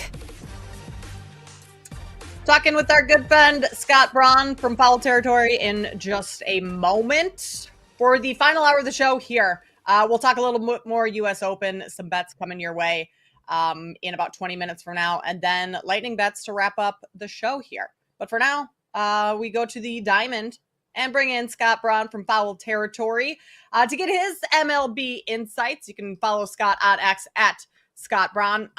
Scott, all right, starting things off, we have talked a lot about the Rookie of the Year race so far on this show today and previously in the week. Jack Caglione, someone that Sam, Joe, they have bet on to win. You now have Roman Anthony brought up, but they are not the favorites. So Wilson's still the favorite. Where does your mind go in terms of Rookie of the Year in the AL? I think it's over. I mean, obviously, there's always the injury factor, especially in our sport, but most voting these days is heavily reliant on wins above replacement. Jacob Wilson is in the 3.5 range already, and that's a counting number. So you need to get up to that number. Jack Caggs and Roman Anthony are just starting their seasons together right now. That is a ton of ground to make up. You would need Jacob Wilson to slump significantly or get hurt. I know there's a tight hamstring or something like that. Doesn't look like a serious injury for him. As far as slumping goes, good luck with a guy that makes contact with everything. At some point, they're going to challenge him and continue to pitch him, further away from the strike zone. But I do think, he's a big league player, big league lineage in his family. He's going to make adjustments to that as well. There's going to be a line. If he has to take a walk here and there, he'll do it. He also doesn't have a lot of pop, so it's not like pitchers want to walk him and avoid damage. They'll take the contact the way it is and have to deal with other guys with much more power in the lineup. So with all of that being said, I think there's good reason to why you're seeing him on the board here right now at -1,000. I have a hard time seeing anyone catch up to him at this point in the season. We're getting close. I think we're a little past a third of the way of the season. So usually there's definitely an opportunity for someone to jump in. But I think Jacob Wilson has that kind of advantage right now. And I do think Jack or Roman could have a great run here for the next few months, but I don't think they're going to be superstars right from the jump. Yeah, I don't feel great either. And, just for context, we made these bets in March and April at 70-1 and 50-1. I would have loved that home run stretch that he put together in AAA. I would have maybe loved for that to be at the next level. They call him up and then he goes 1 for his first 12, and now everybody said, nice bet, idiot. And I guess to an extent, but I don't want to take away anything Wilson's done. The kid's a professional hitter as a rookie, and he's on pace to do something that guys like Ichiro and Nomar did. 200 hits in year number 1. I think you said it best too, just putting the bat on everything in play and the adjustments. He's a special talent, and I don't think I have a winning bet, Scott. I don't, but I also didn't hate 70-1 and 50-1. Everything's relative, as you know. Yeah, here's the thing. You take out one player and you are totally in this, right? But that's the problem, right? If Jacob Wilson wasn't doing what he's doing this year and Roman Anthony and Jack Caglione get called up in the last, for Roman 48 hours and Jack Cag in the last week, you're in this. You got a shot. Look at the rest of the board. Could those two pass Jason Dominguez, Christian Campbell? Absolutely. Absolutely. But for me, Jacob Wilson has such a head start on them. That's the problem. So I like where your head's at. I do things like that as well. I don't want to say we're unlucky, but I don't think anybody saw Jacob Wilson being this good this quickly and getting this kind of a lead. I will say I root so hard for a player like this to succeed so that we keep up variety in our sport and we don't just value power. I think for a long period of time, we were suffering from a slower game and from 3 true outcome city, which is walks, strikeouts, home runs, which is people like Kyle Schwarber. But we need guys like this, Luis Ariz, the contact kings, Steven and Kwan. I think they bring in casual fans because you're seeing a different type of craft, a guy that looks more like the everyday man playing baseball and not this behemoth who's going to hit, potentially 40, 50 home runs like Jack Caglione and Roman Anthony can in their prime. So I root very hard for the Jacob Wilsons of the world to succeed in our sport. Now there's even one more layer. Bat speed is becoming more of a big deal for front offices to judge young players, and there's a certain bat speed line. The contact kings, the names that I'm mentioning, usually have some of the slowest bat speed so I just want to say I need players like this to make it so that we don't overlook players that don't hit the bat speed metric the way that some front offices will judge them, right? There's a number, I don't remember what it is, where some in front offices have already told me, like, if they're not seeing number X, then they're probably not evaluating that player at 17 years old. And I'm like, that's ridiculous. Scott, want to get your thoughts on the Atlanta Braves. On paper, they seem like a team that should be able to compete this year, but they've lost a ton of games, just had a 7-game losing streak, and now they are minus 350 to miss the playoffs, plus 270 to make the playoffs. Is there any way that the Braves can put together a large enough run to climb back into a position where they have a shot to make the playoffs later in the season? I wanted to believe it. I was on board for a while, but after this recent stretch, I'm going with a no. I mean, I just don't think that they're going to put together a 10-12 game winning streak and get themselves back up to speed. At first it was, oh, this is such a bad start when they went on the West Coast and played the Padres and the Dodgers and started the season 0-7. And I'm like, okay, that's fine. I mean, obviously, I didn't expect them to do well on a trip like that to start the year without some of their best players. But I mean, 2-5, something like that would have been more reasonable. They really haven't shown much since. Ronald Acuna Jr. looks pretty damn good, aside from the fact that he's not running. So that's a big impact bat to add to your lineup. But I'm not seeing it with this team. Not enough offense. Too many down seasons from offensive players. Starting pitching is good, not great. Relief pitching is not great. I mean, not top, not bottom 10 in the league, I don't think, but mediocre at best. It was more of a strength for them in the past. I just don't see it roster-wise.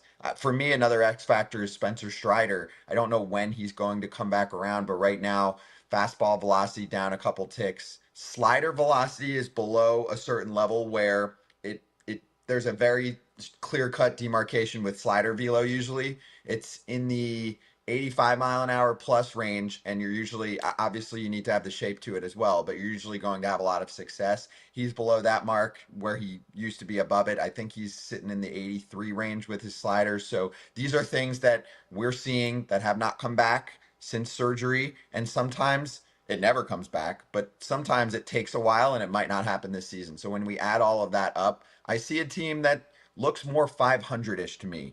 And are they going to, be, what is it? I would say close to 20 games above 500 the rest of the way here.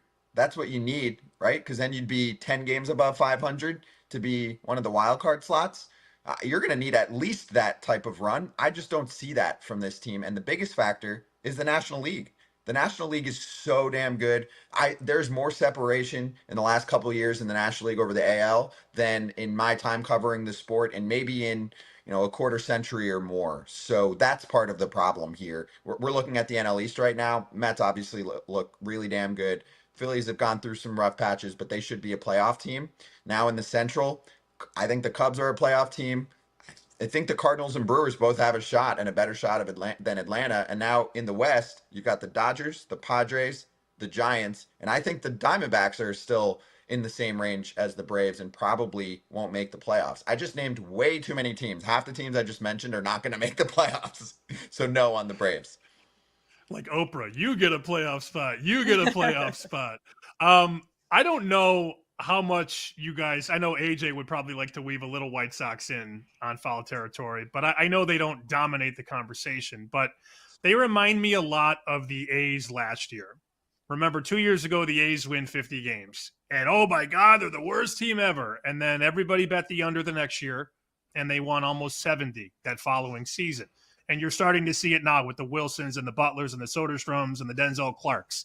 You're seeing the fruits of being so bad and hitting rock bottom. The White Sox are not going to win any medals. They're not going to make the playoffs. They're not going to do anything spectacular. But they've won 8 of 17. And you look at that lineup, Mydroth is up, Caro, Kyle Teal, Tim Elko. It's very bad, Scott, to hit rock bottom and stay there. And I think that's a team next 2 or 3 months. You're going to get some good prices, and I think they're gonna do well enough to win about 40% of their games and cash some tickets if you're following them day to day. I'm with you. I think if you're following them day to day and you're looking at, say, Shane Smith starts, right? You're obviously trying to pick starts where you can limit the bullpen a little bit. That's going to help. Here's my advice. If you're doing that, do it now. And then I would put a stopping point on this. Say, I don't want to give you an exact, but let's say mid to late August. And here's why. Those teams generally lack pitching depth. And when you get late in the season and you have some injuries on the table, you're going to start to see pitchers that frankly don't belong in the major leagues. And I love the youth movement. That's great.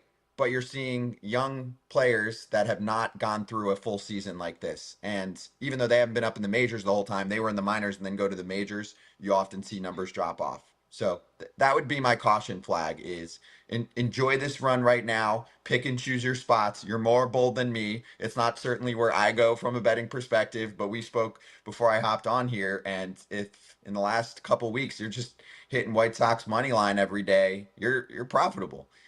But I would just put a very clear stopping point on this. You would see this sometimes even with those bad A's teams. You'd be like, oh, they're not that bad. And then towards the end of the season, it would fall apart. Last year was different because now you finally had a core that had been in the league for a few years. So they finished strong. You saw that with some of these Washington Nationals teams finishing strong. My thing is we're finally seeing some players that will be, or hopefully for White Sox fans, be part of the next competitive White Sox team. I just don't want to catch them on their first year up. Usually they do fade down the stretch. We're talking with Scott Braun from Foul Territory. Scott, I don't know if you've had a chance to look at the slate today. I'm assuming you probably have. Are there any pitching matchups or any advantages that you see across the slate today that you think bettors should be aware of? I'm going to check out the schedule with you. Full transparency, not a ton. And I'll tell you part of the reason is on Wednesdays and Thursdays, my betting life is very unique because there are a ton of day games and Foul Territory is live every single day, 1 to 3 Eastern. So we keep an eye on those games while I'm doing the show.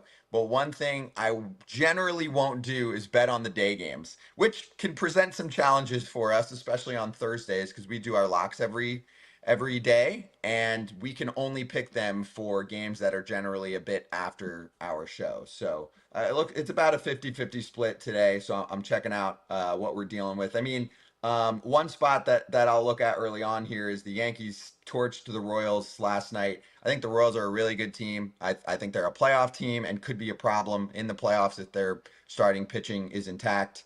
Yankees crushed KC yesterday behind Fried. That's their guy, their ace. Chris Bubich has been nasty this year. An incredible breakout season for him. He's got a 1.43 earned run average. I don't have the lines up live. Maybe one of you can tell me, but that's a game just from the jump here that I would look to see if Kansas City can pull off a little 3-2, 4-3 action, or maybe even get to Clark Schmidt, who's been good, not great so far this year. So that's one I'll definitely do some homework on post show. I usually do, most of my locks and my pick homework around 11:30 to 12. So I'll keep an eye on that one. So I put you on the spot here. I'm sorry, Scott.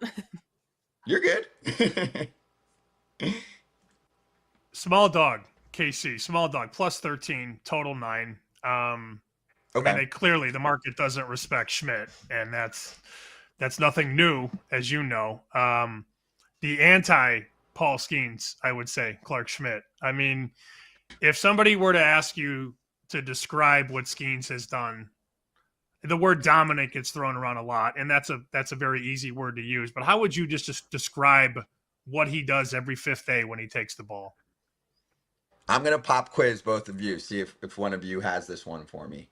What's the biggest statistical difference between last year's Paul Skeens and this year's Paul Skeens? Because I will point out that most stats are super close, which is crazy, right? You look at the first run for him and you're like, maybe the league will adjust a little bit and he'll come back down to earth from his 1.96 ERA. His ERA this season is 1.88. ERA plus 100 is league average. Last year was 214. That's out of this world. This year he's 220. FIP is almost exactly the same. There are a ton of numbers that are almost exactly the same. There's one number that is vastly different. Do either of you know which one it is? I'm going to guess the walks are down. Strikeouts. No idea. Strikeouts up? Oh, interesting. Way down. His Down. strikeouts per 9 last year was 11.5. This year, it is 9.1, and that's up from when I last checked it a few weeks ago. I think he was in the low 8 range. So what Paul Skeens told us and others over the offseason and entering the season, we had him on right before spring training started. Scott, we're getting up against the break here. Oh, okay. Appreciate you joining us. More, less strikeouts. Check out his work. We'll talk about it next time. We will, and we'll check you out on Foul Territory as well. Sorry to cut you short. Got to go to break. U.S. Open bets plus some NHL playoffs coming your way next here on Bet Sweats. You're listening to Bet Sweats on the BetMGM Network.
Welcome back to Bet Sweats on the BetMGM network.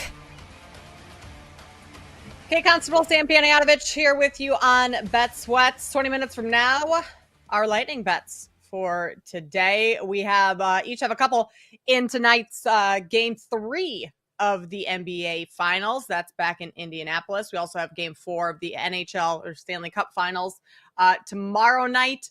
U.S. Open also kicks off tomorrow at Oakmont. But Sam, really quick before we jump into some golf bets, did you see that Aaron Rodgers got married over the summer? You know, it's a tough loss for the people that think he just craves attention nonstop because nobody had this. I don't even think TMZ had the marriage.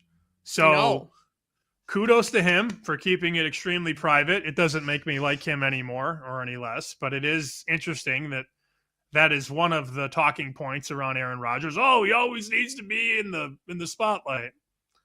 I got married and nobody knew, so maybe pump the brakes on that a little bit.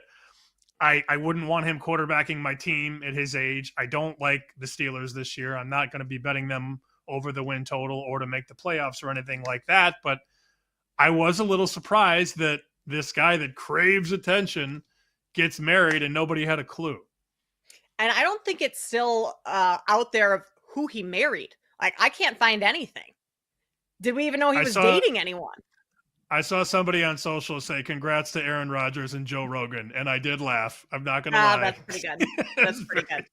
It's very funny. I mean, no matter which way you vote, that's funny. I don't care. That is. But no, I don't know. And now that's going to be the story now for the next couple weeks or up to training camp. Who's the lucky lady of the night? And I don't know when we'll find out. I don't have any guesses. I don't know. I also don't care. But this is going to be a storyline now. And then once we find out who his partner is, his spouse is, that will then take on a cycle of its own. So I guess distractions will be there no matter whether he intends to or not. But that's Aaron Rodgers in a nutshell, right? Yeah, the guy's pretty good at I say pretty good at dealing with distractions. He kind of creates his own distractions and then just pushes everyone else to the side. Like when the reporter, I think it was Brooke Pryor, who covers the Steelers, asked yesterday of what's the ring? Is it an Oura ring? He's like, yeah, I got married. Like kind of condescending, like you didn't know I got married. Like the guy just, as much as he kept this out of the limelight, like he's totally feeding off now. Everyone, what's the word? Loving it, wanting to figure out more about him. So, and then as soon as the Steelers lose a couple games, everyone's going to jump on the, distraction. You should have been at camp earlier, maybe make a decision earlier. Plus he said he's been married for a couple months. Like we thought he was waiting because he was dealing with family stuff and he's already been married. He was probably on a honeymoon for a month, which is why he wasn't making his decision. Can I ask a question? Yes. Yeah, of course, Paul. At what point, just playing devil's advocate, at what point, if we don't see her, do we have to question of whether or not she's real? Teo? I'm just saying. That's a hard right turn to say that he's being catfished. I would hope that he's married to a real person. Oh, I'm not saying he's being catfished. I'm just saying, Aaron questions a lot of things. So I'm just questioning. I'm just saying, like, at what point do we have to, like, look, this is obviously tongue in cheek, but kind of, Kate, like, to your point, it's like, oh, yeah, I had the secret marriage, but oh, wait, like, how do you not know about this? I think it's a funny point to bring up. Strange. Okay, so maybe we should. This is what we need to do. Go back, get the transcript of that interview yesterday when he was talking to reporters and like break it down line by line and really study it, because this goes back to I've been vaccinated. Didn't specify COVID back. Like maybe, I'm married. Is there a alternate meaning to that at all? Because there have been no leaks of Aaron Rodgers married to anyone. Yeah. No. And his relationships have been out there in the past. I'm just saying. Anyway, we can get back to golf or whatever we were talking about. Yeah. We were going to dive into golf, which is great you're here with us, Paul, to do a little golf. Where do you guys want to start us off, Sam? Outright winners, top 5, top 10? Very sad that there's no Thigala to talk about. Very sad. I know. So I'm Team Bryson this week. A lot of people are going to be Team Scheffler, and that's fine. I certainly understand it, but I'm looking at the prices and just understanding that I can do a lot more with Bryson at a better shake. And what I mean by that is if you go to Scotty's markets for top 5 and top 10, whew, the tax. I mean, a top 5 finish, you're laying $1.90 at BetMGM. $1.90, minus 190. Top 10 finish, U.S. Open, minus 325 at BetMGM, minus 390 at the Blue Book. So if Scotty doesn't have this great weekend, you're going to eat a lot of juice and pay a lot of tax on your bet because he's the best golfer in the world. Everybody knows it. Everybody's betting him. I saw he's the most liable golfer at basically every sports book to win the tournament. And then we have guests come on that say, hey, bet him to be the first round leader and bet him to win. It all comes into the equation. Bryson, to compare to Scotty. So BetMGM has Scotty to win plus 275, Bryson's plus 750. So that math works in your favor in the top 5 market where you can bet him plus 190 or the top 10 market at minus 105, minus 110. I'm not necessarily saying bet Bryson to win outright. I do have a piece of him, but I think the Scheffler love creates value on the next couple guys on the board if you're going to go top 5, top 10, top 20. I'm not a top 20 player with a guy like Bryson because that's minus 2.25. But the Scheffler infatuation does naturally create decent prices, Paul, on those second, third, fourth, fifth guys in those top 5, top 10 markets. Yeah, one guy for top 10, just because his outright number is big and the upside is there, and you mentioned him yesterday. Hideki's one that jumped off the page, top 10 at plus 450. This is a guy that, look, it's a major. He's got a green jacket. He shows up in majors. He's been kind of inconsistent this season, but, you could definitely go with some of the guys closer to the top and get a better number, plus top 10. So certainly like the thinking there. The one guy I will play top 20 is Corey Connors. We've seen it. You saw it at Augusta. We've seen it other places. It's tough for me to get there and make the case for him to win. But at plus 180, he's been pretty strong as far as top 20s goes. Some interesting, I guess maybe I'll throw this one out. Ludwig plus 120 versus Xander for a matchup for the tournament. It certainly caught my eye. The number on Rory plus 130 against Bryson, just as a numbers play, I'm not going to get there on it, but it was one that I came across, and especially after what was Ian saying. I mean, Ian said he'd be shocked if he made the cut this weekend, so I'm in no rush to back Rory. But that was an interesting one that I came across, but I think I'm going to go ahead and throw that one in the trash. And then I was looking for a way to fade the initials, but I mean, he's matched up with Terrell Hatton, Justin Thomas, that is, that we're talking about. And it was like minus, I think Hatton was like even money or something. I couldn't pull the trigger on that. I'm not really trying to get JT to miss the cut at 2-1. I mean, he's shown up for sure. All jokes aside, he's shown up for sure a couple times this season, but I just feel like it's been kind of inconsistent at times. And there've been some big spots where he's kind of eating it a little bit. If you wanted to play your guy in a group, and I don't really do the group bets that much, but I'm just looking at different ways to bet against Thomas. If you look at Group B at BetMGM, Cantley, Straka, JT, Hatton, your guy Victor Hovland, you can get Hovland at 4-1 to win that group for the tournament. So that was an interesting angle I was looking at as well. What about Keegan Bradley? That's a name that we heard Ian McMillan throw out there as a long shot. I've seen a lot of other golf writers who have been, giving out their picks throughout the week, bring up Keegan Bradley's name, and maybe even for like a top 20. You can get him at plus 260. I think that's a pretty decent number based on his ball striking ability, his experience, things like that. I haven't touched Bradley. I'm not exactly looking to go against. He's just not on my list of guys. So the list of guys that I've been looking to play on: DeChambeau, Lowry, Straka, English. Those are my 5. And I don't think Harris English is winning the U.S. Open, but you can play him in matchups. You can play him in top 20s, things like that. And I was actually just looking. Andy Molitor tweeted this out, who's on our show all the time.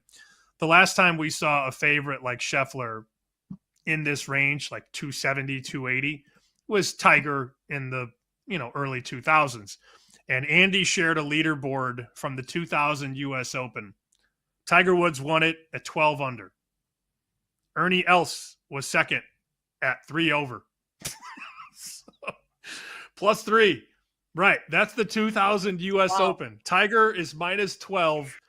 Ernie Els is plus 3. Then Miguel Angel Jimenez, 3 over. John Houston, 4 over. Padraig Harrington, 5 over. Lee Westwood, 5 over. And Andy is sort of alluding to the fact that could happen this weekend. So it's really hard to take an outright when a guy like Scheffler is playing this well. I know a lot of people are going to do it, but there's a good chance that Scotty just rolls the field here. Okay, just rolls everybody. Okay, so what's the case? And I totally agree with you with Scotty. What's the case against Jon Rahm? Third shortest odds, and for the last 2 days when we've been talking about the U.S. Open, no one wants to touch Jon Rahm. Well, I won't speak for myself. I know people are. I see you smirking there, Paul. We had a couple of guests on over the months that have said that Rahm's conditioning and Rahm's work ethic and all that aren't what they used to be. He was fine in the first 2 majors, right, Paul? So I think it gets personal. I think people just don't like Rahm, and I also think this has to be discussed. There's a faction of people that will never like the guys who left for LIV. That's a thing. People hate the guys that flipped, if you want to use that term. So I think there's a lot of personal vitriol when we discuss guys like Rahm and Neiman and DeChambeau, who's actually more popular now because of the social media flip that he's done. But a lot of people don't like the LIV guys, and that's my perspective, at least.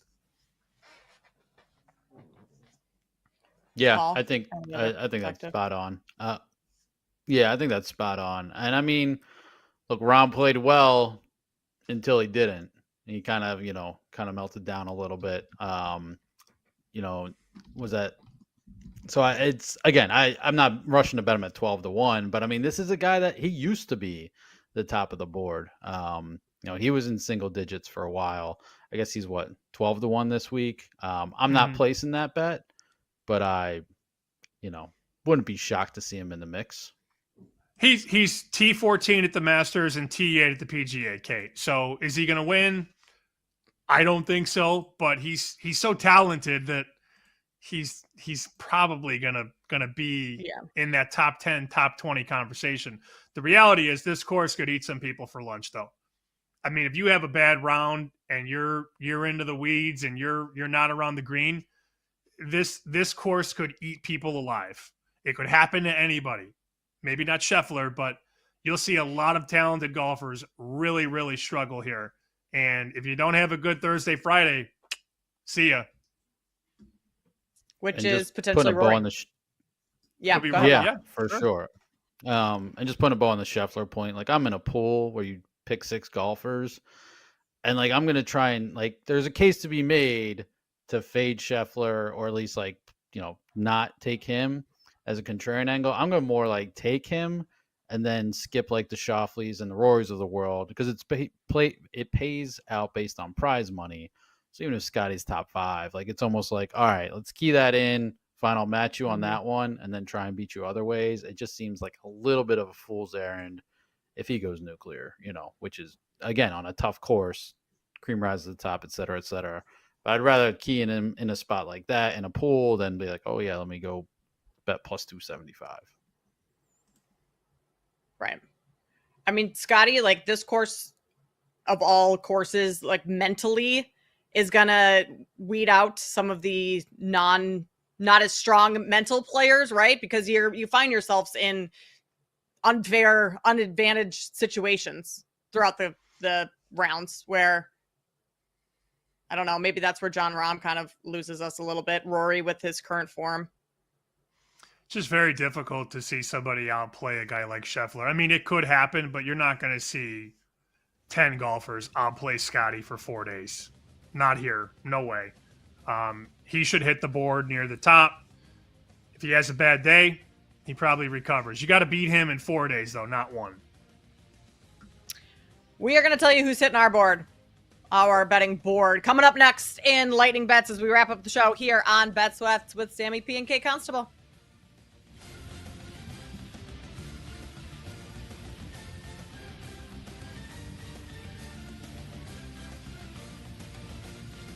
You're listening to Bet Sweats on the BetMGM Network.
Welcome back to Bet Sweats on the BetMGM network.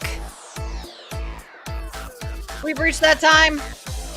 Our lightning bets for today coming your way in just a few moments. Kate Constable, Sammy P here with you. Sam, you and Joe are into this whole Pop-Tart ice cream sandwich deal. I thought I saw a tweet from you that someone at a Walmart opened up a box of Pop-Tarts, ate one, left one open. Do we need to discuss this? I think we should. This is the Pop-Tart show on the network. So, buddy of mine in Chicago named Alan at AJP824, we've been sending people to Walmart. Not literally, but, people are hearing the show and going to the Walmart. Mm-hmm. So Alan says, I finally found them, opened the box, and I was bamboozled. One of them was out of the wrapper. So he opens the box, and I believe there's 4 per box. One of them was just chilling there, no wrapper. And he tweeted at Pop-Tarts, you have some explaining to do. No reaction from at Pop-Tarts US. But tough look. There's a video if you're looking on, or a picture if you're watching on YouTube and Twitch. That is fresh box, cracked open. He's not going to make this up. That's not the type of guy he is. He was excited. He goes, I got my hands on it. I can't wait to open it up. And then 3 minutes later, I get that picture, and he tweets it. Can you imagine getting all the way there, getting all the way home, opening the box, and that's what you see? I would be so pissed. Because especially since it's kind of been a thing that's hard to find or hard to get, it's not like you can just go and the shelves are stocked. If you get all the way home and that's what's in there, also like people are just like, we're just testing things in the store now. That's what's going on. Like, take a bite. If you don't like it, you just put it back. I don't know what happened. I do know that he went back to the Walmart and exchanged the box after a conversation with a clerk who said, did you do this? He said, no, I did not. Do you think I want to drive all the way back to Walmart and get a fresh box? No. He had the same comment that Gertz did, though. They're a little small. He said he ate it in almost 3 bites. Yeah, it's very... Well, Gertz said last week it's the size of a playing card. So that's not... Oh, that's tiny. As somebody who's dealt with a lot of playing cards, that's not very big. When I think of an ice cream sandwich, I think of the ones we got when we were in grade school. The long ones with the chocolate cookies and the vanilla in the middle. That was a long rectangle. This is a playing card. So it's not exactly what it was built up to be. But I would be enraged if I got all the way home, opened the box, and there's a Lucy in there. A loose Pop-Tart ice cream. I'd be livid. So I'm going to have a little bit of a contrarian take here to you and Joe. This does not look good to me. I don't like Pop-Tarts. I think Pop-Tarts are so bland. And like it kind of tastes like you're eating a cardboard box with like a little icing on top. So I love ice cream. Like it is my favorite food. I would eat it for every meal if I could. But this doesn't interest me. I would take the Pop-Tart part off of it and just eat the inside. Hard disagree there. Big Pop-Tarts guy. Do you not toast them? Do you not put butter on top? None of that? Okay. You just eat them dry out of the box. I'll toast them, but butter on top, no. But it's like the icing it's not even icing. It's just like a hard little shell. There's not enough icing. The ratio between what do you call it? A cookie part, the cracker part, and the icing is not appropriate. You need more icing for how much cookie there is. Look, I have nothing against a little breakfast ice cream. That sounds like what you're getting at. You'd rather just have breakfast ice cream than breakfast Pop-Tart. I ate breakfast on the show last week. It was cookie dough ice cream. It was fantastic. I don't know that I can do that every day, but I respect your take. I just don't. I don't agree with it. All right. What's your favorite Pop-Tart flavor? S'mores. Please don't tell me s'mores. Mm-hmm. Okay. Please don't tell me if I had to choose a Pop-Tart, that you'd like the one with no icing, just the plain one. No, like a cheeseburger, hold the cheese. No, I'm good on that. No. Okay. No. I mean, can't do I that. had to choose the chocolate or the s'mores. Any of those are better than the fruity ones for sure. Yeah, I like strawberry, but my favorites are the brown sugar, cinnamon, and the s'mores. So that was Talking Pop-Tarts on Bet Sweats yet again. Pop-Tart ice cream not in the wrapper, and I'm sure that rage ensued. I wanted to read a couple quick things before lightning bets. Shams, who is just dropping nuggets left and right about everything in the NBA, he says Boston Celtics star Jaylen Brown underwent arthroscopic surgery on his right knee, and he should be ready for training camp next year. Of course, the Celtics are without Jason Tatum for a long time, so that'll be a wild team to follow. And then David Purdom, who was on the show last week from ESPN. At one sportsbook, there was more money on Scottie Scheffler to win than every other golfer combined. So that's crazy. Take that for what it's worth. A wild thought on everybody's favorite golfer heading into the Oakmont. I mean, it's hard not to bet on Scottie Scheffler, right? Makes sense that there's a lot of money on him. Books are probably hoping he doesn't win. Sam, who are you hoping wins tonight? Let's get to our lightning bets. I'm going to do Halliburton over 17.5 points. Let's call it minus 108. That's the most fair price that I saw as of 5 minutes ago. Minus 108. Let's call that the consensus number. So over 17.5 points. And my second lightning bet is going to be the Chicago White Sox. I'm going to take them plus 150. You can find 150 at multiple places. They're on the road. Burke gets the ball against Houston in Houston. I like Halliburton's over. I like the White Sox at a plus price. And a very, very small bet, pizza money bet on Harris English, first round leader, 70-1, U.S. Open. Ooh, spicy. All right, I am going to go. Well, I already have the -5 on the Thunder that I took earlier this week, so I'm not going to go too heavy on that game. I'm going to join you with the Halliburton. I bet that earlier in the week as well, over his points prop. And I'm going to go TJ O'Connell, under 3.5 assists. When Halliburton's on, TJ McConnell, right? I'm so terrible with names. Yes, TJ. We're going with that. He doesn't get quite as many minutes as he needs in order to get over that mark. Only been over 3.5 assists once in the postseason. So minutes wise, based on what I think is going to happen with Halliburton, kind of a correlated play, I'm going to go TJ O'Connell under 3.5 assists. Paul, you want to come in? Sure, I'll add 2 to the golf card. So Collins, my guy, for an outright at plus 2,500. Also playing Ludwig at the same number, and then Ludwig plus 120 versus Xander for a tournament matchup, and Corey Connors plus 180 to finish in the top 20. I like it. Jake? I like Paul's look on Hovland to win that group of JT, Cantlay, Straka, that he could definitely beat all of those guys at 4-1. Really like that. I'm going to play a couple of the guys from yesterday too. Luda, Hovland, English. Let's rock. Let's get weird. Can't wait for Scotty to win by like 8 strokes. Going to be really, really awesome and have exactly 0 on him. Super sick.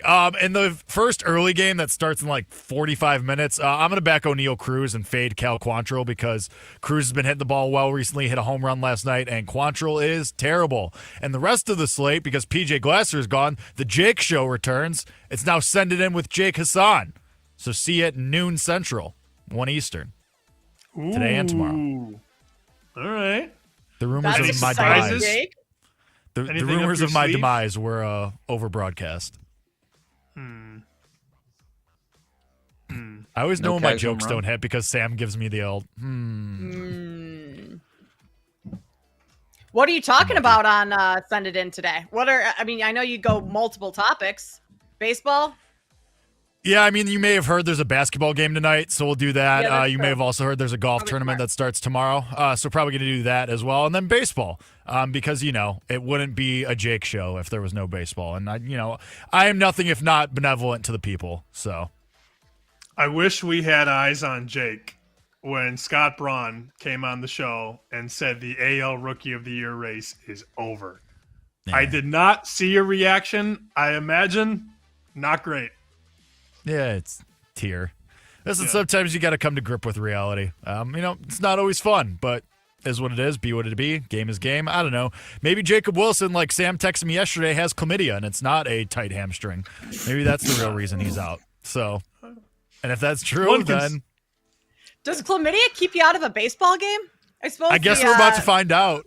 Varying degrees of it. Does. Apparently. It does. Jake, are you going to talk about the baseball games today, or are you going to wait until the games are over to study them? No, I'll probably wait till they're over and then just post a bunch of green check marks, too. Just bang, bang, bang, bang, bang, bang. Money bag emoji. Oh, Lordy. Good times. Cags home run or what? No? I heard Cags home run against that bum Clark Schmidt. It's hard to say. Okay. Are we Is that number Rory? drifted at all? Missed the cut? Yeah. Fade Rory. I'm in. Sure. I'm doing Foot it. emoji. All right. We're all in on fading Rory. Poor Rory. What could go wrong? I like that everyone, as soon as he won the Masters, everyone's like, he's going to run the table rest of the season, win a ton of tournaments. And so far, it just has not turned out that way. I will say, And since we've got a minute left. No, I was looking for ways to fade my favorite guy, Justin Thomas, and there's some round one specials at BetMGM, but it's like bogey free round. No, I'm not betting that. To birdie hole one, absolutely not. To birdie any par three hole, no, I don't want to bet that. To make four more birdies or eagles, never. To make an eagle, no. To shoot 72 or lower, give me a fade option. Terrible thing to wake up to. Anyway, back to you. All right. That's going to do it for us here on BetSweats. What a way to end this. Thanks, Ian McMillan, Best Side Betting, for joining us. Scott Brown of Foul Territory. We will be back here again with you tomorrow, same time. We'll see you then.